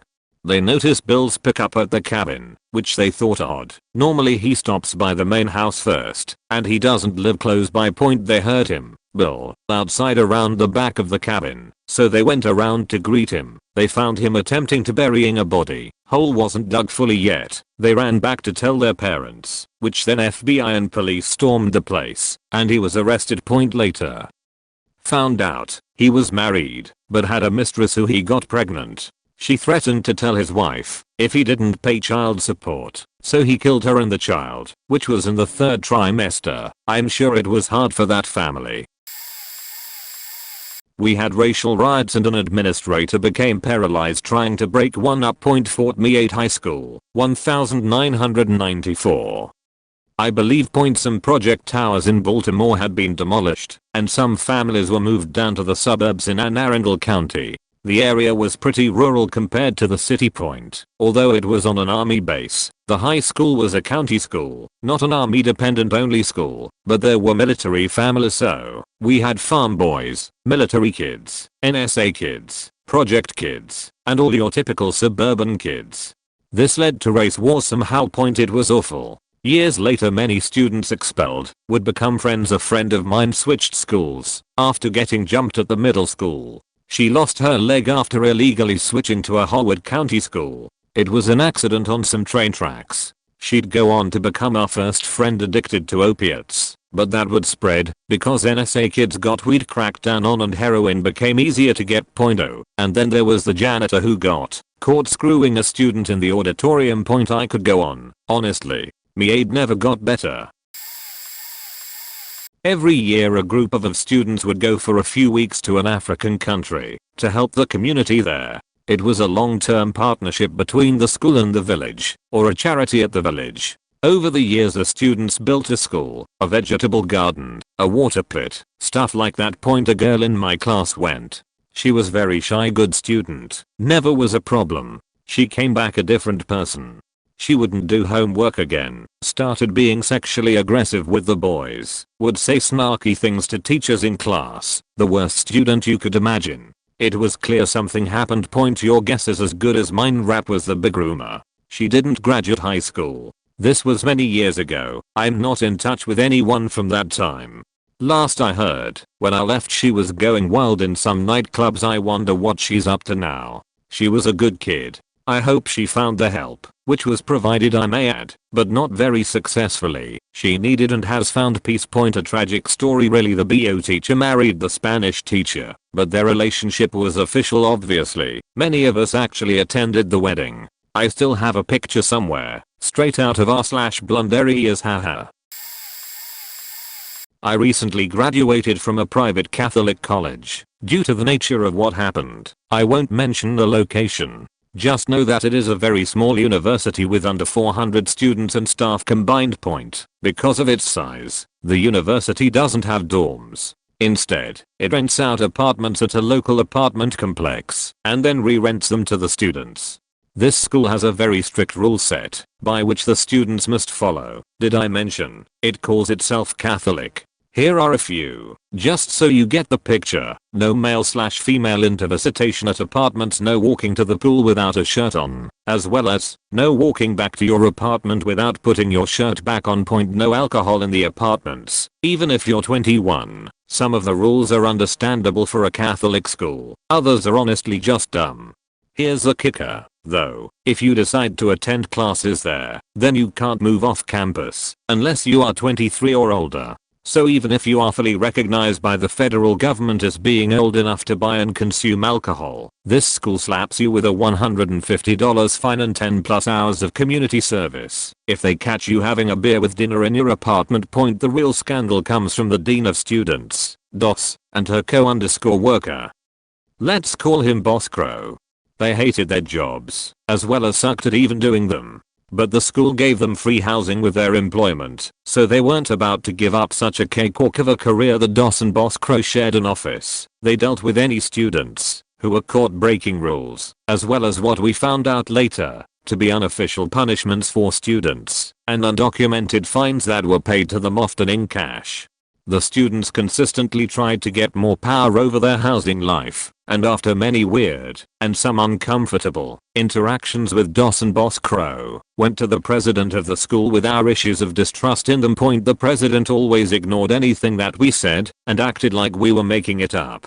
Remember, the DOS and Boss Crow, we are not documenting the fines or the other punishments that they were instilling on the students. The president didn't see any proof of us paying these fines or any paper trail of the altercations that we were talking about.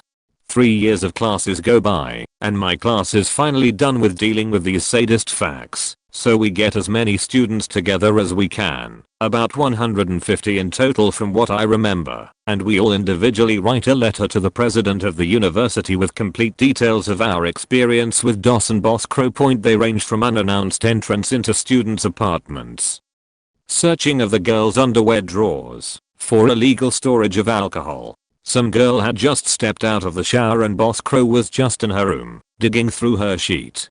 As well as the unconventional relationship between DOS and Boss Crow. DOS lived in an apartment with her husband and kid, but was constantly over at Boss Crow's apartment. I personally saw them both on his balcony almost 3 times a week at like 3 AM. They would spend Saturday mornings together at the pool with DOS's kid, while her husband was at work. It was weird, especially cause the school prided itself on the virtue that its staff upheld. Anyway, the president gets 150+ letters from students fully explaining everything we have been complaining about for the last 3 years, and, finally, an investigation is opened on them. The president, all of a sudden, cares deeply for the students and calls each person who wrote a letter in for an interview about what's going on. It took 10 weeks, but finally, DOS is demoted to Dean of Student Success, and Boss Crow is moved into the president's office for supervision purposes. Within a week they had both resigned. As far as I know, the fines that the students paid that are unaccounted for we are not repaid, and the emotional stress caused by those two is going to last for a long time. But I digress. TLDR, super strict school realizes adultery scandal between staff and embezzlement from DOS and her colleague only after half the student body writes the school about the issue. After the investigation is closed, everything is swept under the rug. Those who paid the price never saw reimbursement. A family got a teacher fired because she wouldn't control what their daughter was eating for lunch from the cafeteria. Long story. Scroll 40 LDR. I went to an all-girls secular private school. There was a second grade teacher who had a reputation for being a bit of a hard-ass. Let's call her Mrs. P. Several years ago, well over a decade at this point, Mrs. P found herself in the middle of a custody battle. Let's call the child Princess. Princess was the daughter of two wealthy suburban parents who were getting a divorce. Dad was a multi-millionaire. Not sure what mom did, but she was a handful. So apparently, Princess is getting a little chubby. Mom blames dad. Dad blames school. Mom comes into school and proceeds to yell at Mrs. P publicly in the hall, loud enough for every classroom on that hallway to hear, that she should be monitoring what food Princess was buying from the cafeteria, or what her friends were sharing with her. Mrs. P, spitfire that she is, stands up for herself. Mom proceeds to bully the school administration into firing Mrs. P. Mrs. P later sued the family for getting her fired, and I believe tried to sue the school as well, but it doesn't end there. Apparently mom and dad had pledged to donate several $1,000,000 to the school to build a new athletic center. After this whole debacle, they pull out their donation, and the school now needs $26 million for the contract they already signed. But it doesn't end there. Some years down the line, Princess and her sister are featured on an episode of MTV Teen Cribs. Princess looks like the third Jenner sister at this point, so I guess mom got her way after all. But it doesn't end there. Dad was arrested a few years later for bank and wire fraud, essentially having carried out a Ponzi scheme for the last decade, and sentenced in federal court to 8 years in jail. TLDR, mom and dad involve a teacher in their custody battle, get her fired, revoke their $1,000,000 donation to the school. Princess is in an episode of Teen Cribs, and dad turns out to be Bernie Madoff 2.0. Notes, not a current student. This all happened in the mid-2000s. Details might be fuzzy, because it was all hearsay at the time. But there were actual news articles about parts of it. Let's see, some rich kid brought in cannabis to the school's Christmas ball. He was 14, and had always been a try-hard for attention. An ex-friend of my brother started dating an 11-year-old from a junior school, which was across the road. He was 16, wound up not only sleeping with her, but convinced her to do BDSM, which led her to let him burn her inner thighs with her curling iron. School quietly expelled him. The girl's parents were very vocal on what happened, because they were furious that the teachers not only knew, but so did the entire year of my brother's ex-friend. The worst thing was, he wasn't even sorry about it. We used to go to classes on Saturdays in that school, so he would come to the school grounds, decked up in expensive emo gear, just to act like everything's fine and dandy for him. To this day, I'm not even sure if he's already in the sex offender list. My sister's class had a scandal where 3 popular kids wound up in the hospital for ingesting marijuana, a legal high that was made from fertilizer. The kids thought it was a good idea because the police wouldn't know what we had if they caught us, and that was how I decided to send my future kids to a public school. I spent my freshman year in a public high school, and I saw how there was far little drug sex scandals, because the school's policy was, if you bring a single ounce of drugs / mess with kids way younger than you, we are calling the cops before we even let your parents know. Oh, we are also going to do random bag inspections. And we are taking you to the school gym where you'll be talking directly to ex-convicts. It turned out far more effective than the private school, the one with all the above scandals, because the most they did was have a pastor do a talk about what's illegal and what's not, for an hour. So it was no wonder that there were so much shenanigans going on. This happened the summer into my 8th grade year. My town hosted its annual 4th of July fair. It featured classics like games and rides, the whole shebang. The fair hosted normal rides, like the weird hang glider ride, the zero gravity ride, and the one most important to the story, the zipper. So, in my town, there's some crazes. Half my class had either been to juvie, or has been in some trouble with the law. It's whack. I can assure you that I was an angel and never got into any form of trouble. Anyways, one girl, who we'll call Gianna, was particularly bad. She was the staple of how awful our town was. She'd been arrested multiple times, vapes too much, is a nuisance in class, etc. It's important to note the other crazes, because they're the reason one girl, who we'll call Hallie, left. Hallie had been sexually assaulted my 7th grade year. The poor girl had to go to court and defend herself. He was found not guilty, so she moved.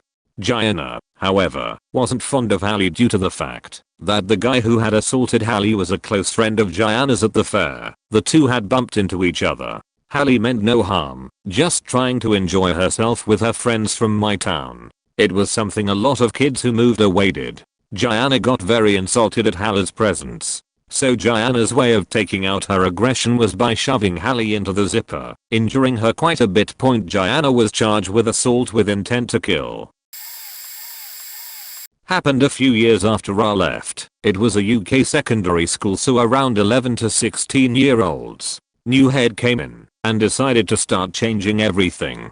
The students hated him, all the teachers hated him, and the parents hated him. Within 2 years almost the entire staff had left and been replaced with new teachers. His worst decision though was when he decided to put cameras in all the toilets. No mention to parents or students, and even most of the teachers didn't know he'd done this. The teachers thought it was a joke until they had enough students asking them about it that they had to check themselves. The parents weren't happy with this and started complaining, which is when he tried to assure them that the cameras were fixed so they couldn't see into cubicles or anything like that, and that they would only be viewed if any vandalism or other incident happened. The issue was the cameras were your typical 360 security cameras, so nobody was buying the fixed part, and they suspended a student for exposing himself to one of the cameras not even a week after making this statement, which proved that they were viewing the footage even when there wasn't any incidents to warrant it. Ended up getting picked up by local news. Not really sure what became of it all. He did end up leaving, but that was a few years later. We had to. I posted these in another thread, but it absolutely applies here. 2-1.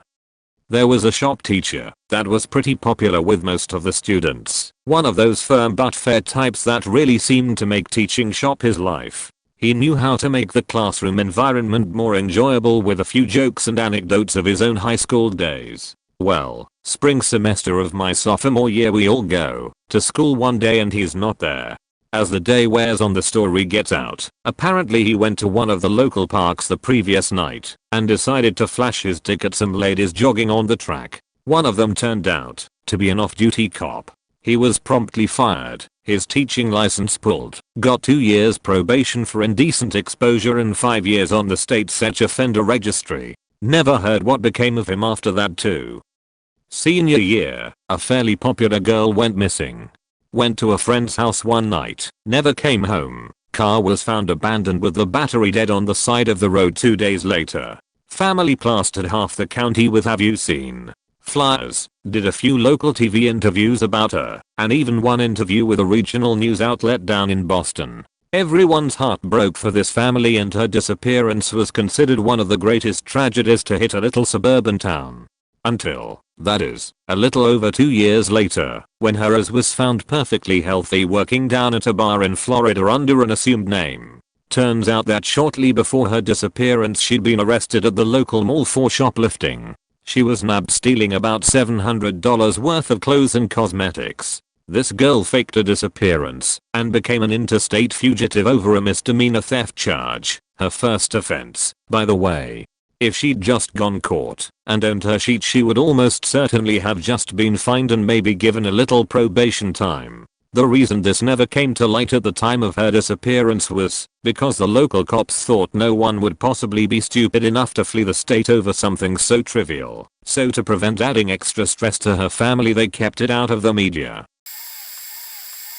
The football coach / attendance dean was having sex with the mom whose son graduated the year before he played on the football team, and his mom was one of those football moms club ladies, not to mention she had other children that were currently attending that high school still, her daughter, and she had another daughter that was going to be coming into the school the following year.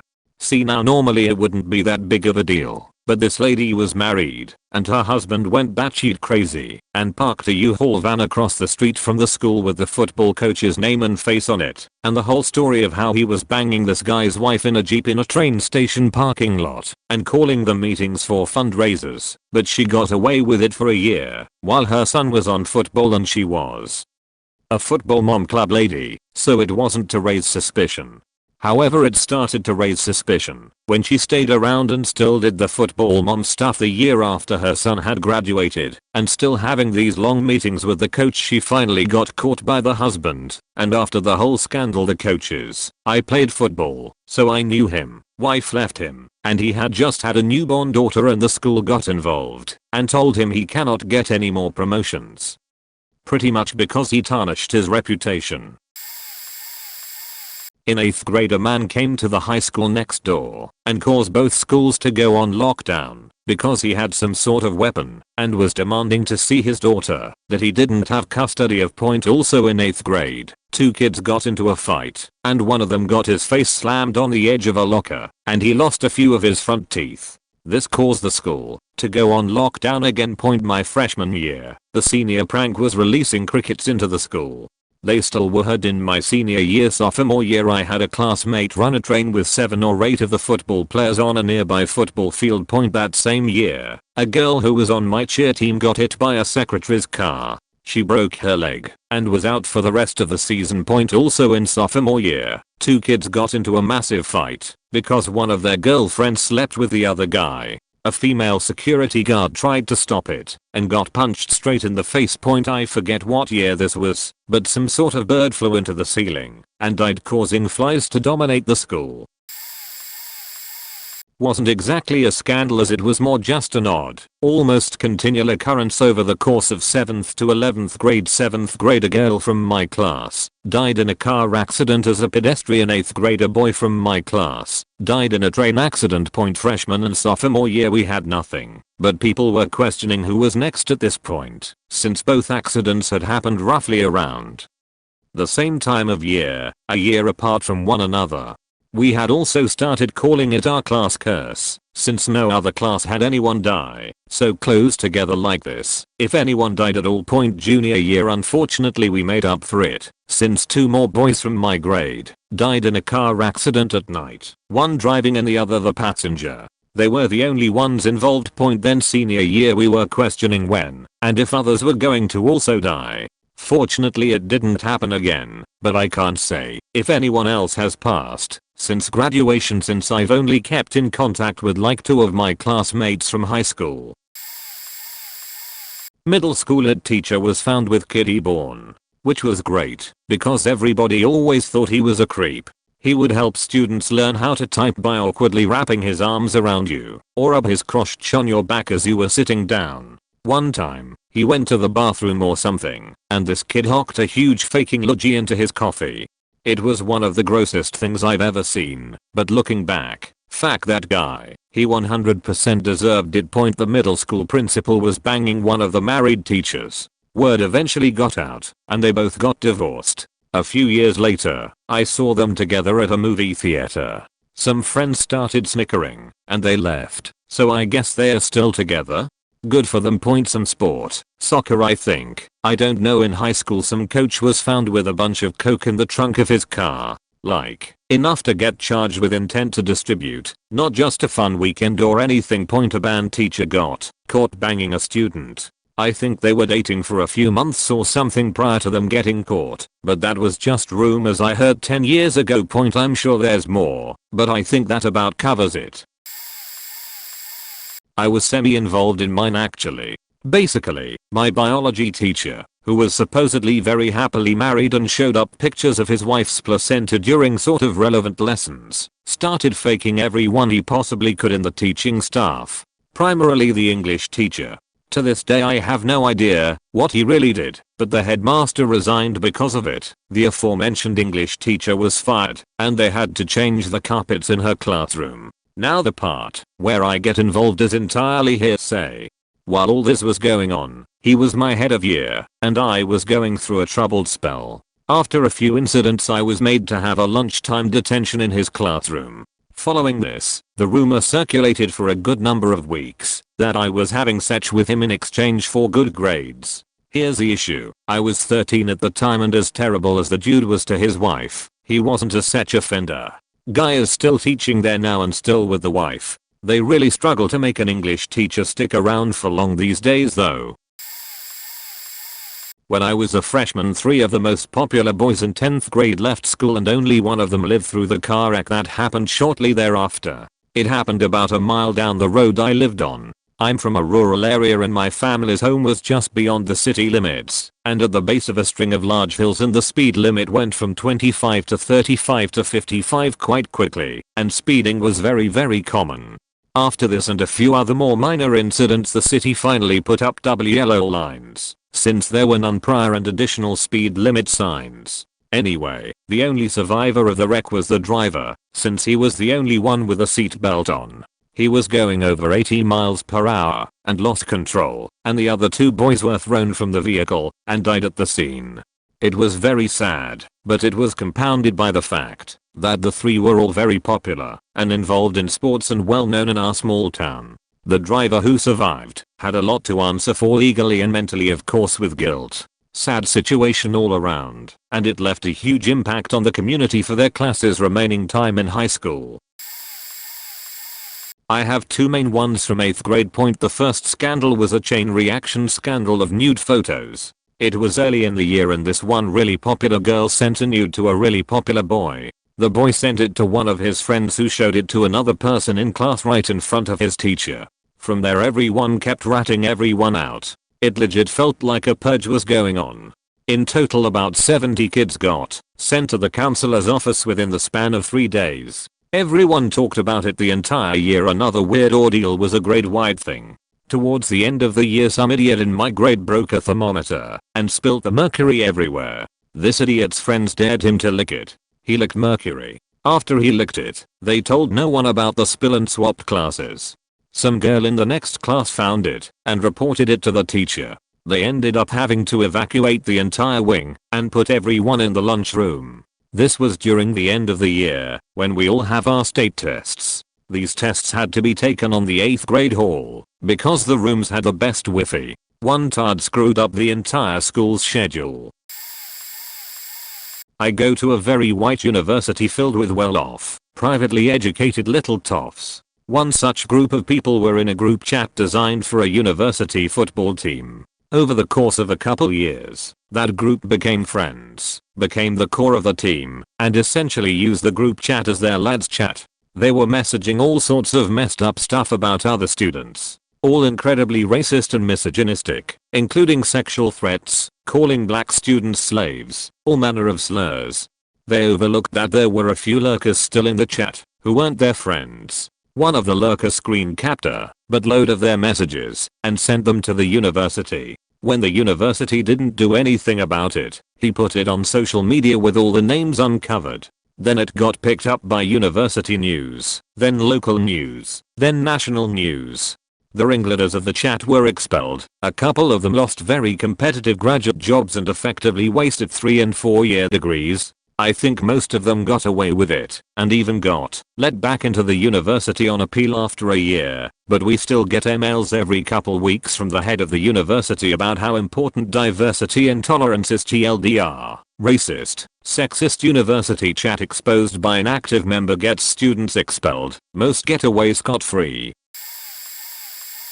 I was dismissed from class and made stand in the corridor along with a mate of mine because we were gossiping about a serious issue regarding our school attendant, who also happened to be a monk. Religious school. Long story short, my school attendant, who also happened to be a monk, religious school, had been accused of sexually harassing a girl in his former school, touching her in a mountain school trip involving camping with tents. When someone in my school found out about the news, probably looking up his name on Google, all hell broke loose. Everyone started going crazy about it. I was chatting about the issue in class with a mate, and we were told off and punished to stand in the corridor for the rest of the hour. And then it happened. The tinkling sound of his keys, the way he used to whistle as he would walk down the corridors. We were terrified. Turns out all the accusations had been false and the charges were dropped. He's a really nice guy and I don't think he'd ever do anything like that. This is my time to shine. So in my 5th grade there was this girl who unfortunately developed leukemia. Really good student. She had a hard battle with it, and our whole class knew her because it was a small school. As a result she had to miss lots of school hours sick from chemo, other complications I don't know much about. She missed most of 5th grade and thankfully beat it and came back during the 6th grade year. She came to school for some time, but I think the school board had a problem with it because she hadn't officially finished 5th grade despite all the tutoring and homework she got over that year. To keep up point, eventually after a lot of arguing, the school board said she couldn't take 6th grade there, and her parents were beyond pissed. They got the press involved, which I hear is what you don't want to do to get your way, and eventually took her out and moved to public school and I think churches. It was a Christian school that was associated with a church on the same campus. I don't know a whole lot of detail of the story as I was young at the time, but I remember the news crew coming to our school or right outside of it, and it being the talk of the town for some time. Also it's a privately run school, so of course people are going to be mad when they get an unchecked final say. One of the students hacked into the school's administration programs because the firewalls and door passwords to them were weak. As a result, the student had complete access to all of the school's data and systems for a few weeks. He was caught. He was discovered trying to change his grades. He apparently had access to every student and faculty member's personal data, names, addresses, contact information, legal guardians, medical information, etc., and the police were involved. There was a full-scale investigation launched where they seized all of his personal computers and storage devices so that they could secure any sensitive data from him before it fell into the hands of others. The school fired most of the IT department for getting outsmarted by a teenager. Additionally, access to the computers around school for the next few days was limited. After the incident, the school began to really crack down with the amount of firewalls in place, blocked sites/access points, and all computer use would be tightly monitored. A criminal case was filed against him by the school district, and the kid spent the next 2 years in a juvenile detention center. My school was a bit of a shit-show. Sorry for typos. A science teacher lent a student in my class his laptop. Of course said student went through his browser history and found a load of born. The same teacher and another science teacher were in the paper recently because they helped their students cheat on exams. Kids from our rival school jumped the fence on their last day of year 11th and ran around our field at lunchtime until our deputy head chased them down. My history teacher had an affair with another teacher. It got out to the whole school and his son also went there. Can't imagine how he felt as he probably found out from gossip. My female friend was obsessed with a female teacher, ended up kissing her at our 6th form prom, then got so drunk she passed out, hitting her head off the floor after being spun around on someone's back, and an ambulance had to be called. The assistant head was horribly racist, forced a teacher to quit her job because nothing was being done about it. He also went around the school wearing a stormtrooper helmet, walking past windows and staring at teachers. He also forced the teachers to stand all day and would walk around to make sure they weren't sitting. The same assistant head sent an email to the head teacher, whose name began with A. However, instead of clicking Andrew, he clicked all. In the email he slagged off a history teacher, calling her a bitch. She walked out the same day, never came back. She was a lovely teacher. For this and a few other things, he legally can't teach in our area anymore. Thank God. You can imagine the teacher's relief when he left. You could see the difference. Edit. Also, a temporary pair teacher was fired because he was caught taking photos of girls during lessons while they were skipping, jumping, etc. Finally, one I can do, not really a scandal, but a huge deal. So a while ago, 3 years, my principal was trash. He never cared about things, never expelled anyone, this is important later, and didn't take acceptable action against big things. One of these things was indecent exposure. When I was in 4th grade, this kid, we'll call him Randy, decided one day he'll show me his stick. He did this 3 times, and at the time I didn't know that was bad. On the 3rd time I realized it wasn't a good thing and really bad, so I told my mom. She almost got police involved. I don't know why she didn't, and it was a huge deal for the principal. I never learned about such, and from that day forward I knew what it was, and honestly I wish it never happened, cause now I know too much for my age. Also when we decided to transfer out of the school he agreed to the papers and all but ended up changing it last minute saying my sister wasn't getting bullied, she was by these two rude holes. He also decides to tell my mom this through a note he gave my sister which was in a line of sticky notes with food on 'em. We need up transferring, and next year I heard cops came to the school because a kid shot a student teacher with a BB gun. Teacher wasn't hurt. The punishment he got was a suspension of like 2 days. Next year, I'm in 6th grade at this point, they got a new principal. Now the old cheat principal was now at the middle school I was going to go to, and he worked as an assistant principal. I don't know why, but he was only there for a year or so. He then got transferred again to some other school as a principal. TLDR my old principal didn't care about his job and just got moved around a lot. British here. I went to an average state run UK high school. Maybe it was a bit rougher than some. Fights, physical confrontation and big arguments were a bi-monthly occasion. Let's just say a bunch of the people who went to my high school had short fuses both with other students and teachers. One day in maths somebody from the school office came in about 5 minutes after the class was supposed to start. We got told our usual maths teacher had some last minute personal business that prevented him from teaching the class. They happened to have a substitute teacher available on short notice. She was a mature Chinese lady who took no shit. Every single sub in my school got terrorized by the usual bunch of mentally challenged teenagers who acted out for attention or were just general dicks. At first they just ignored her, constantly interrupted her while she was speaking, and kept leaving and re-entering the classroom. Then they pretended like they could not understand her perfectly good English. She started getting angry and raising her voice, but she was still in control at this point. Then some kid mockingly used English to insult her and instantly knew he had done faked up. The sub completely snapped at this point and slapped the kid right in the face. Then started speaking in Chinese and left the classroom. We never saw her again after that. The school did a very good job of keeping everything hush hush about what actually happened afterwards. The kid who was slapped refused to tell anyone what action his parents took and what happened to the teacher. Oh boy, this happened last year. A boy and his girlfriend ended up being stalked by her obsessive ex who tried to kill them both. Twice. So the boy assaulted him, putting him in the hospital. This is when I got involved as I knew the boy quite well, and we were kinda close. Meanwhile the girl, who is very underage, gets pregnant. The obsessive ex assaults her, and she lost the baby. One failed suicide attempt on the boy's side later, and they break up. Then the girl's father finds out and grounds her. The girl then committed suicide. The boy went into a very deep depression and attempted suicide twice, self-harmed and frequently got into fights. Where they are now? I don't know. It's been nearly a year since the whole incident happened, and it's so complicated and hard to explain that if I were to go into too much detail people's lives could be put in serious danger. There were death threats, fights and a lot of abuse. I'm still shaken to my core by what I saw when I got brought into it. But yeah, that's the diet of my school's scandal.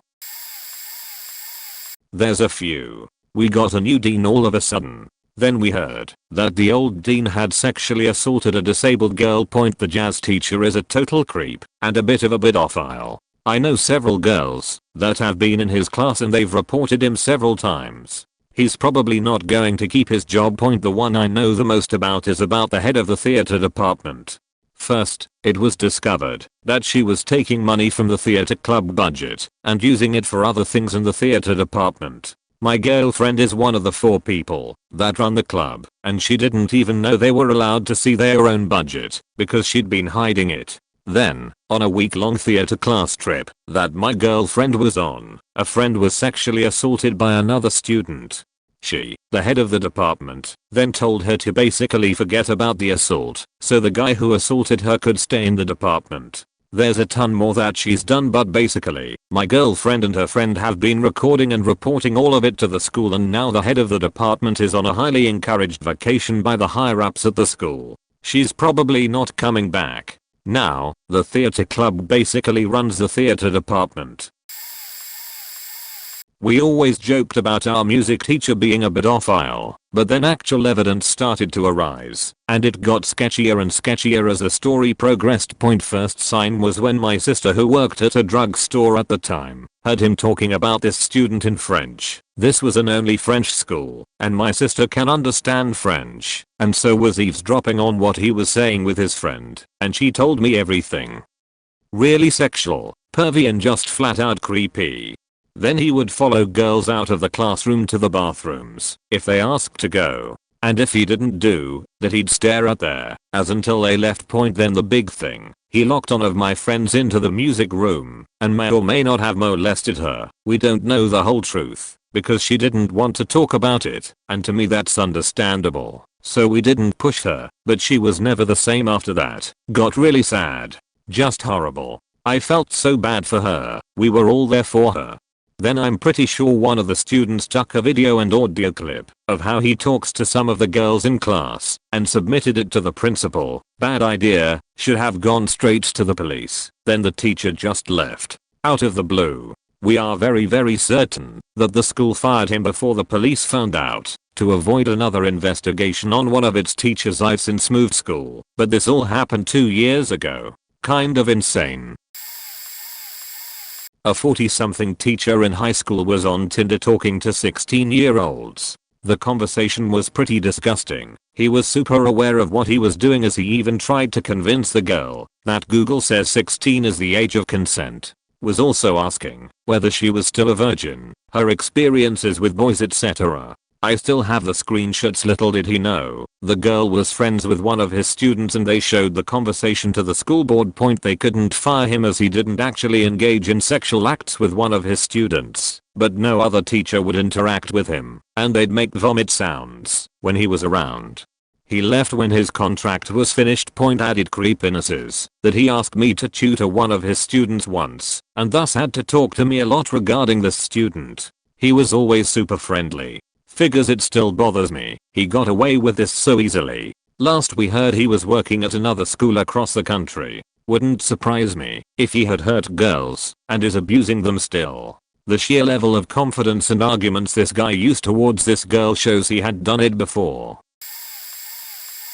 A few years ago, when I was a senior in high school, I was in a law and public safety class in a technical school that had partnered with my high school. Anyways, the teacher of the law and public safety class was a former US Marshal/officer who had retired in that career and began teaching classes related to it instead. No, the class was very intensive under him. We had a pecking order of sorts, where everyone was giving ranks from captain all the way to deputy. So this girl gets voted to be captain because the class felt she would be the best to lead it because she was in the reserves for the Army or National Guard. Something like that. Her job was to lead us in PT and keep the class in order so the teacher can focus more on his job. Technical school had a just like being at work curriculum. So for half of the semester, everything was fine. PT was genuinely tough, and the class was very informative of how things worked within the justice system. So here's how things get scandalous. For the entirety of the first semester, her and the teacher were always up each other's butts practically. They weren't being flirtatious, but the relationship the two had wasn't a teacher and pupil relationship. She and him would sometimes walk out of class together and left us to work. They would close the door in his office while we were working on projects, and she was given an incredible amount of free passes for being late or stepping out of line with other students. So, one day we are doing our morning jog to the park, and her and the teacher never came with. They just told us to go on, and they'd catch up. I thought that was odd, but didn't think too much of it at the time. So eventually they catch up with us, and we have already finished our calisthenics, which usually takes about 15 to 20 minutes to complete after the mile jog up there. So they were gone for a good bit. When they caught up, they were like all jokey and borderline doting on each other. The next day, our teacher is called out of class with the girl, and we never see him again. Turns out, they had been caught on camera at the school doing the nasty in his truck and the teacher was being questioned. The girl admits that they did things, and he was arrested. So yeah, there's that. When I was in high school, I want to say I was a junior, There was this kid who was very outspokenly racist. I unfortunately didn't find out until my reputation had been damaged to an extent, but that's beside the point. He would run around all day throwing whatever slurs he could think of at whoever walked by him, and for some reason no one ever jumped his ass. He wasn't a big guy and he wasn't built, so I don't know why no one ever beat the shit out of him, because fights had started for way less. Fast forward about a month, and everyone is super quiet in the halls and everything and all that. I found out later from a friend that he pulled a knife on some black kid and started saying a bunch of shit to him. 3 other kids came up from behind them and tackled them, and then he got jumped and beat to a bloody pulp. Apparently the next day, cops went around and started taking kids' phones and deleting shit off of them, or just keeping them. I heard a lot of parents had to get lawyers involved. Never actually saw the video of the fight, but that kid never came back to school. The day before a building was going to be torn down for a remodel, several students and a couple of faculty members wrote hundreds of messages on the walls. There were a few political messages. This was in 2017, though they were all over the spectrum. One of these messages said "Fuck Trump." A Republican student got offended, went to the dean, and the walls were painted over. Tearing down the building was delayed for this. Several months passed, and an anonymous Republican student went to a far-right internet news site to tell them that students and faculty vandalized the building with anti-Trump messages, and that the college covered it up. It ended up getting a lot of media attention. Alums were making calls and refusing to send funds to the school. It was a whole mess. Some people on Facebook called for the primary professor involved to be fired or even arrested and wrapped in jail, so that was cool.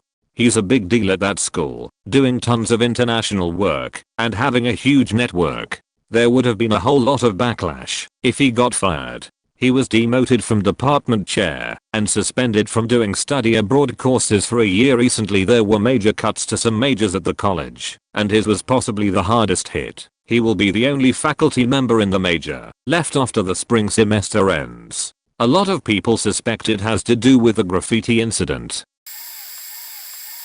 My high school was one of a few public schools that specializes in the arts. We had a principal that routinely took funds away from the music program and school productions and started canceling after school rehearsals. We had lots of them by saying we didn't have the correct paperwork, while in reality the teachers had filled it out months in advance.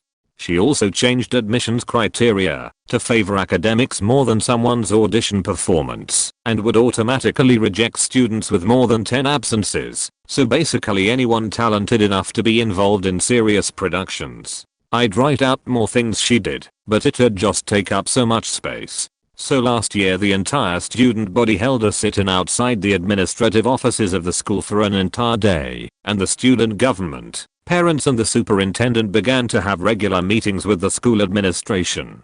The administration didn't exactly cooperate during the meetings, barred some people from entering them who should been able to go in, and after a few more protests by parents and teachers there was a vote of no confidence against the principal, which she lost 118 to 17, or something like that. She said she wouldn't be attending graduation for personal reasons, and right after the graduation ceremony finished up news broke that she had either resigned or been fired and was moving to a different position in the DOE. The school has an interim principal right now, and from what I've heard from friends, she's amazing and exactly what the school needed.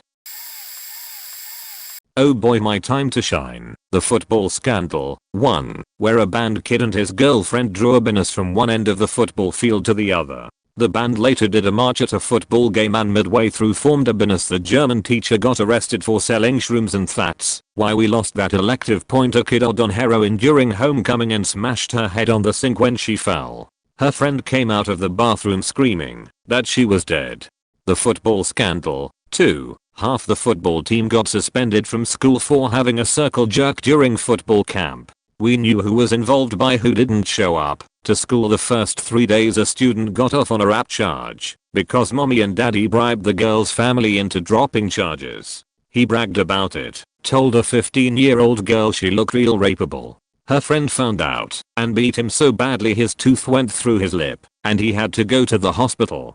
This quickly became 2 weeks of all of us just absolutely beating the shit out of each other vigilante style for all the shit we let go for too long. Every bully in school ended up with some sort of injury. The principal started trying to bribe students into snitching about planned fights. Fight week ended because some kid was mad he got his ass beat for threatening to slit a teacher's throat, mind you. Threatened to shoot up the school. School didn't take it seriously despite the kid being the most deranged kid I've ever met. This happened Thursday. He didn't come in Friday. Friday his secret Twitter account got found. It was mostly graphic furry porn and a lot of mentions of his incest kink. It spread like wildfire. That Monday he switched schools to avoid confronting the situation. Half the school didn't show up because we figured he'd really come with a gun. Point the curse. My freshman year of high school 3 kids died. Every year until graduation we had at least one student die. This was a small school where nothing like that really happened. A rumor started going around that my grade was cursed. Point the gym teacher got fired for grabbing a girl's thigh to fix her stance, and when he left they found a bunch of videos of inside the girl's locker room. There's probably more. My school was faking insane, but that's what I remember.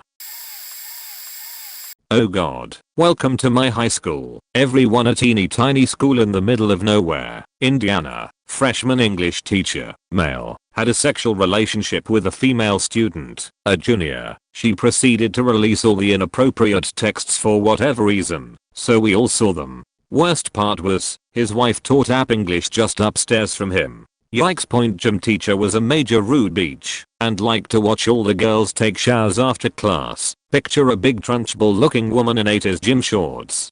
After several complaints had been made against her by parents, she eventually had a nervous breakdown and beach slapped. Not exaggerating here, because I was present for this one, a female student, a freshman.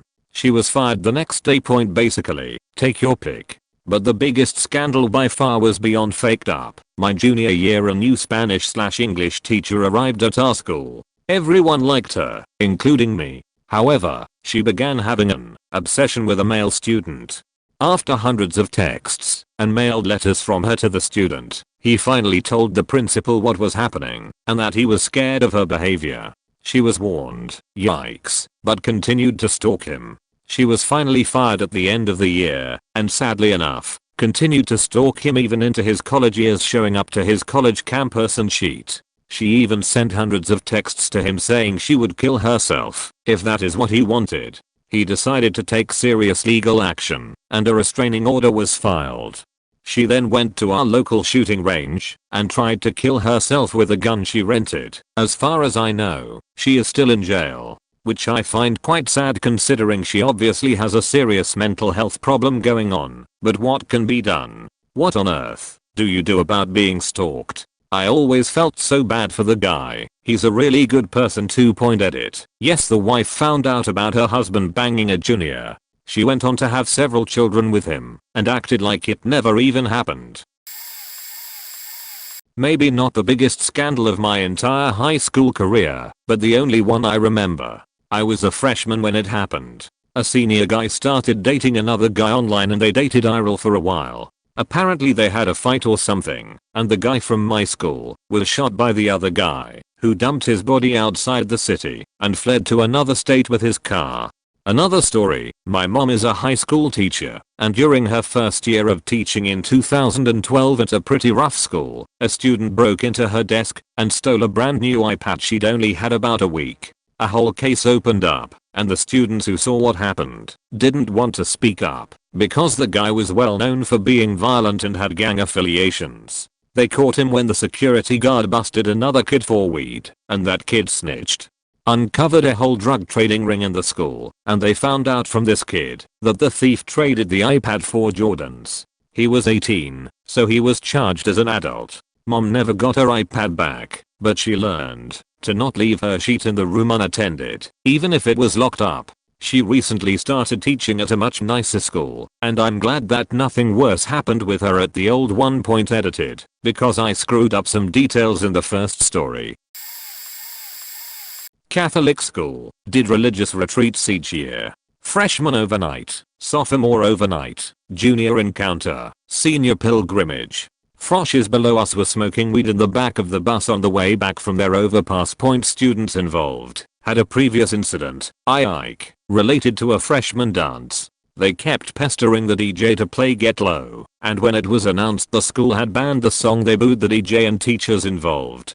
Entire freshman class had to line up during lunch and each apologize individually to the teachers involved. Our senior year rolls around, and some alumnus had donated a chunk of change, with a bit earmarked to build a bell tower on campus. Only it wasn't a real bell tower, it was a tower that looked like a bell tower, but played pre-recorded bells over a speaker. The bells were on a CD. Big unveiling ceremony, donor, school president, priests, reps from the diocese is all there to see the new tower and hear the chimes ring out for the first time.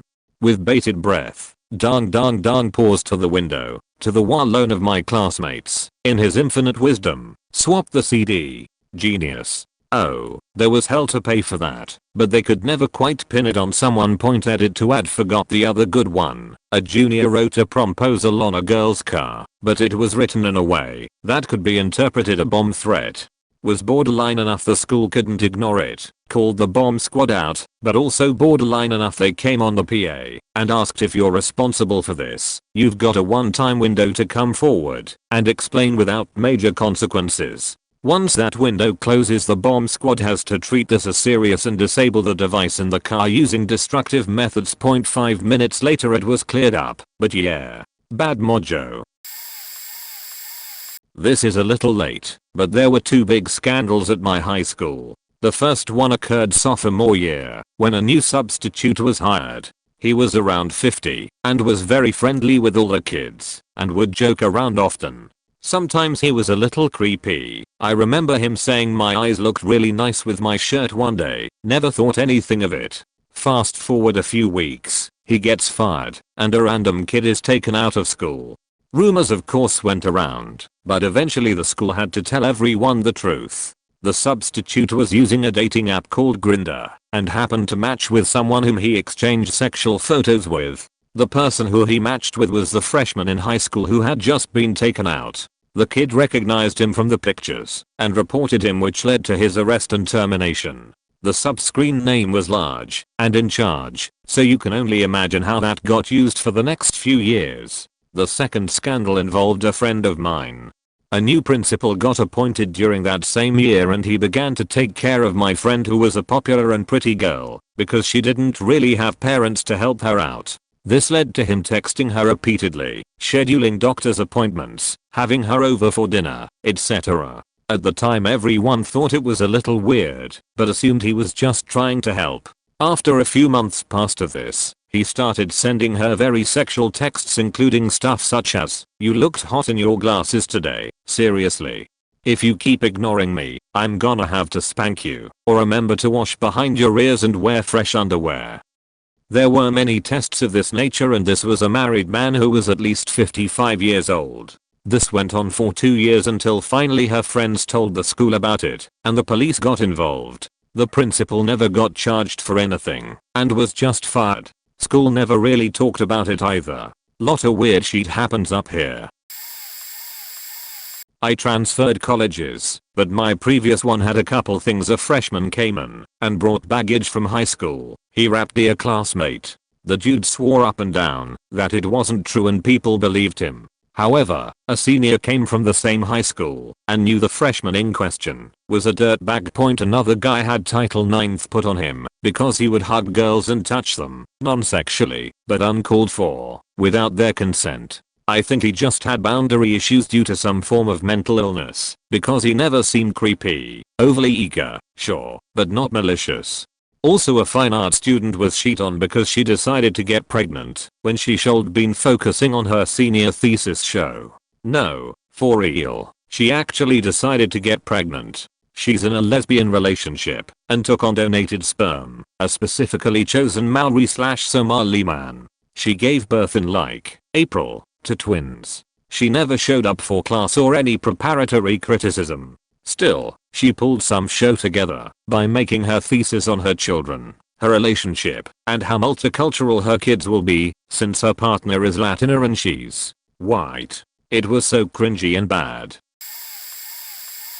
Someone in our 6th form kept leaving turds in weird places like on top of toilet seats, in desk drawers, on chairs, on desks. Culprit was never found. The name the Phantom Cheetah began spreading around our school in reference to this elusive poodle. I remember it like it was yesterday, my best mate barging into the common room, an ecstatic look upon his face. "Someone left a sheet on the toilet seat in the boys' toilets," he exclaimed excitedly. Some of the boys left to verify the tale. To ask true enough point, our vice headmistress addressed the matter in the next assembly for our year group. She stood there at the podium claiming in a concerned tone that she understands that this may be a sexual fetish or coping mechanism, and that the school is willing to help the person responsible in any way if they were to come forward and, anonymously, admit to their fecal hijinks. According to some of the guys in the year above us, it had started happening since their year joined the school. Every year, once or twice there would be turds left in strange places. Guess we will never know who was the perpetrator, and the Phantom Cheetah will forever remain anonymous. Okay, so this was when I was in middle school, but no one found out about it until years after I had already graduated high school. Anyway, I had a science teacher that taught natural sciences for grades 6 to 8. He was a super cool guy and would do this huge trip to Florida every year that would last 1 to 2 weeks. He took around 20 students every year, and supposedly the fees would go to covering activities, traveling, food, etc. He was the only teacher involved, so he handled all the money. Don't know how many years he did this, but it was at least 10 plus before he got caught. He started to increase the prices every year, and I guess the parents didn't question it too much because 1. The guy was super convincing and well liked, and 2. These parents were wealthy anyway. He really messed up one year when right before the trip was supposed to start, he basically told the parents he didn't have enough funds and would need an X amount of money for the trip. When he was confronted about it, he basically said he underestimated the funds needed and had already used all the money for hotels and stuff. Long story short, he got called out on it, got sued, and it was discovered that for all these years, he had a huge drug trafficking gig going on and used a lot of the money for buying and transporting drugs, and then the rest of the money for the Florida trip. Honestly, it was really mind-blowing to hear because he was my favorite teacher for a long time. It was a combination of super cool guy, worked for the school district for a long time, good teacher, and a history of successful school trips that I guess led no one to question what he was doing with the money. There are probably way more out there that I haven't heard of yet, but this is the biggest one I've heard of at my school. Kinda involved me. There used to be a rumor that my favorite teacher, we'll call him Mr. C, slept with a student, but the students that made the rumor didn't name any students, and because his favorite students were noticeably me and my older sibling, everyone assumed it was one of us, as he was also both of our favorite teachers. He was a father figure to me and my sibling. Actual father was an alcoholic, so me and my sibling referred to him as dad, and because of this everyone I encountered in the hall who believed the rumor would always go, "Ha, you sleep with your dad," or something like that to me and my sibling. The teachers caught on and thought it was our actual dad, so they got CPS involved. They then realized the other students were talking about Mr. C and started dealing with him. CPS didn't take too kindly to my alcoholic father, so they were doing stuff with both Mr. C and my father. I didn't really hear too much after that, as I got off easy. I don't know how that happened. All I know is they finally confirmed Mr. C didn't sleep with either of us. They didn't do anything with my dad though, which concerns me. All that happens now is that everyone quotes the "Jessica, did you sleep with your goddamn teacher" meme around me, except switches the names to mine or my sibling's name. Sorry if I worded this badly, I'm running a fever. In the 90s, my school made MTV news when a frat got a kid drunk and he passed out and died on his own vomit. Things we learned. The kid was also a coke addict. My friends in a different frat said they were shocked to see almost the entire frat downtown at bars the night of midnight. On midnight, a few people from my friend's frat ended up going to bars, but most stayed at the frat with the pledges that are obviously faked up. The frat that killed the kid decided that it was a good idea to leave all the pledges passed out drunk unattended. Kid choked on his own vomit and died. If they babysat him, no problem. I think 5 frat members were charged, probably things like president, pledge master, etc. Frat was shut down permanently. Another frat got disbanded by the school after being caught slaughtering a pig in the frat. Okay, murder pig? Not really sure how to describe it, but totally illegal. These guys were the idiot jock stereotypes, like you could imagine. Oh, cool. Let's get a pig and beat it to death with our bare hands. Yep, seriously. I think they made the pledges kill the pig. I forget the details. Okay, this is a classic. When in year 9 I was in a wood tech class with 10 boys and 3 girls, and every day before the lesson some of the boys always said tech is for the boys to each other, me included. We would only say it to the boys. I'm saying this because one day the teacher brings the boys together and tells us that what we are saying is sexist and to stop saying it immediately. After this nobody said it. Then 10 minutes later the principal walks in and she was yelling at us saying that the girls are better at tech anyway. Then literally every boy in that class got 2 strikes for bullying. If you get 3 strikes you get expelled from school. But it doesn't end there, because we all got phone calls home saying that we harassed 3 female students. Based on gender, we were not allowed to talk to the 3 girls, and I had to do one-on-one counseling for the rest of the year. We found out later that the girls over-exaggerated the story, so I don't blame the school. I look back on this story and laugh. 2 of our history teachers in high school divorced their spouses and took off to Hawaii on Christmas break to get married. They then stayed in Hawaii for an extended period after Christmas break, using up all of their personal time, vacation, and sick days. The administration demanded apologies and the woman refused, resulting in her getting fired. It was really weird when the mail returned. Their classrooms were right next to each other and everyone suspected they were faking and cheating on their spouses 4 years before this. Male teacher was let go after the year was up. Also, male teacher was young and attractive and always super flirty with girl students in school. Was in charge of student body and would have girls over to his house and text students often. So we all speculated that he was faking students too. He ends up at our rival school the next year, and within a year or 2 is fired and caught up in a scandal for faking a 15-year-old who was dating his stepson. He somehow got off without jail time on some technicality in court, even though there was evidence of sexting between him and the student. He was also her freshman basketball coach. Even adding to the weirdness of it all, the 2 teachers are still together to this day. Total scumbags. The Foster's beer truck heist of 1998. Our school had a very large set of playing fields divided by a line of trees. On the backfield a few times a year the school would hire out the space to local events such as summer shows. One Monday we all rock up back to school and there's a random trailer sitting on the backfield. The cab had gone, but the trailer had a flat tire. Plastered across the length of the truck was Foster's, a popular lager brand at the time. Plans were afoot. It started at morning break with every kid in school having a cheeky look. Some even tried undoing the side straps, but it was lunchtime when it all kicked off. Only 5 minutes into lunch someone managed to break the lock. The doors flew open and the contents were not disappointing. I think at least 60% of the school were up there at one point getting their hands on any beers or alcopops they could. The 6th formers were driving up and stopping on the road next to the field, while their mates ran to the cars with crates and crates of beer. About 10 minutes and it was all over. The teachers didn't find out until it was too late.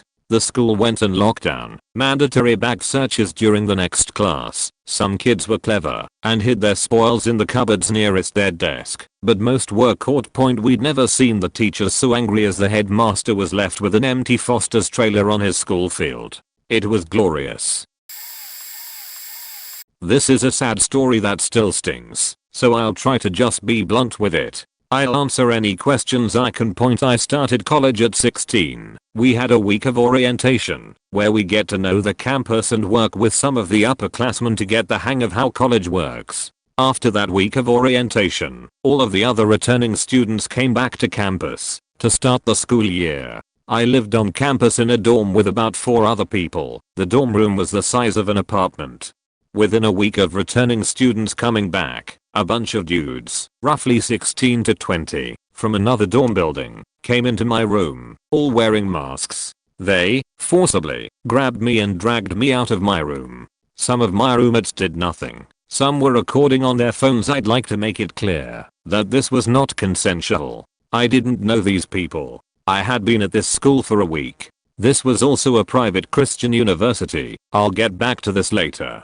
They dragged me to the pool, where I held onto the gate for dear life, ended up bending some of the bars while they were trying to pull me off. I had a feeling they were going to throw me into the pool. I'm a very proficient swimmer, but having 20 dudes dragging you in when you have no idea what is going on is terrifying, especially at that age. I was grabbing onto anything I could. People's shirts, other bars or pillars, people's arms. I even tried to rip off some of their masks so I could identify them. I failed. They threw me into the pool, fully dressed, wallet and phone in pockets, shoes on.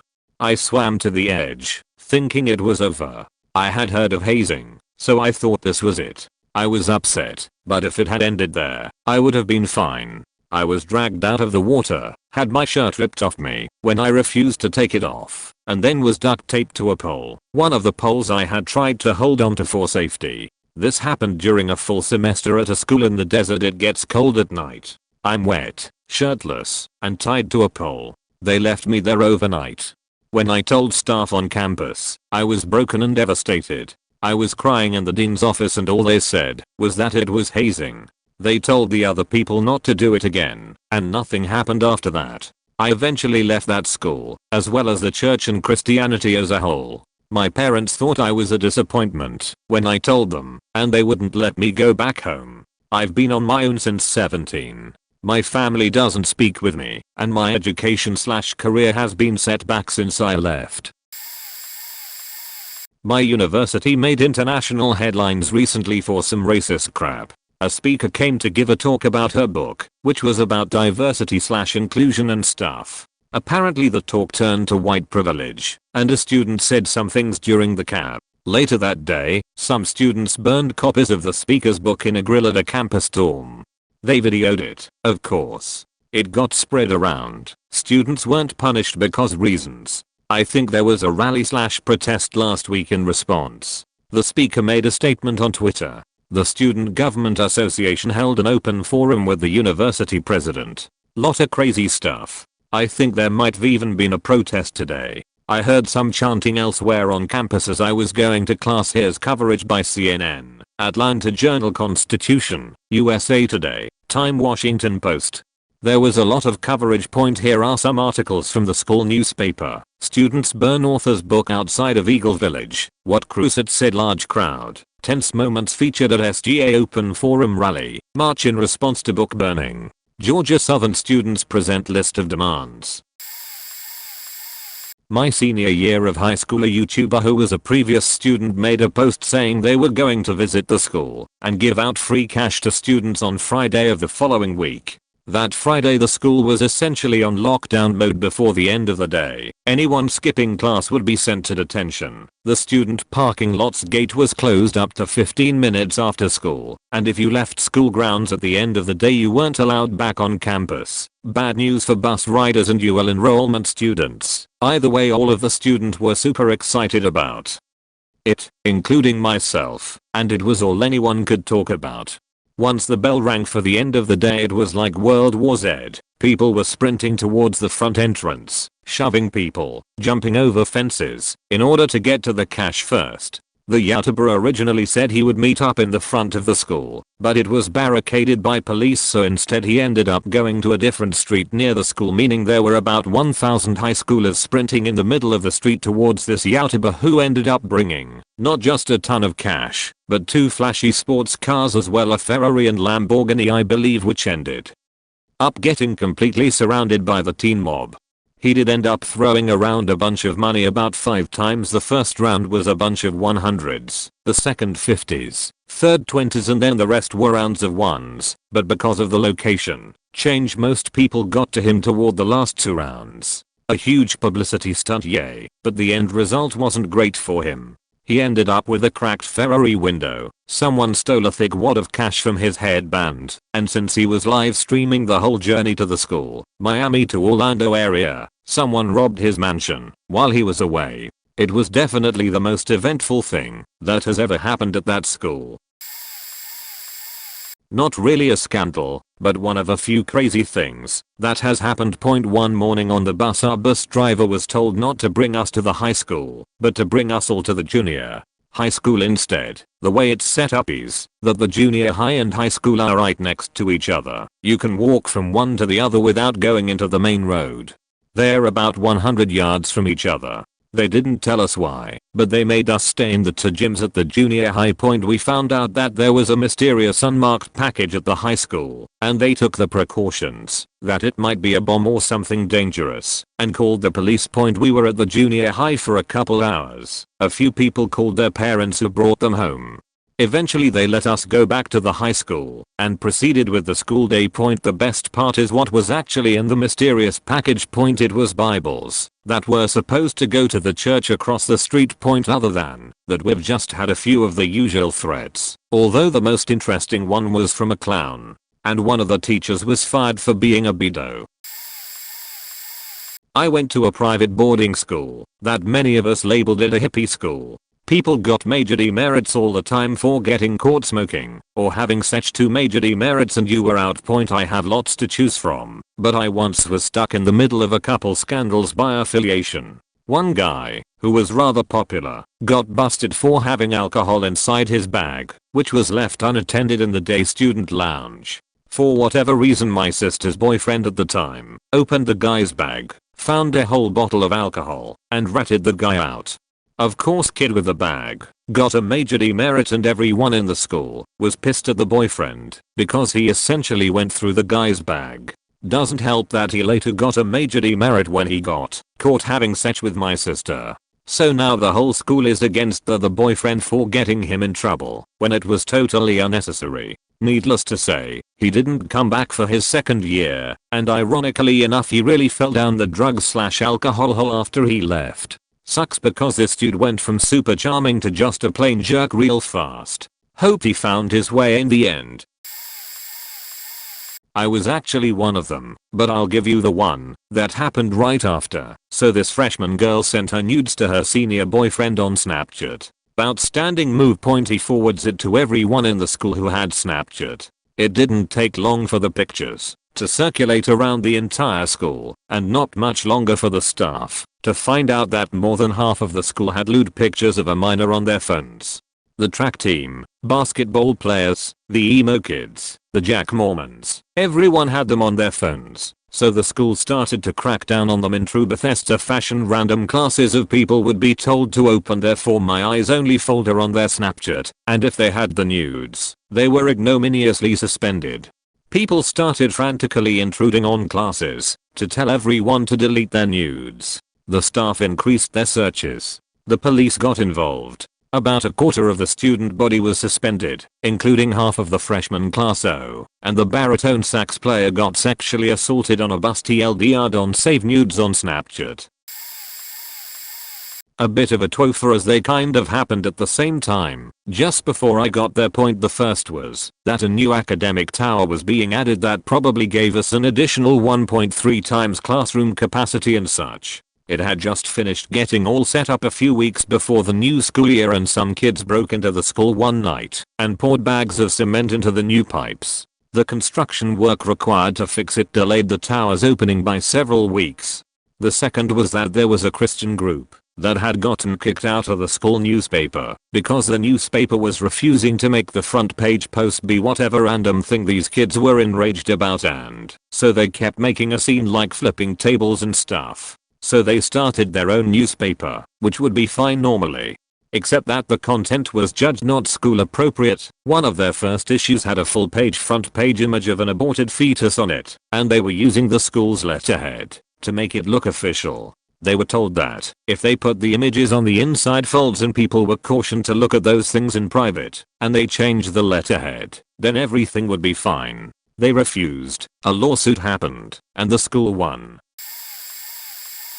Oh boy, buckle up guys, this is a good one. I live in Queens, New York, and I won't say what high school I went to, but any quick Google search will let you know exactly what school I went to. This guy, let's call him Billy, again a Google search will reveal his name, was sued multiple times as a principal of my high school. It was the biggest scandal ever, and we were not allowed to talk about it when news broke about what had happened. He was sued in multiple accounts, one of which being his worst sexual harassment.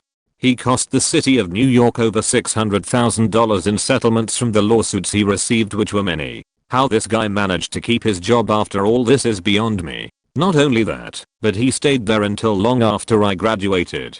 The sashat that got sued for sexual harassment of his employees, especially made remarks to a pregnant employee, went as far as to sue the DOE to reinstate his former job as a principal. Slightly embarrassed I went to that cheat show high school, but you'll remember anyways. Brick squad after a basketball loss. Our fans ran outside and tried to fight their team. I'm pretty sure someone of Fizz pushed/hit a girl from our school or something, doesn't really matter anyway. One of our students pulled out a brick that he'd either stashed somewhere or already had on him and threw it indiscriminately into the crowd. While this was a plan destined for failure from the start, nobody could have predicted just how poorly it would actually end up going, so this faking brick flies through the air and hits the coach of the other school's team. The faking coach points, so the next day, very first message in the morning announcements is about the brick. Obviously they wanna know who threw it, and of course nobody is willing to snitch on the most badass kid in the whole school. Most kids honestly didn't even know who it was, but then the principal started threatening us with taking away our senior prom. So all the girlfriends of the guys who were keeping this thing a secret started hounding them, like I'm not missing my faking prom, I already bought my dress, my nails, my hair, etc. And so within like an hour this kid was caught, and thenceforth became a legend. Waka Flocka Flame was really popular at the time, so obviously everybody started yelling Brick Squad in the halls and at games and shit. Everybody remembers, and I don't think anyone will ever forget.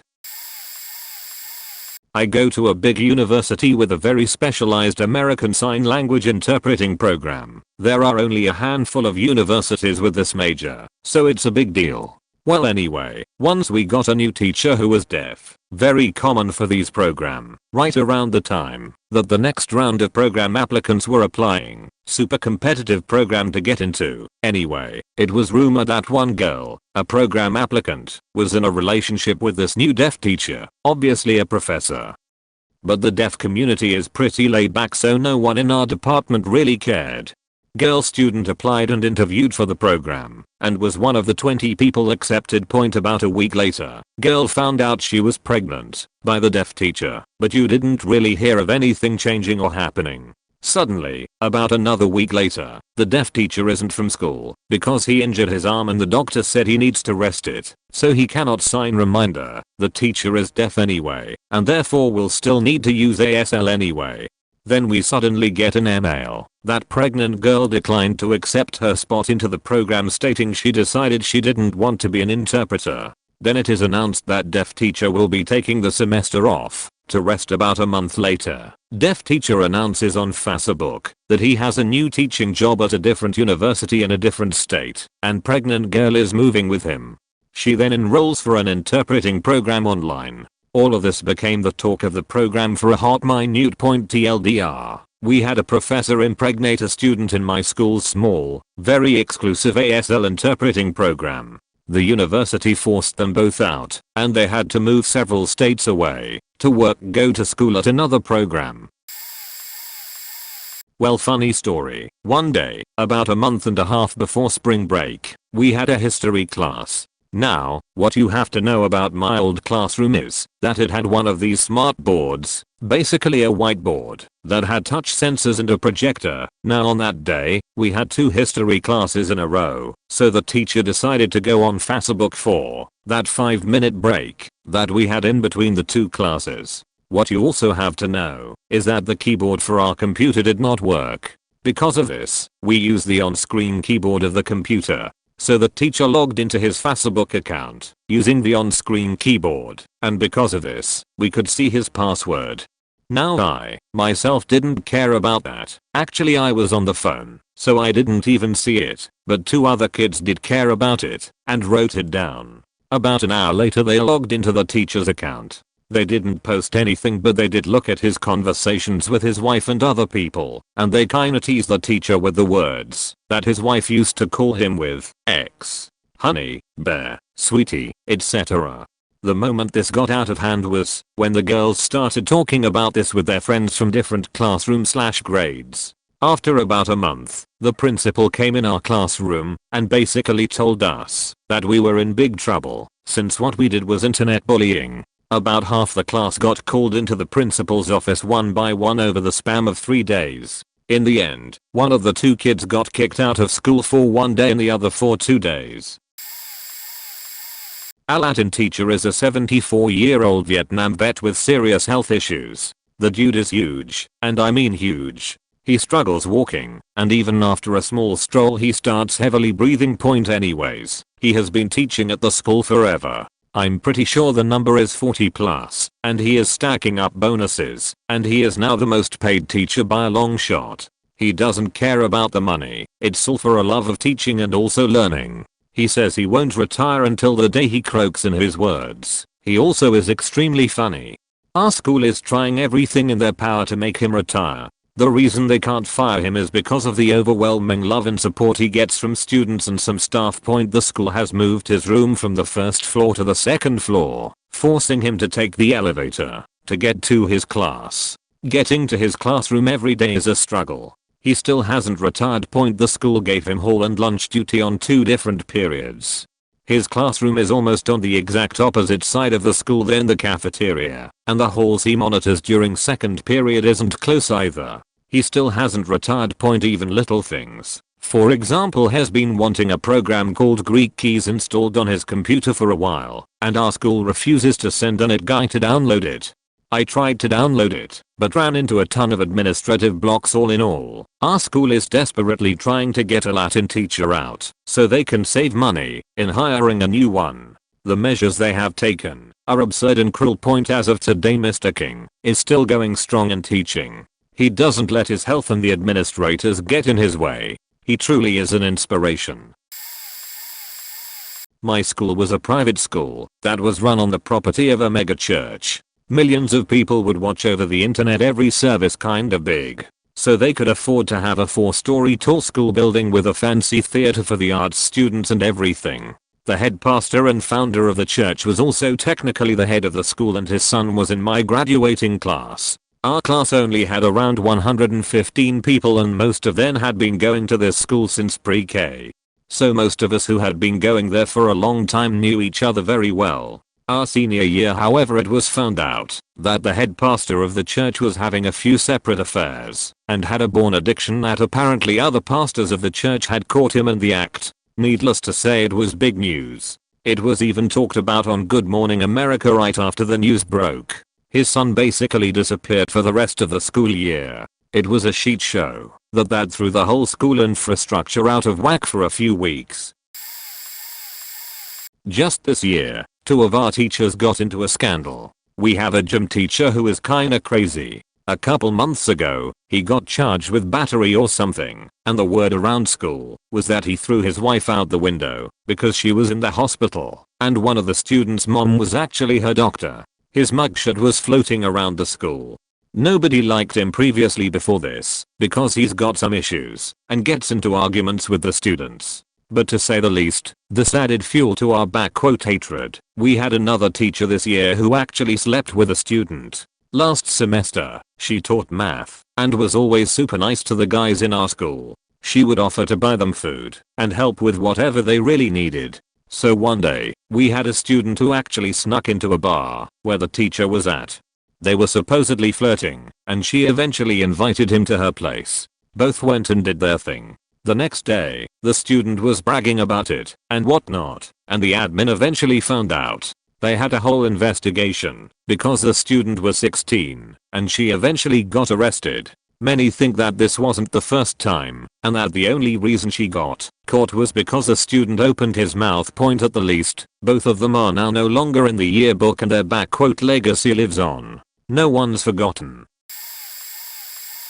Yo, I've got a few first and most easy to explain my school's water. HTTPS. Unga.com/gallery/one kid got jumped twice in the same bathroom by the same people for snitching. Second time tried to get the jumpers in trouble by pulling a knife on himself and cutting his stomach open. He was hospitalized and no one got in trouble. Her agriculture teacher was let go because she got pregnant with a student's baby. She stayed until the end of the year, however, and she had her cupcake gender reveal party at school. Our guidance counselor was fired for drinking on the job and having nude pictures of herself on her social media. Not exactly scandals, but two interesting things. We had a monitor that would display everything tweeted at a certain hashtag when there was a big competition held at our school. Several other schools tweeted at the hashtag with pictures of naked people. This was displayed in the elementary. It was rumored that the couch in the male PE teacher's office was for special alone time with other teachers. This was all but confirmed by my 8th grade math teacher. When I was in middle school, 6th grade, I was the cause of a big scandal. I started making money by selling weapons to other kids. I even got some friends involved to peddle my wares in other classes. These were all simple things like click pencils that had a needle instead of lead, or ballpoints where you could take the cap off and it'd have 3 needles all hot glued together underneath. I even designed little slingshots out of the frames of glasses where needles could be launched using elastic. When it came out that I was the one doing this, I got a week of ice and had been threatened with OS for the rest of the school year. As dangerous as this sounds, I wasn't actually doing this because I wanted people stabbing each other. I just thought they were really cool, like I was a spy, and ended up making more when I found out other kids were interested in buying them from me. I guess you could say I was guilty of having an entrepreneurial spirit at a young age, but innocent of wanting to actually cause harm to fellow students. I never in my mind imagined kids would use them against each other. That's how I got caught. At my high school, before I went there, they became infamous on the local news. It's a small private school and some kids were selling drugs out of their cars. I'm not sure if it was just weed or what, but I think they got expelled. My little brother is now junior there and now kids are getting suspended left and right for dueling in class. Another incident at my high school was there was a math teacher. This guy has Asperger's, but he's super smart and taught app calc. He was a little strange, but overall a really nice person. A wife, who I'm friendly with, and 2 sweet kids. In the middle of my junior year he left suddenly. Rumor was that he had had a romantic relationship with a male minor. I'm still not sure what really happened, but he's still with his wife, and is still teaching math, albeit at another high school, not a Christian private school. At my grade school, there was a kid who made a hit list and told other students about it. The school called the police. They had bomb dogs, drug sniffing dogs. I think he just got suspended. I think he had a bad home life. I grew up in Berwick Pa. Our big claim to fame was our football team and coach. When I graduated, we were number 1 in the country. Families would actually move to our town in the hopes of their son getting on that team, because several of the players made it to not only great colleges, but also the NFL. Well, I can tell you that not all of these guys had, well, let's just say that they were not exactly geniuses. I was approached by Coach Curry to supposedly tutor one of his players. Well, it became pretty clear really fast that he didn't want me to help, but just do the work for him.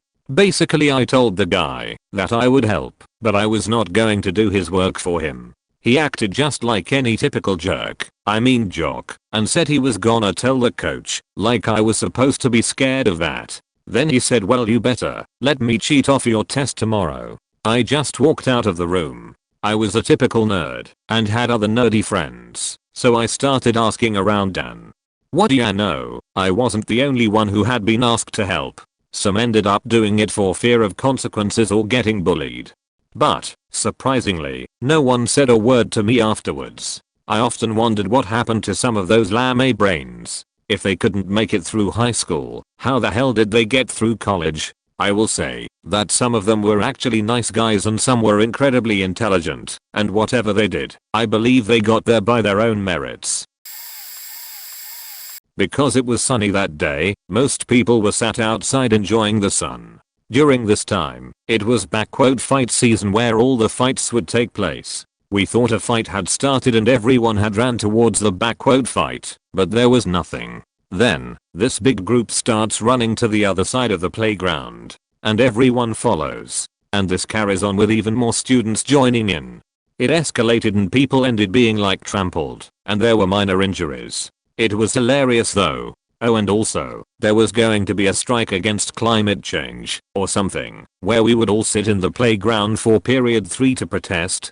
People mostly did it, because they would miss class and it totally flopped. That was all last year. This year, a fight happened between 2 year 9s, 8th graders, and one ended up breaking the other girl's back. She was sent to hospital. Every single person who was recording was punished, but the girl in the actual fight was excluded for 5 days. In addition to this, year 9s now have to walk in groups of 3 or less, because year 7s are being intimidated by big groups. If you are caught in a group of 4 you could be sent to isolation. It's so stupid. In my HS we had a fairly young music teacher that was pretty attractive, but kind of a beach. If you were a part of the music group, she loved you, and you lived her, but outside of that group she was terrible. Anyways, we had a teacher that taught math. His wife was a sub, but was working in our school for a year, to cover another teacher that went back to school. They had 2 young kids, under 10 at that time. Well, it got found out that the music teacher was having an affair with the math teacher. The wife caught them, I think at the school, or after a school event, can't remember, and all hell broke loose. The math teacher ended up getting pushed out of his position, while the music teacher and the wife still held their jobs. Not sure how the music teacher managed to keep her job, but whatever. Later that year, maybe early the next year, again, can't remember, the music teacher was diagnosed with meningitis and died fairly quickly. The whole school had to be vaccinated for meningitis as they were not sure if it was bacteria or viral and really didn't want to take any chances of a student/staff infection. The school basically stopped doing classes for a few days to offer grief counseling. We had a big memorial and blah blah blah all about how wonderful this homewrecker was. They even dedicated a few pages in the yearbook to her, which ended up meaning lots of people doing clubs and activities in school got cut from the yearbook to make space. Honestly, everyone thought she was faking the hot chemical teacher. Turns out it was the less attractive math guy. I never really mourned for her. It sucks she's dead and that's all sad, but she was a straight up beach and made no positive impact in my life. Another school I went to had a student die during a dance, hit his head on something, and another sub teacher lost her job and her relationship with the drama teacher because she ended up faking a guy I went to school with. That was after graduation but just barely. She was a total airhead cheerleader type person and the student was a hockey player. This is gonna get lost in the replies, but my junior year of high school we had a school shooting threat. A sophomore started telling people he came in with a gun and about how he was gonna start shooting the people he told. Said he told them they were his favorites. He got arrested and charged for it. The kid never had a gun, he just thought it would be a funny joke. Also, one of my ex-friends is currently suing the district for discrimination. He's suing my swim coach, the district and the principals. The thing is, the kid is lying about it. Everyone knows, except the news outlets who keep portraying everyone as anti-Semitic when they're not. The timeline that everything went down I was there for, and I'm really pissed about it because I have proof that he's lying. Also, my freshman year our favorite librarian got fired for sexually harassing my best friend's older sister. Everyone called her a hoe, even though she was begging him to stop, and she was the one being harassed. Someone started this rumor that they faked, but she's a lesbian. 2 years ago, I was a senior at a ghetto alternative Christian school. The biggest scandal the school had was when a student had brought weed to school. This was just one of many scandals that went on there. Let me give you context. It's a small school and there is about 45 people in the entire high school. So really small church school. About 5 teachers. What happened was, they brought weed to school and opened it in the men's restroom and the smell filled throughout the school. Once they opened it, they chickened out and threw it in the toilet and ran out to the parking lot. Then the old science teacher smelled it and began to dial 911 and find out who had it. My friend wanted to be righteous and save the stash, so he ate half. Mind you, it was big, and threw the other half in a Cheeto bag in the storage closet as a police and the police dog.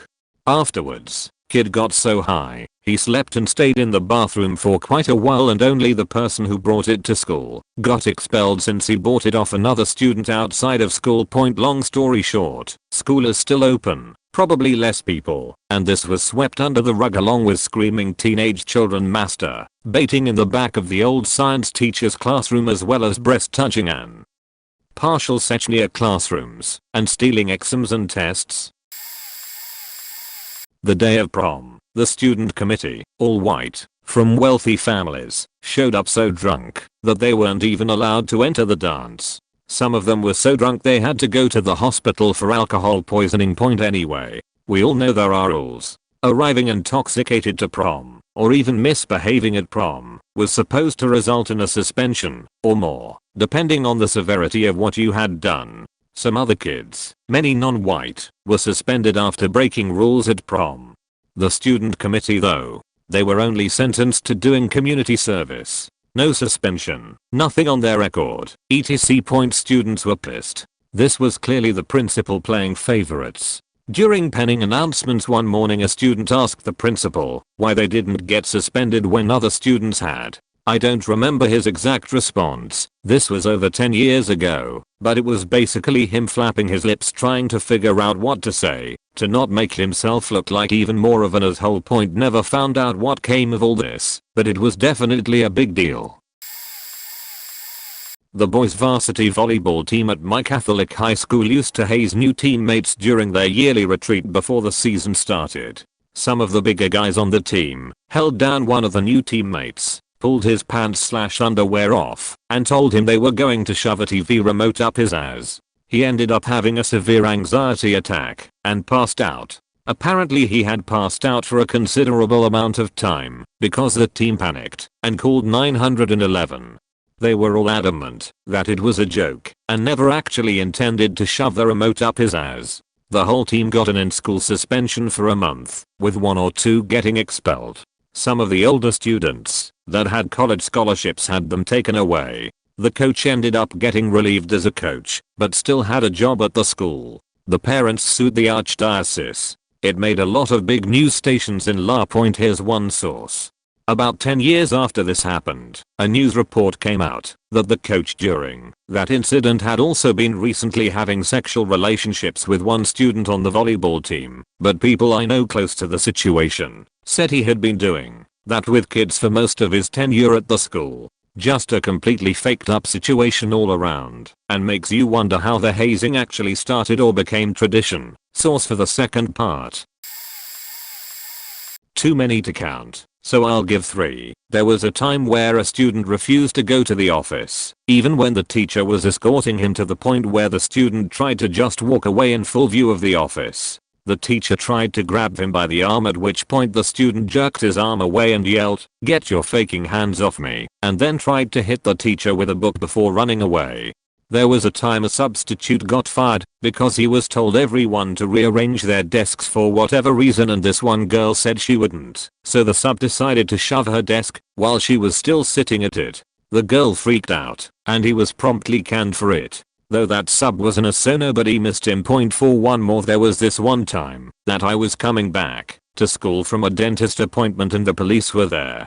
My mom, who was giving me a ride, asked what the hell was going on. I thought it was one of those deals where a cop shows up to talk to kids about how bullying sucks, to stay from drugs, and all the other bullshit that nobody pays attention to. Then out walks this girl in handcuffs because they found weed in her locker, and she said it wasn't hers, but wouldn't say who it belonged to. I think it was 2013, when we were in 7th grade. There were a guy who was suspended, and an investigation was launched due to death threats. He was the typical sort of rural Bavarian kid. Not the brightest individual, and not the most popular, but he had his friends and me and him went along rather well. So there was this group of girls who made fun of him and borderline bullied him. I'm glossing over a lot here, and the full story is unknown, but he ended up taking a picture of his grandfather's weapons closet, all legal, and sent it to them with something along the lines of, "If you don't shut your mouth, I'ma shoot you up. I don't know what he exactly said and I'm translating. Then the weekend passes and I ride the bike to school and see every entrance staffed with police.